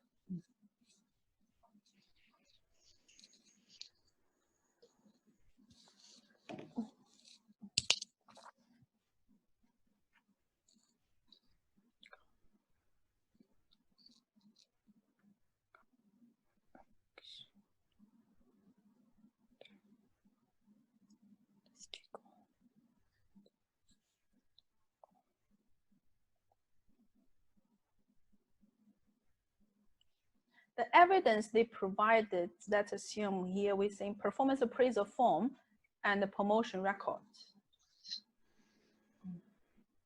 On lighter note, it's complete sentences strength. Sorry, Mohammed, I didn't get you. I am asking on lighter note, this complete sentences strength. You talk about the form?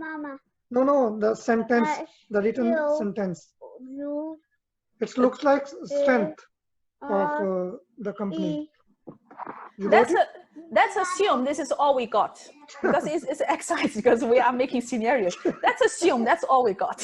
And that's because remember, I cannot keep giving you perfect. Then you have no area for improvement.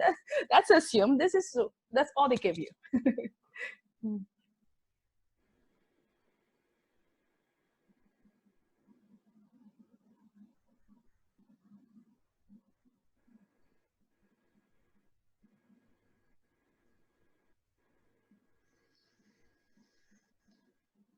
Okay, so they carry out performance appraisal on regular basis by their line manager. That's what they're saying, yeah.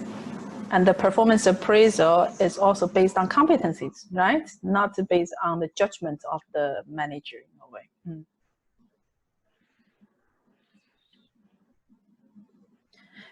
You know, sometimes you may find in the application, they don't write a lot, but in the actual supporting document, you can find all the details. That also sometimes happens as well. As a well-structured skill-based appraisal system conducted regularly by direct managers. Okay. Oh, sorry, I keep looking at the chat. Okay, that's a system on regular basis based on okay. Sheka, if you whatever you're saying similar to what the people already seeing here, I will not repeat it. Is that okay? Because you're facing some challenges, I understand. Okay.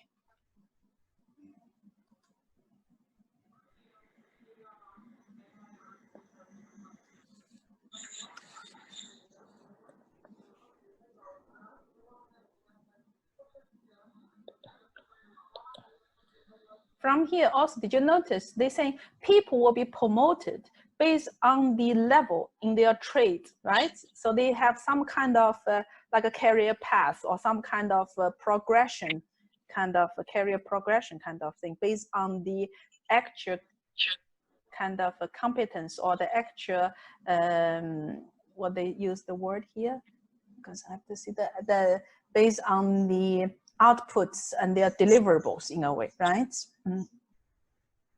Yeah, another advice also, trying to use the terminology they use there as much as possible. So if the company use certain terminology that we're trying to use, that's easier for them to refer back to or understand. Oh, by the way, maybe another thing to advise you as well from experience. Sometimes when you read the application, you may find this company talk about something, but this thing, they only have a brand name or some kind of name. And then it seems all of us as assessors, we didn't understand what is this thing, because the company, they use their own internal jargon or the things that they obvious for their company. Then we do not know what they refer to. That's a juice survey. What is juice survey? We don't understand. So this is the thing also, the team leader, after the initial team desktop assessment, the team leader can also request the word office to say, can the company provide a little bit more details about this particular thing that seems, you know, showing throughout the application frequently, and we still couldn't figure out what exactly that thing referred to. That sometimes also may happen as well. With evidence that Tesco company has a formal scale-based labor appraisal system. Also, labor is assessed on a regular basis with competencies with a particular traits category. Company Tesco has appraisal system that conduct on a regular basis by the direct line managers, and labor are assessed through 3 competency levels. Okay. And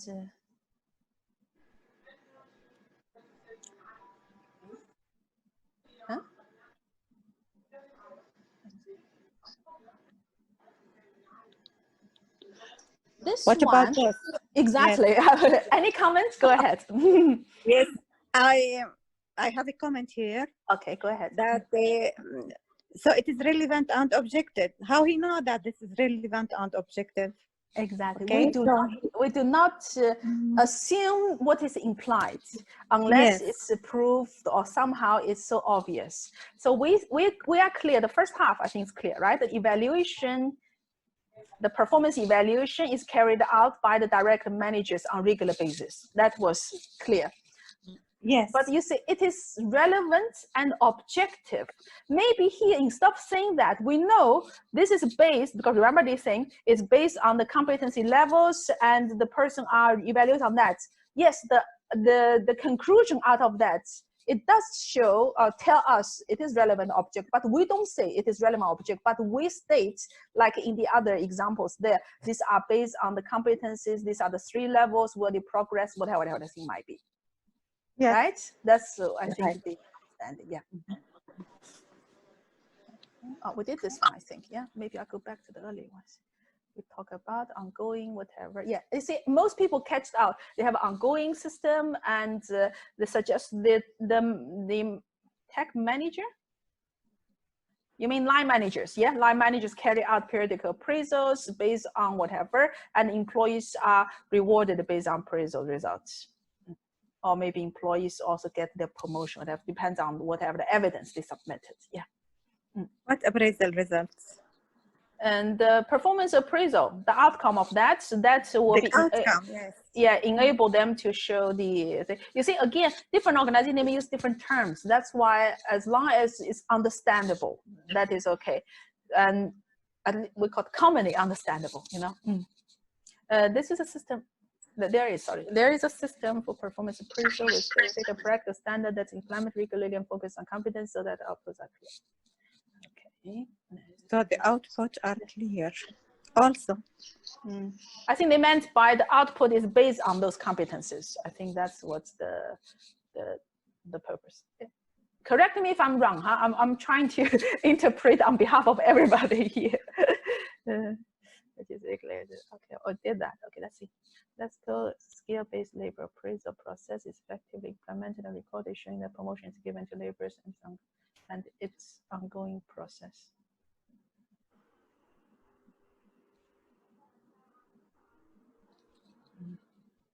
Maybe I will move the ongoing process earlier related to the process, and also these are easier to relate can this we to that. Describe that it is effectively implemented. Effectively here. Exactly. Description, yes. Yeah, effectively. First of all, what do you mean by effectively? Secondly, that this is what we concluded on their behalf in a way, right? So maybe I will not use the effectively, the word itself, but I will say this regularly. Remember, they talk about regularly implemented, regularly carried out by the line manager, whatever. So that will become easier. Yes, yes. Noted. Okay. You see, it's you know what this reminds me of, like a teacher trying to critique our writing away, right? Back to school days. But I think these are useful, small things, you know, small things that sometimes we take for granted, but it make it a little bit better. Tasco uses many communication channels. Huh? Oh, it goes to the communication. Okay. So you got, okay. So I was thinking, huh? Okay. So we have a differentiation one, different one. Communication. To be honest, I didn't read the communication bit yet.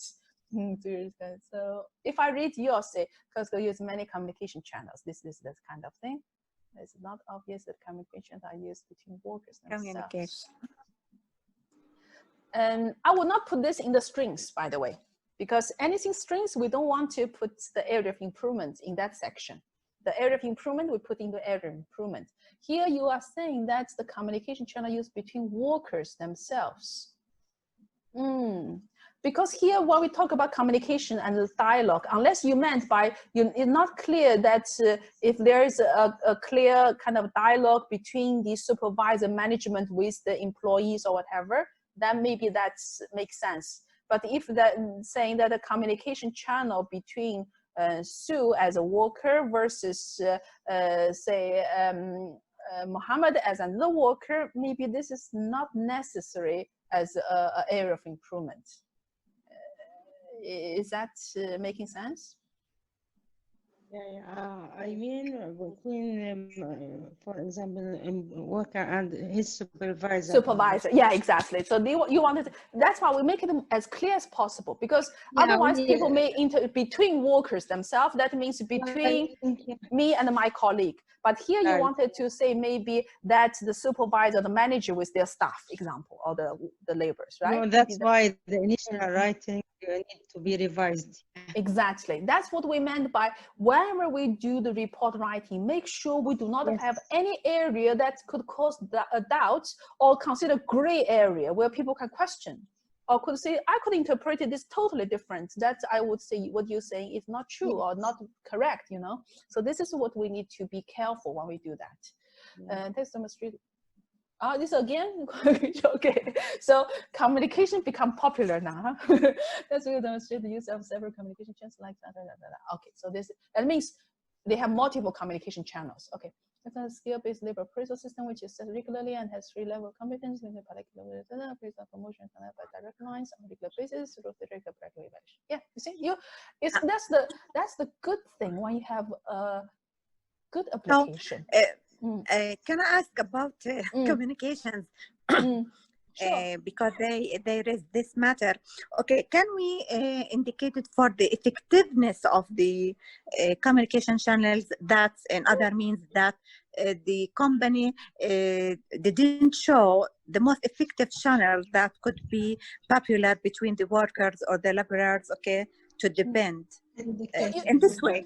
You can ask example. You can say, not ask. I mean, in the strength area, okay, in the improvement area. I mean, that you may put as a temporary, and when you reconfirm during your site visit, you will be able to know that do they identify the most effective methods of communication. But again, remember, communication depends on the content. It depends on the purpose of the communication, right? So they may have a different methods. So example, the best way to communicate to my employees about the safety and those, maybe we do this really briefing and drill and all this. Maybe different than, totally different than the communication if I just want to inform them about the event. That's what I mean. The effective channel in each field. That's what I mean. Effective channel in each field.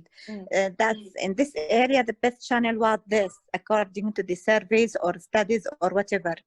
So this has become more clear about the between the workers, okay?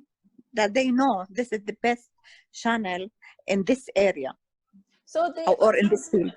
You see, Yeah. usually in the, I mean, when we do site visit, very often they will even tell you, you can even see it actually. When you go to the labor camp example, in the notice board, usually we look around, you know, when we look around in the entrance, we look around in the notice board, we look around, you will notice if the organization pay a lot on the safety, you will notice there's a lot of things about safety.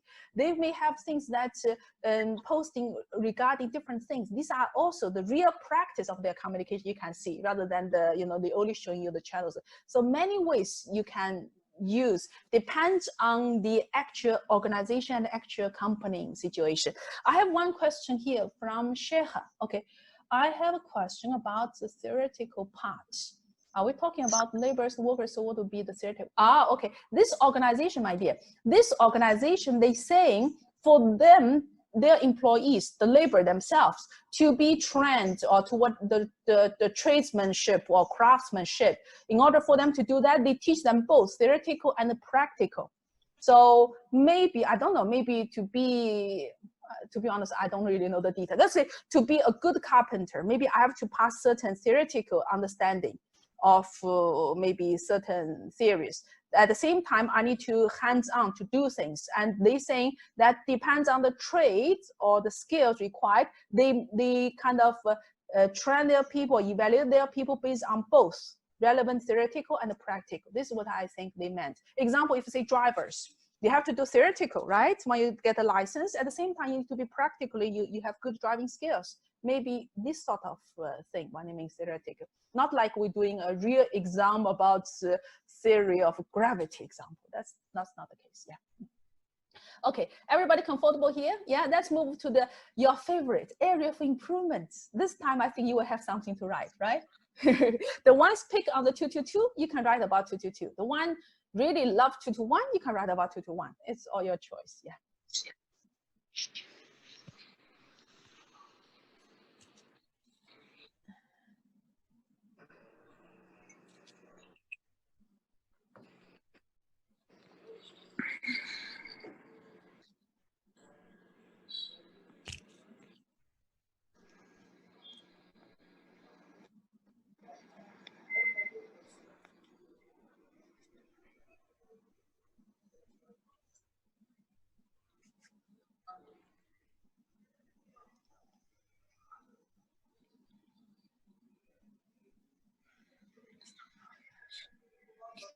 You know, I'm really happy we have a good mix of group that everybody really kind of involving and engaging. I'm really thankful for that, because this, when you have a very, you know, engaging and interactive group, make the session more interesting.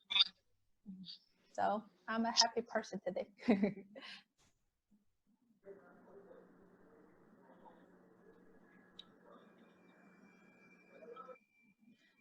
Remember what we discussed earlier, when we do the writing, what to avoid. Not say they don't have so-and-so.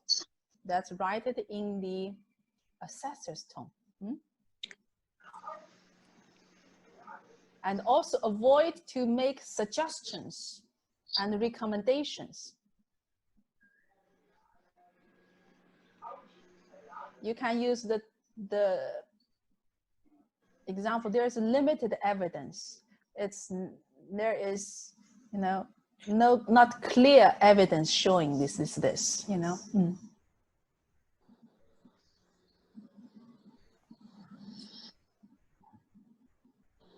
Okay. So the first one coming, there's some records showing that the appraisal feedback did not provide to certain employees. So during our assessment, site visits, or look at their records or whatever the whole assessment process, we found out as a team that some of the record they have showing the performance of feedback only covering certain employees. Some people may be missed out, or not everyone really part of this appraisal system. Okay.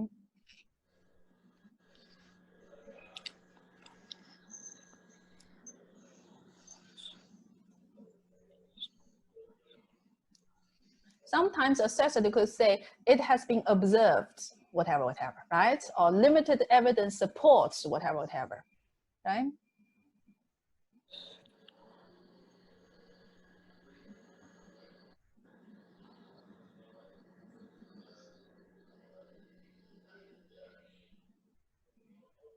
there was limited evidence to show how the appraisal process translates into promotion or increments for the employees. Okay. There is not obvious that the company set a plan according to the results of the appraisal output. You want to say that's the development plan, right? After you've done the performance appraisal on those, you identify the gaps. So do you have some kind of performance plan in place and those? Yeah. Let's assume, I'm just create a conversation in a way. Let's assume you have this question in your mind when we go for the site visits. You said, do they really have any development plan?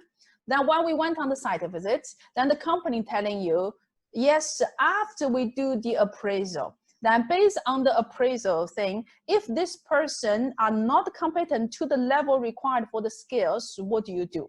Then the management telling you that we will send this person back to our training center, whereby he will undergo the skill or the theoretical, whatever, the relevant training until he pass this level assessment, whatever, then he will be allowed to back to the current real job or site or whatever the project example. So this is could be something that's happening when you during your conversation and during your site visit. Communication channels could be this communication channels. Okay, I have to switch. Communication channels could be broadened to cover all levels, and knowledge and language communication could also be widened to include language spoken by them.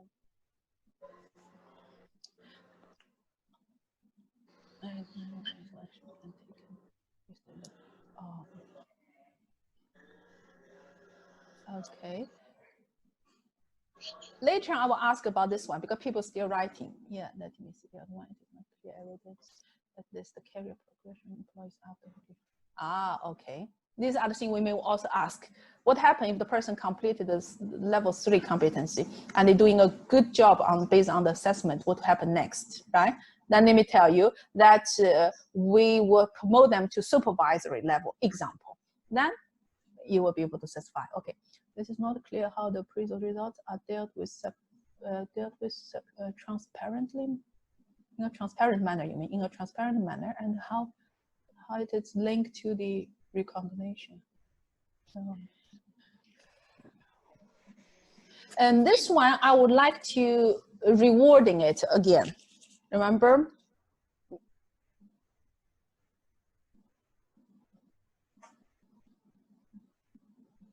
It says it is not clear. Oh, sorry. It says it's not clear. Maybe we said there is limited evidence showing the appraisal results. You meant when you say appraisal results are transparent, you mean the appraisal results are communicated back to the employees, right? Maybe that's what you're trying to say. Transparent that between the actual finding as yeah, okay. Yes, sir. Yeah, okay. Then how it was linked to the okay. So here maybe we rewarding a little bit, you know, enhance the sentence whereby we wanted to say that there's limited evidence or no clear evidence showing that the appraisal results are transparently communicated back to the employees after the assessment or the feedback of their performance level, whatever, and it is limited evidence, or there is only kind of you know, very few example if this is really case. Can we join two ideas in the same sentence? Sorry. Okay. Can we join two ideas in the same sentence or in the same point? For example, here he said about transparency and about the recognition and promotion. Okay, he said that the results maybe didn't reach the workers transparently, and also he talked about the recognitions and promotions. It is not linked with the system of recognitions and promotion. Yeah, that's what I'm saying. That's what I meant by if I want to rewrite this sentence, I will make it very clear. As you're saying that we talk first part, we talk about how kind of timely you provide the feedback of the performance results or appraisal performance results that's back to the employee that had been appraised, right? Then the second part he meant about the system of this appraisal system seems has limited evidence to show that link to the recognition promotion in the organization. Yes. Yeah. So better to, as you say, better to organize them separately, or you can put them together, but in a sentence whereby these two are explained that they are not as a dependency relationship. Is that in a way what you mean? Yeah. Yes, that's right. Yeah, because that's what I meant by we made it clear that people will not think because of this, that's the output, or this is dependent on that. So we avoid any kind of confusion if possible. Yeah. The interviews that a few employees did not.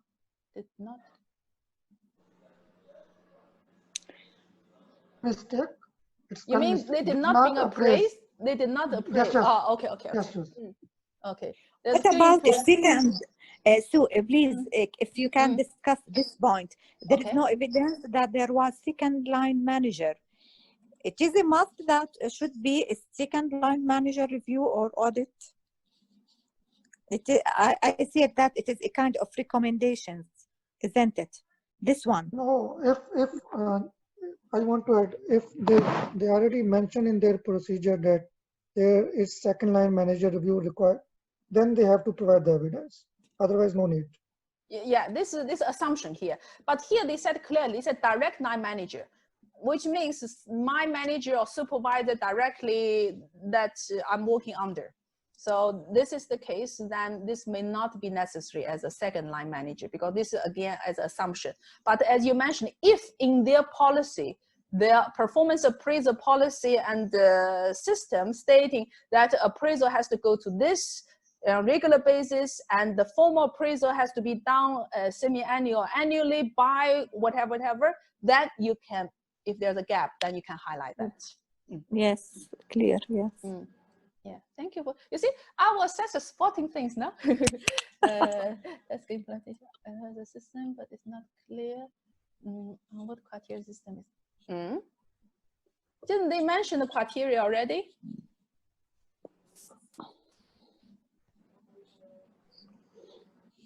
They say they have a formal skill-based appraisal system, and it attends 3 competency levels with a particular trait category based on the capabilities and those, and they cover theoretical and practical evaluation.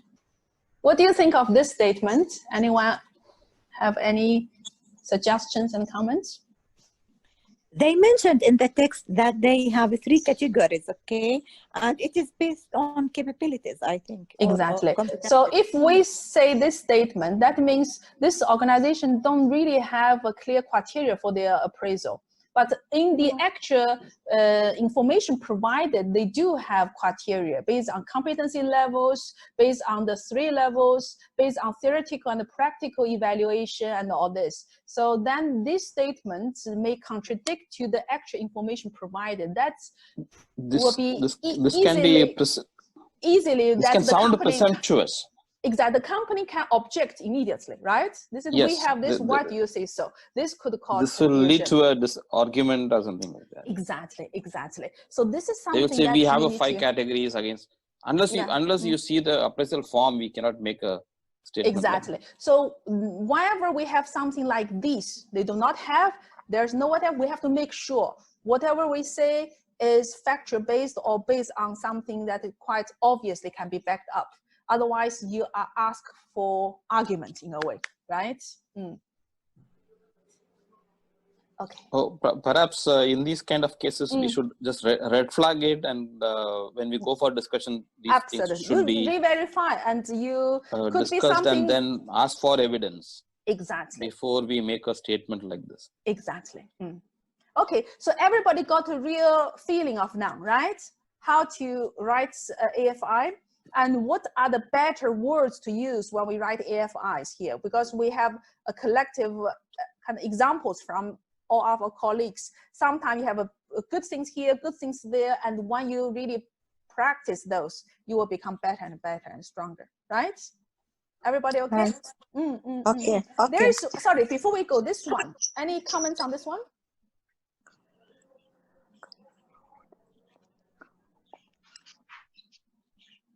This is recommendation. It's a recommendation. Yes, it sounds more of a recommendation, right? We need to make sure we do not write our statement sounds like a recommendation. Yeah. So how can we enhance this, not lose the meaning or the essence of what the assessor trying to say? Let's assume this is one of our assessment team, our colleagues wrote. Then collectively as a team, we want to enhance it in a proper way. Can someone suggest? It is not clear that the communication channel is broadened to cover all levels. But a recommendation is always an improvement itself, isn't it? Yeah, this will be in AFI for sure. This area is in AFI. Now we talk about the way the AFI is written. It sounds more like a recommendation rather than AFI itself. Can we rewrite this? AFI, what do you mean by AFI exactly? Areas for improvement. Sorry. Areas for improvement. Okay. Yeah. Sorry. This is what I meant. Jargon. Sometimes we're used to it. Then other people, what do you think? Yeah, we always said the OFI, so AFI was slightly misleading. But okay. Yeah, opportunities for improvement. Yeah. Exactly. Yeah. No, I don't see it. I am the one who wrote this comment.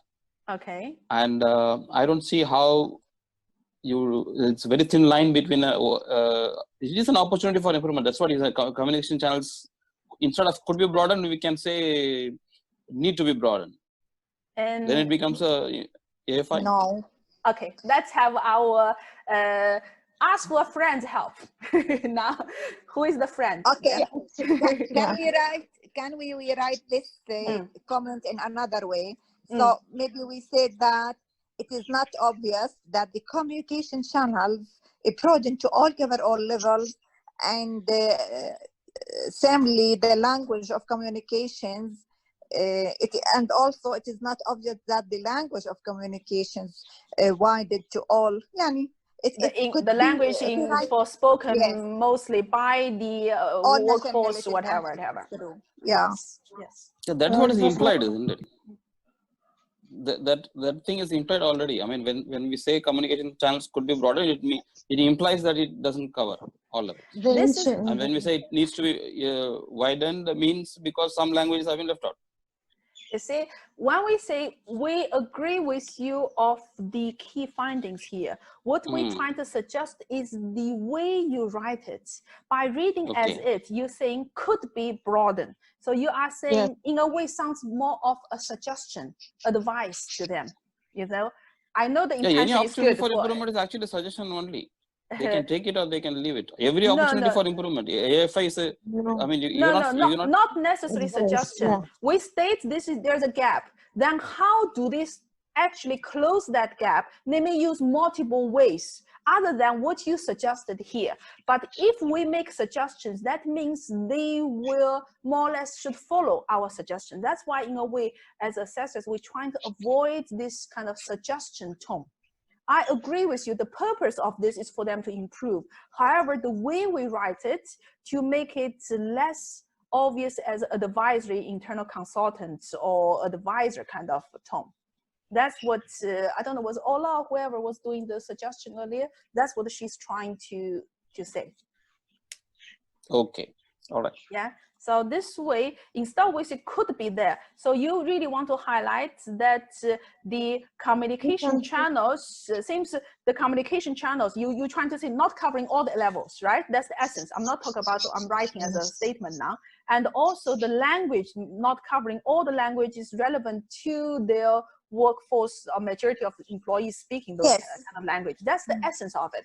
But now you're stating that, but not as advice, more stating that as there is the limited evidence shows, or there is whatever proves that certain types of communication channel use does not necessarily. Maybe we can get more specific to say include these channels or include these languages because your population has got.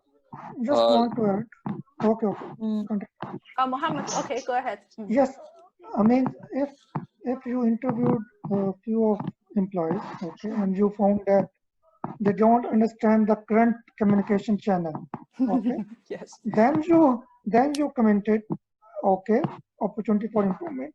That during the interview, we found that few employees didn't understand what is written. Okay. No, I think the understanding already established that there is a gap, that the language used in the communication does not necessarily in the same language where the actual labor force is speaking. Remember, I gave you the example, we are French companies, so we decided to use French, but our labor force are from India. How they understand French? Remember that this case we kind of as example. So that was, yes, as you're saying, you can reconfirm, re-verify there.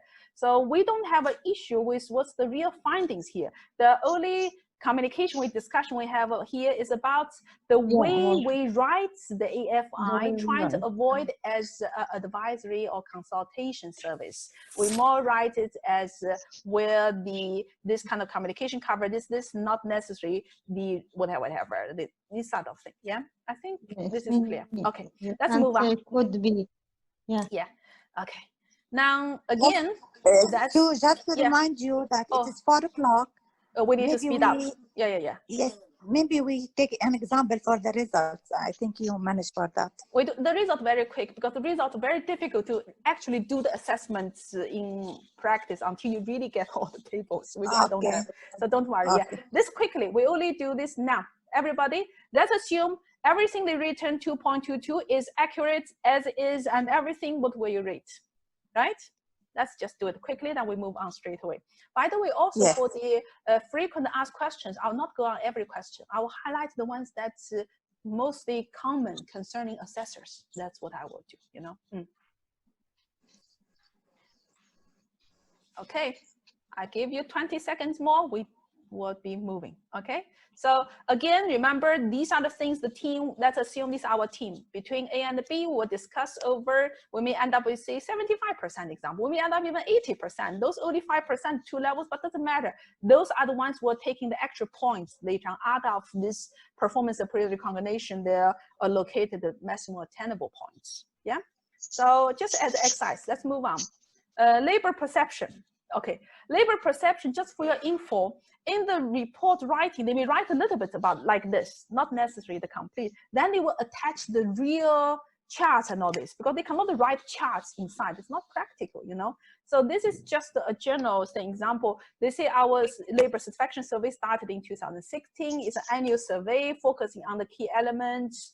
And last year, we distributed to all our 920 employees and completed by a sample of 682 people whom working on different projects and located in different camps.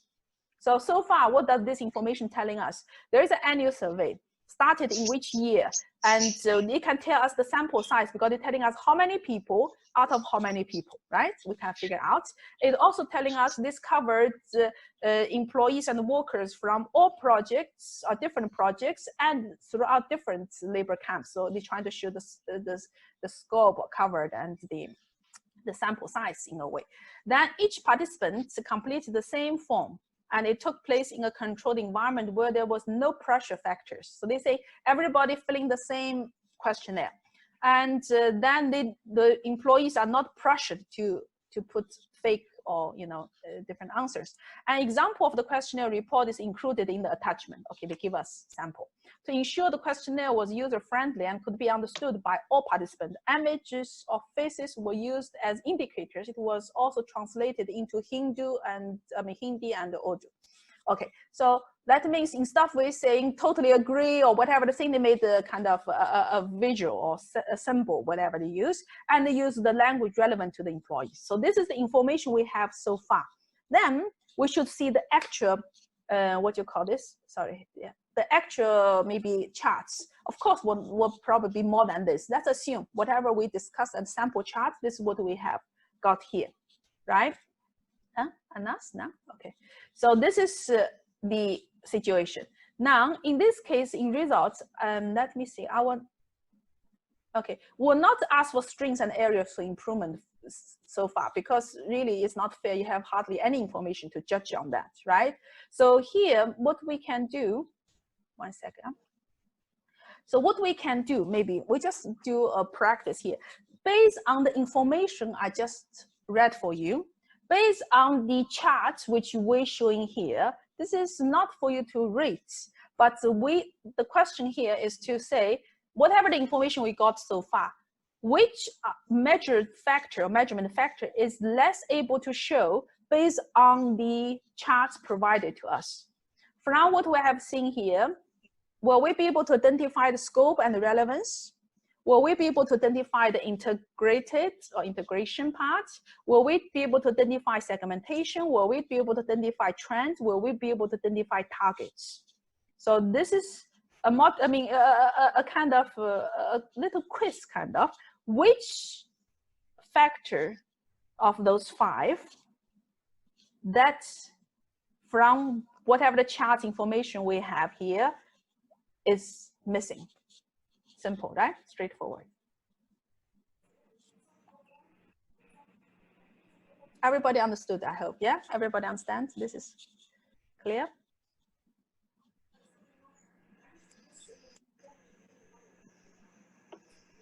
Read the charts, guys, huh? Look at the charts.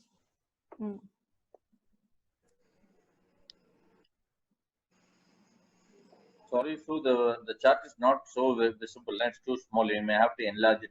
You can enlarge, by the way. If you click on your phone, you can enlarge it. Because unfortunately, when you put so many things in, it does look too small. I agree. Can you share previous slide, the chart slide? If I share that, then this will not be able to show. No, just, we can. Yeah, sorry. This one? You ask about missed. Yes. You ask about missed criteria. The missing one. The one you cannot, it does not give you enough information to read on example. Yeah. Thank you. Do they have targets? I think targets. It's there, right? Oh, sorry. Target is there. Target, yes. Exactly. Okay, let's discuss as a group. It shows targets, right? So we cannot see targets missing. That's not true. It shows segmentation, right? May not be segmented on everything, but at least there's segmentation, right? It shows segmentation, right? Does this show the scope? Yes, somehow. Right? Somehow. So these are the things. Can I go back now? Because otherwise you cannot rate. Is this clear, everybody? Yeah, you see it now, right? Yeah. So the targets, they have the things and those. So what's missing? Tell me, does this information tell you how the survey results are timely, reliable, and accurate? No. Right? This is something I cannot tell, right? Yes. No. I cannot tell about this because this is something. we have a young participant, very cute. She said no. Okay. Budding assessor. Yeah, future talents, you know. So he's my son, and he's good. He is good auditor. I thought he's only the boss in the house. Usually they are, believe me. Okay, so here we're talking about targets. There is targets, so remove it. I don't know who read that. So there is a target setting. Maybe you want to verify later on relevant or not. However, from the target, if you notice, we do have targets each year. And even the targets improved a little. That means they set target for a proper reason. Because I don't know who rated, so I cannot erase, you know. So from this, if you notice, most of the chances are there are not enough information, only based on whatever we see here, is how these results are timely, reliable, and accurately. One serious gap I find is they say that the laborers are distributed over the projects, but whether they are evenly distributed on all the projects, we don't know. Exactly. This is where the details of the report you will be able to see. Maybe they will say these are the distribution of the participants. Exactly. Right? Whether out or whatever. Yeah. So from every site we had a representative sample or not is not clear. Exactly. Example, this site we have the most employee. I only surveyed 5, and the other site only have 30 employee. I surveyed all of them. Example. That's extreme, but yeah. But you're right. So the but weightage, these are the Yes, these are the information you will be able to see. That's something in the training, or when we do a quick thing like this, I cannot give you all the report, which I don't have right now, and you actually study. But in your actual assessment, you will be able to see the entire, maybe they give you the whole report, their survey report, this year, last year, the year before, example. Then you can be able to tell based on the information given. Yeah, so whoever's saying that's E, I would advise you remove that, because here the targets they showing so far here. So I wouldn't say there is a target missing per se. I would imagine the most thing concerned will be the integrated part is what really we are talking about, because we don't have much information so far about these, how the survey results are timely, reliable, and accurate. Yeah, but reliable and accurate is questionable. Exactly, that's what you want to verify, right? Or you want to maybe study more in the actual reports. Yes, which we need to look at it closely. Absolutely, absolutely. That's why each year we always have the challenge of, if you want to do any kind of practice when it comes to results, it's much more difficult unless you really read the entire thing related to that. Okay, now the FAQs. As I mentioned to you, these FAQs are collected over many all the cycles, and there is I mean, we cover for everybody. So I will only highlight to the areas that I think really kind of will be interest for assessors. This, the first part is all about application. So it's not something this I is will part be of worried the about. part of the file you shared with us, right? I think so. Now I cannot remember because so many. There, if it's not, also put a note. I will share with you. There's a specific only online for the frequent asked questions as well. So yeah, it is available. It's there. Available. Okay. Sometimes I'm confused. Yeah. So, and these are all about the basic about participation and those. So it's not. There's maybe number 6. It says we have various labor camps in different emirates. So which one should the assessors visit? That could be relevant to our assessors. So the assessors will visit usually the Dubai-based camp, because we are, remember the award is a Dubai Emirates Dubai award. Then, however, if the main site, example, this company, head office, everything's in Dubai, but their campus in Sharjah because next door, it's cheaper or whatever the reason they decided to put it there. So what happens is if that's the only camp they got, we will visit that one. But when we evaluate the camp requirement, we'll evaluate based on the Dubai requirements and standards. For example, that this camp may be in Sharjah, they may not require certain things, or maybe per square meter may not be exact the same as Dubai. So even you are located in Sharjah, but we'll evaluate you based on Dubai standards. That's what I'm trying to say. Yeah, is that clear? Now the other ones, I think these are okay. Taqdeer award, we're not really evaluating subject matter experts, specialists. We are focusing on the labor workforce, right? Let me see, any of this will be interesting to discuss. With a Word document, whatever, criteria, submission to language. Yeah, this we already covered in a way. So that's not an issue. It's about actual application. Let me see about this ones.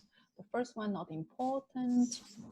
Okay, question 14. This is something I told you. There are special cases once in a while. We did face that before. This organization saying we do not have a labor camp, or maybe we do have, but also we give people the option to have their own accommodation by giving them allowance, example. So we do provide our employees with choice of staying company accommodation or receiving the housing allowance. So how will we be evaluated in the relevant sub-criteria, right? This is something very specific. In this case, depends on the company policy and the practice. Remember, when you see this is the allowance, they have to say what's the policy of giving allowance, who are the people having the rights or option to choose, right? Then you have to see, is this allowance is really adequate compared to the actual facilities and all this the employee should get in their labor housing, or compared to the industry, right? So you say, I give them housing allowance. I give them 600 a month. Will they find a housing in Dubai and decent and adequate and all this? So we will be able to judge. Then also it says that so we will look at the allowance. Will this allowance enable the staff to find their own housing with equal or better living standards than the company housing accommodation? And because the housing and those may impact the next criteria, remember the entertainment facilities, those, if that impact that, we apply similar principles to it. So as I advise, if your team has a very special case, could be like this, if you have doubts, you can come back to me. That's discuss specifically, see what are the best solutions for that. And we had even the case where the organization doesn't have accommodation whatsoever. Then they said, will we lose, become 0 point, or what will be? Then we discuss and we give them a fair kind of situation. So I will discuss that case to case when it comes. Okay, what do we do? We plan, prepare the site visit. We talk about that, right? Then anything here, let me see useful. How long is the site visit last? Remember, we look at the site visit schedule. In general, from my own experience, if a team do a real good site visit, usually lasts the whole day. For us, if we say start with 8:30 or 9, usually we finish about 5, 6. Some team even finish around 6:37. Depends on how much they want to verify and how many sites or the location they need to cover. Generally, it's a 1 full day job. Then in addition to submit, which type of journal company information, this is the checklist already tell you which kind of evidences we shared with you in the slides before, so it's not an issue. Okay, anything else? Okay, that's fine. We have, okay. Question number 21 about confidentiality. So most likely in the case of Taqdeer, they will not have a lot of confidential documents or information they worry about. Sometimes might be the salary or pay or what those related. Then this is fine. So usually we will advise them trying to, trying to have very limited things, so-called extreme confidential, only will allow to see on site, because we told them assessors when they do site visits will be limited time. They cannot sit there, study all your reports, everything, and do the right evaluation accordingly. That is not the case. Okay, so can we submit additional documents after site visits? Remember, no, after site visits, we cannot submit additional things anymore. Let's see, anything else useful to see? If have good business practice. Okay, if they have good business practice, but not really documented in the application, will we still consider during the site visit, if we really find something they really do very well, however, in their application, they're not mentioning that much or whatever, let's also consider that, okay? Results, how many years? With a 2 years minimum, preferably 3 years if it's a mature organization, right? Have result, but some of them, okay, this is fine. Let's look at here. Let me see if anything I want to highlight for you. Too many factors. Huh?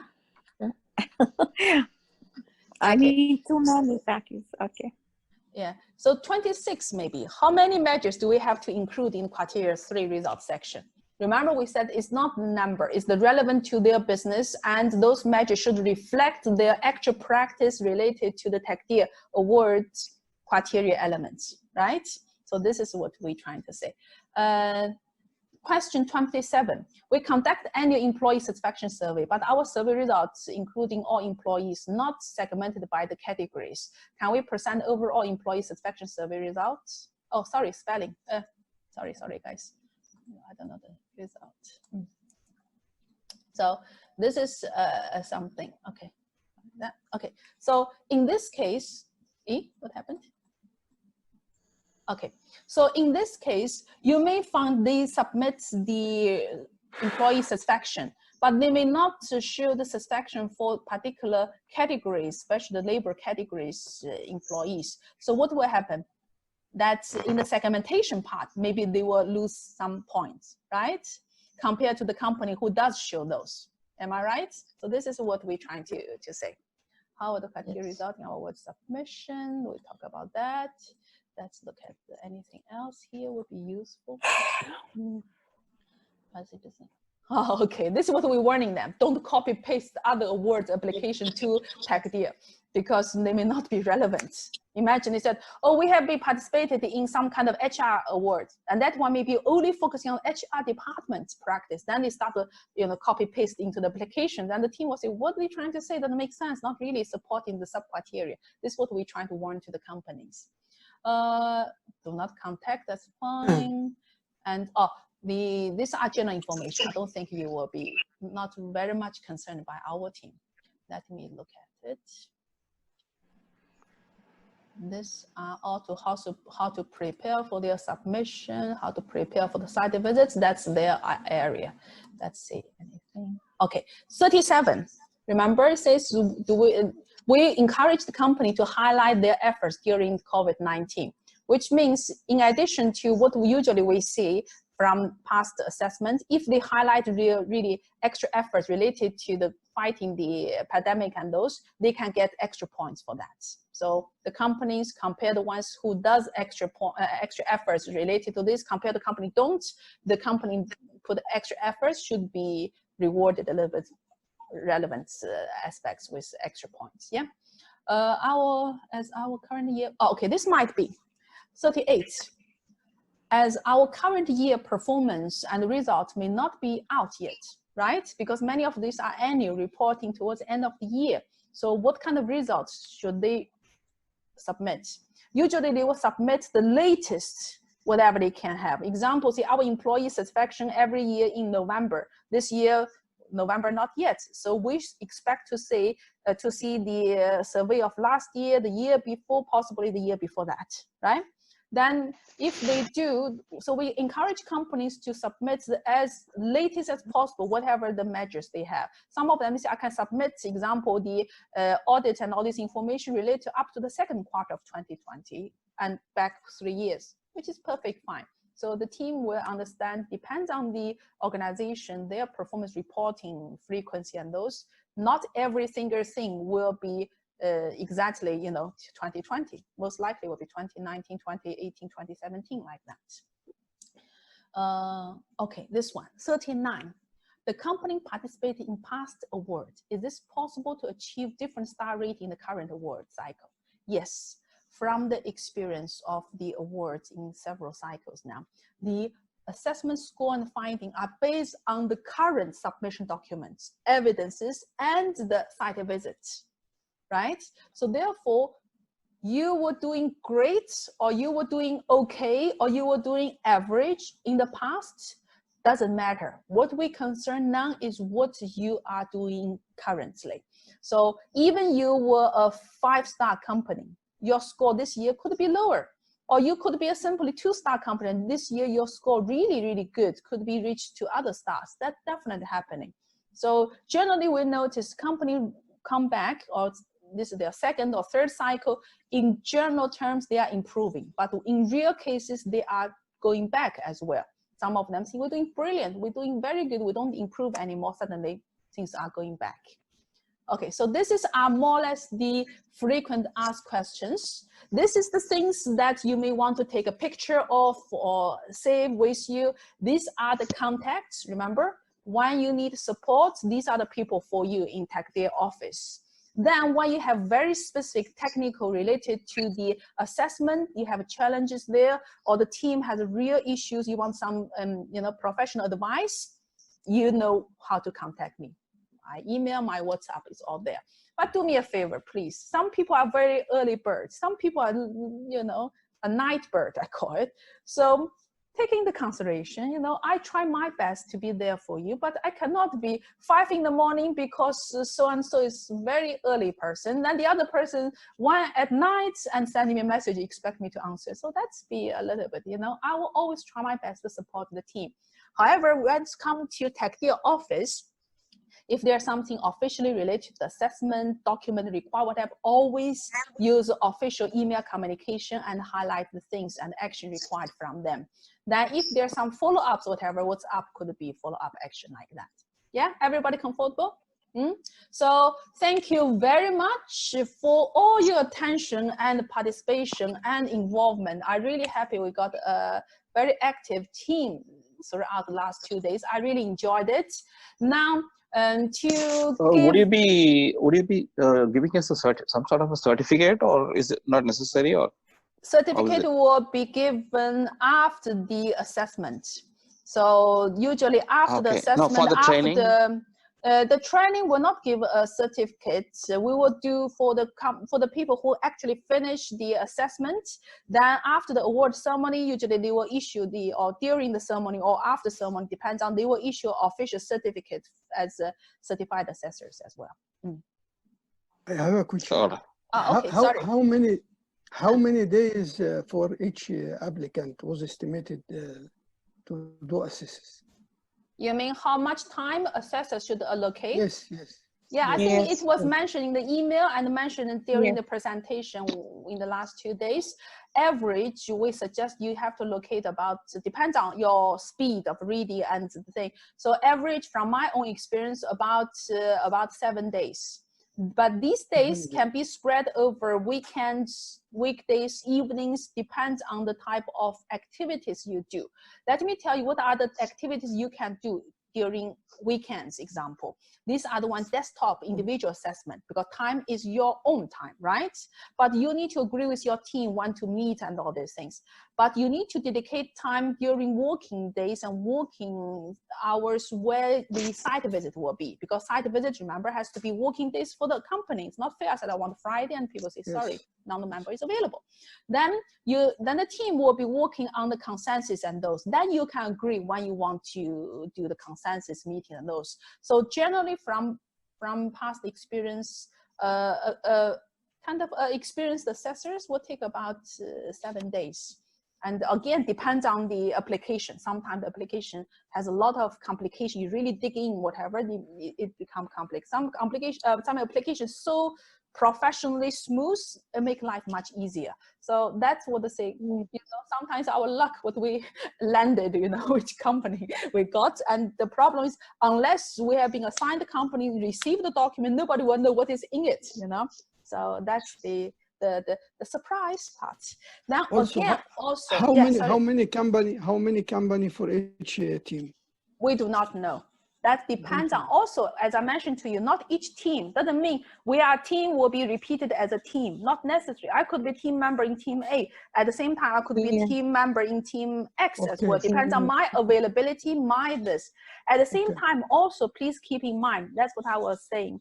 It's very important that assessors has to be really qualified those, because to be honest, many assessors team, especially our previous assessors, many of them, they will say, I do not want any this kind of assessors because we have a lot of experience, I mean, challenges before. I want my team this way. So, you know, sometimes creates some difficulty. So each member should be really contributing to the assessment, not become a burden to that. That's why usually we ask a self-evaluation as well. Then, of course, later on, before we assign any team, we will review your profile, your capability, qualification, those, then we will see what are the best suitable things. And also based on the number of companies. Right now, I do not know how many number of companies actually they receiving. So usually around the mid of September, after the submission deadline, we'll know the number of companies received. Then we will assign accordingly. But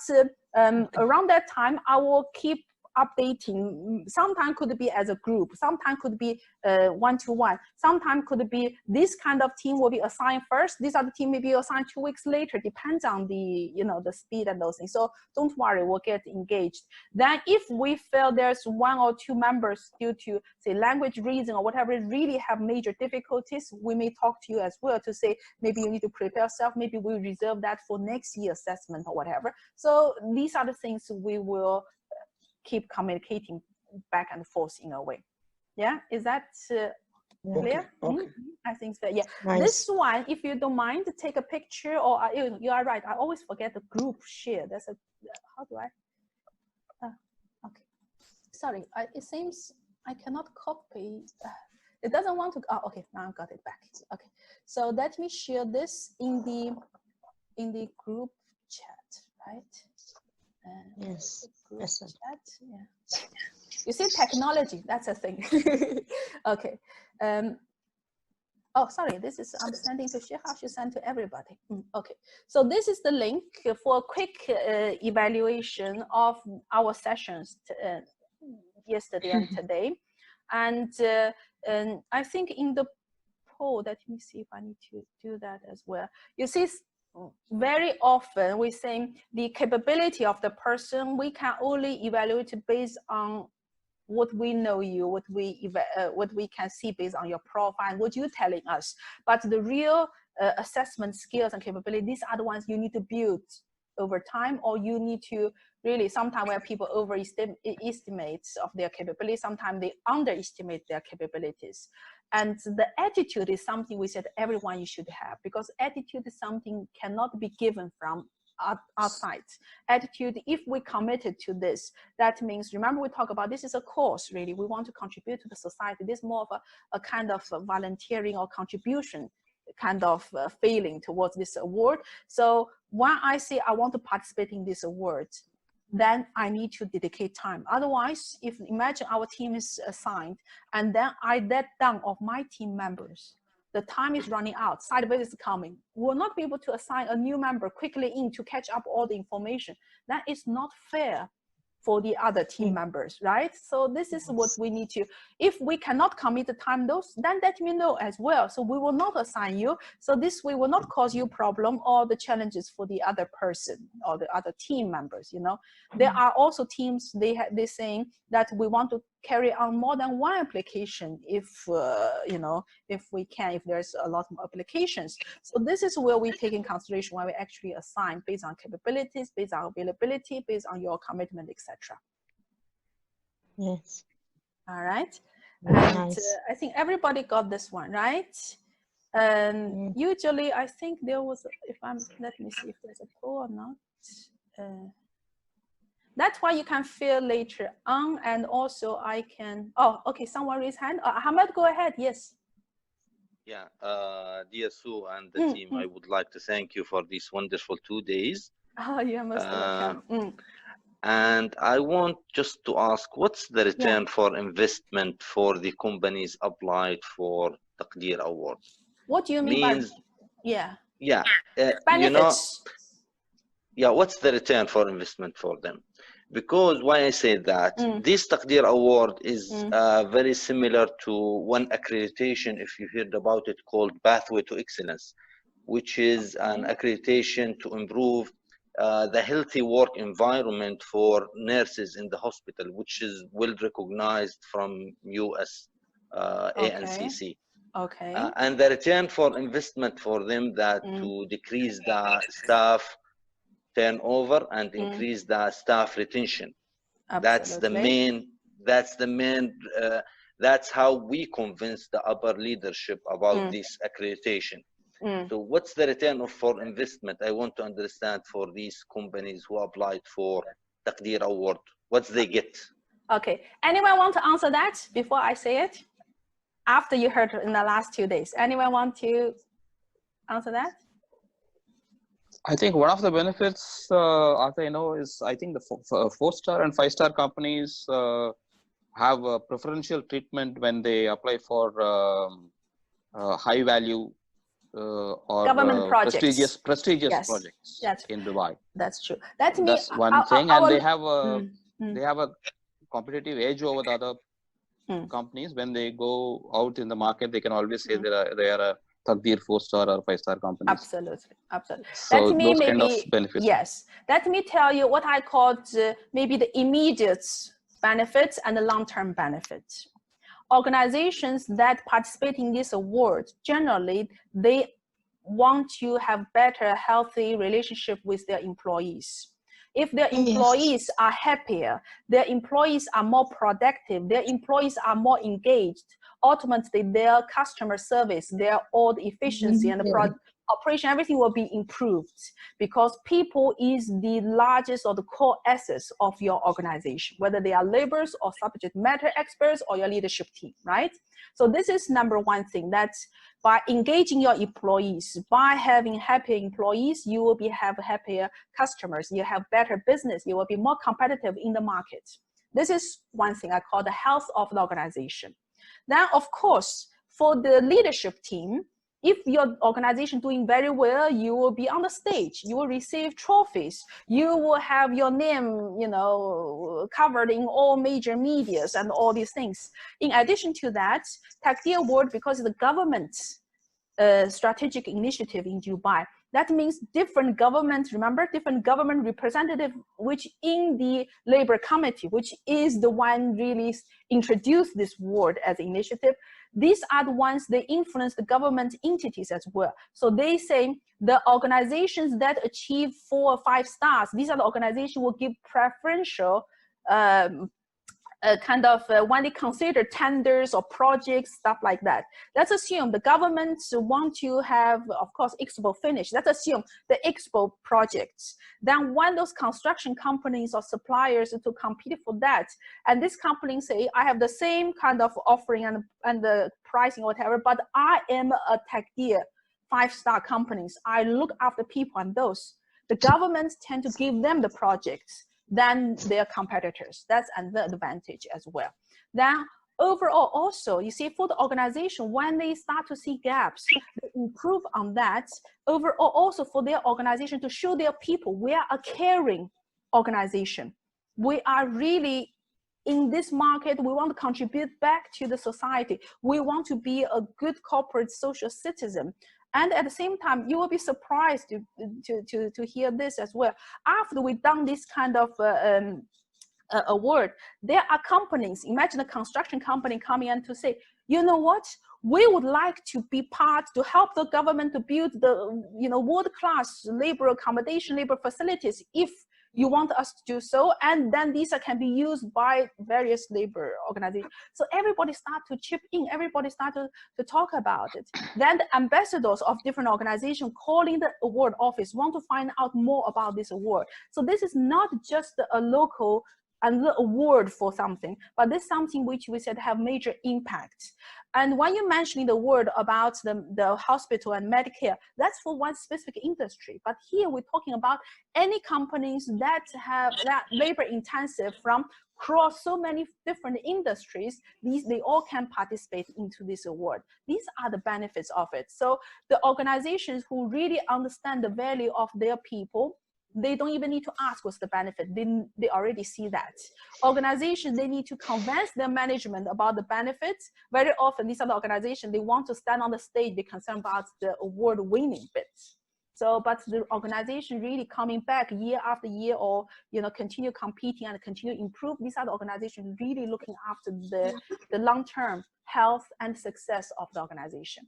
I hope this And what about, excuse me, what about assessors? What benefit they can get?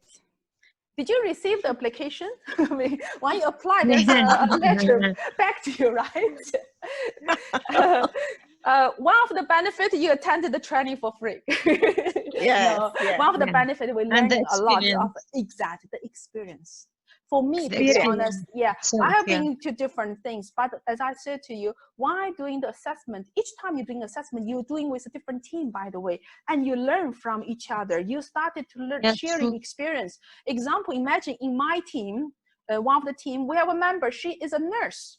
She is a nurse or head of the nurse for the AHS in Abu Dhabi. So when we're doing the assessment related to Medicare and those, immediately she's talking about things we never think of. She goes to the clinic side or the room, she will spot things and she asks questions, talk to the doctor or whatever. So this for us is quite new experience because we're not subject matter in those areas. So I think the greatest value for us is the experience. Also remember, when you review those assessment documents, you are also have exposure to different practice in different industries. Good practices could be even bad practice if the company really not that good. So you also will be able to learn. So for me, to be honest, is the real learning. Then to me, and the benefit for me is, and to be honest, I never had that much sense of appreciation to the people that usually we didn't even pay attention to until we started this awards. Now, yes, but sure, yes. To be honest, next door to my house, they were building buildings. And because of Taqdeer, our mind automatically, when the COVID happened, example, when many things shut down, the first thing I would say, okay, how about those workers, they're working on this? Are they providing them with proper protection? Are they doing this? Immediately, I think of that, Normally, I never think of this sort of thing. Then also, I notice another thing, I start to pay attention in the news and in the things that related to labor welfare. Or there are some example, some contribution or cause or some kind of the volunteering things related to that area. I pay attention. So this is what I would say the major benefit out of this, the learning, the experience where you actually apply the real thing. That's why many of our assessors, they've been with us from year one and they continue coming back. We appreciate Yes, that thank as well. you. I agree. Yes, I agree. Right? This is the Totally, biggest I value, agree to with be you. honest. Yes, of course. And also Thank you. remember the criteria itself these are based on best practice. Then also if you are doing your master's in HR example, you may want to dig into those specifically and get more information. This helps as well. Many of the HR people, they will realize, yes, this is the practice we do. Of course, there are many standards out there. They have, you know, investing in people, this and that. But most of this award, I was saying, they are focusing on the HR practice or HR department or the general staff or management. Very rare.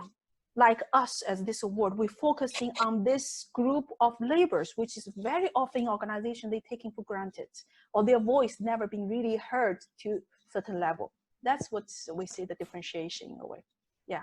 Thank you very much. So, okay, sorry. Yeah, carry on. Great. It's a benefit for me as well because I am going for DQA assessor training also next month. Oh, Definitely, okay. yes, my application approved recently. Oh, So, okay, very good. You see different awards, assessments in principle similar, but each award, they have their own requirement criteria like that. And the more assessment you do, the better you become an assessor. And whatever we shared today here, example, how to write the statement, how to do this, it may apply to other awards as well in principle, yes, but you may write differently, you know what I mean? So overall, this is knowledge sharing as well. That's why I would encourage you, I would encourage everybody, if you have example, if you have good suggestions, anything like that in the evaluation form, which I share with you the link. If you have any suggestions about assessment, any suggestions about assessors training for the future, whatever, I'll be glad to hear from you. And this will be, again, for us, always continuous learning and improvement. If you have the same team compare their training last year, the year before, they will tell you, you guys are the lucky group. You have got the best training because we put a lot more hands-on and shared a lot of experience with you, you know? So we continuously, hopefully, will be better this way, yeah. Which is your preferred mode of communication, WhatsApp or email? So, to be honest, if I have to share documents, usually I will send it by email, right? Because I want to make sure everybody. Then sometimes, if we want to, example, if I want to talk to specific members to say, example, are you having any conflict interest with this company before the award office assigning you? I may use WhatsApp. So WhatsApp and email, both are our common communication channels to use. And many assessors told me that trying to use your personal email instead of work email because you have better access. So far as a general practice, we will use your personal email as our official communication emails. So if you have any issue there, whatever, then do let me know separately. But this will more or less the communication. There's only one thing that's later on that you may have a little bit of concern, whatever, when the online assessment system, which I have no access. So when the award office have that ready, then they will coordinate with the team to have access to that. Then if there's any technical problem, you communicate back to the award office. Remember the context I shared with you. Then they can assign whoever the programmer, technical team, whoever those people can support you, because I'm not really in the technology aspects related to that. Okay, thank you so much, and I wish all the people, I think tomorrow is Islamic New Year, right? So wish you a very happy New Year in advance. And thank you. I appreciate you spent your wonderful thank weekend you with me. Have a great day. Thank you so much. You too. Take care. Thank you very much. Everybody take care. Bye-bye. Thank you. So. Thank you so much, everybody. Thank you, Sue. So Thank you, I enjoyed everybody. it. Nice meeting you all. We didn't meet, but at least we know the names. Yeah, that's unfortunate. We couldn't in a group and shake hands, get to know each other. But again, virtually we all get connected. Yeah. Thank you so much. Or hear most of the people. Nice e-meeting, everybody. I would say. Very good. Great work. Thank you. Yeah, that's one another benefit. We got more friends now, right? Exactly. That's one more benefit we say. True, that's right. Very good. Yeah. Okay. Enjoy the rest. Thanks for your effort too. Thank you. Bye-bye. Bye. Bye. Appreciate your efforts. Thank you. Thank you so much. Thank you, Sue. Brilliant session. Thank you. Appreciate it. Thank you. Thank you, Sue. Excellent session. Thank you very much. Thank you.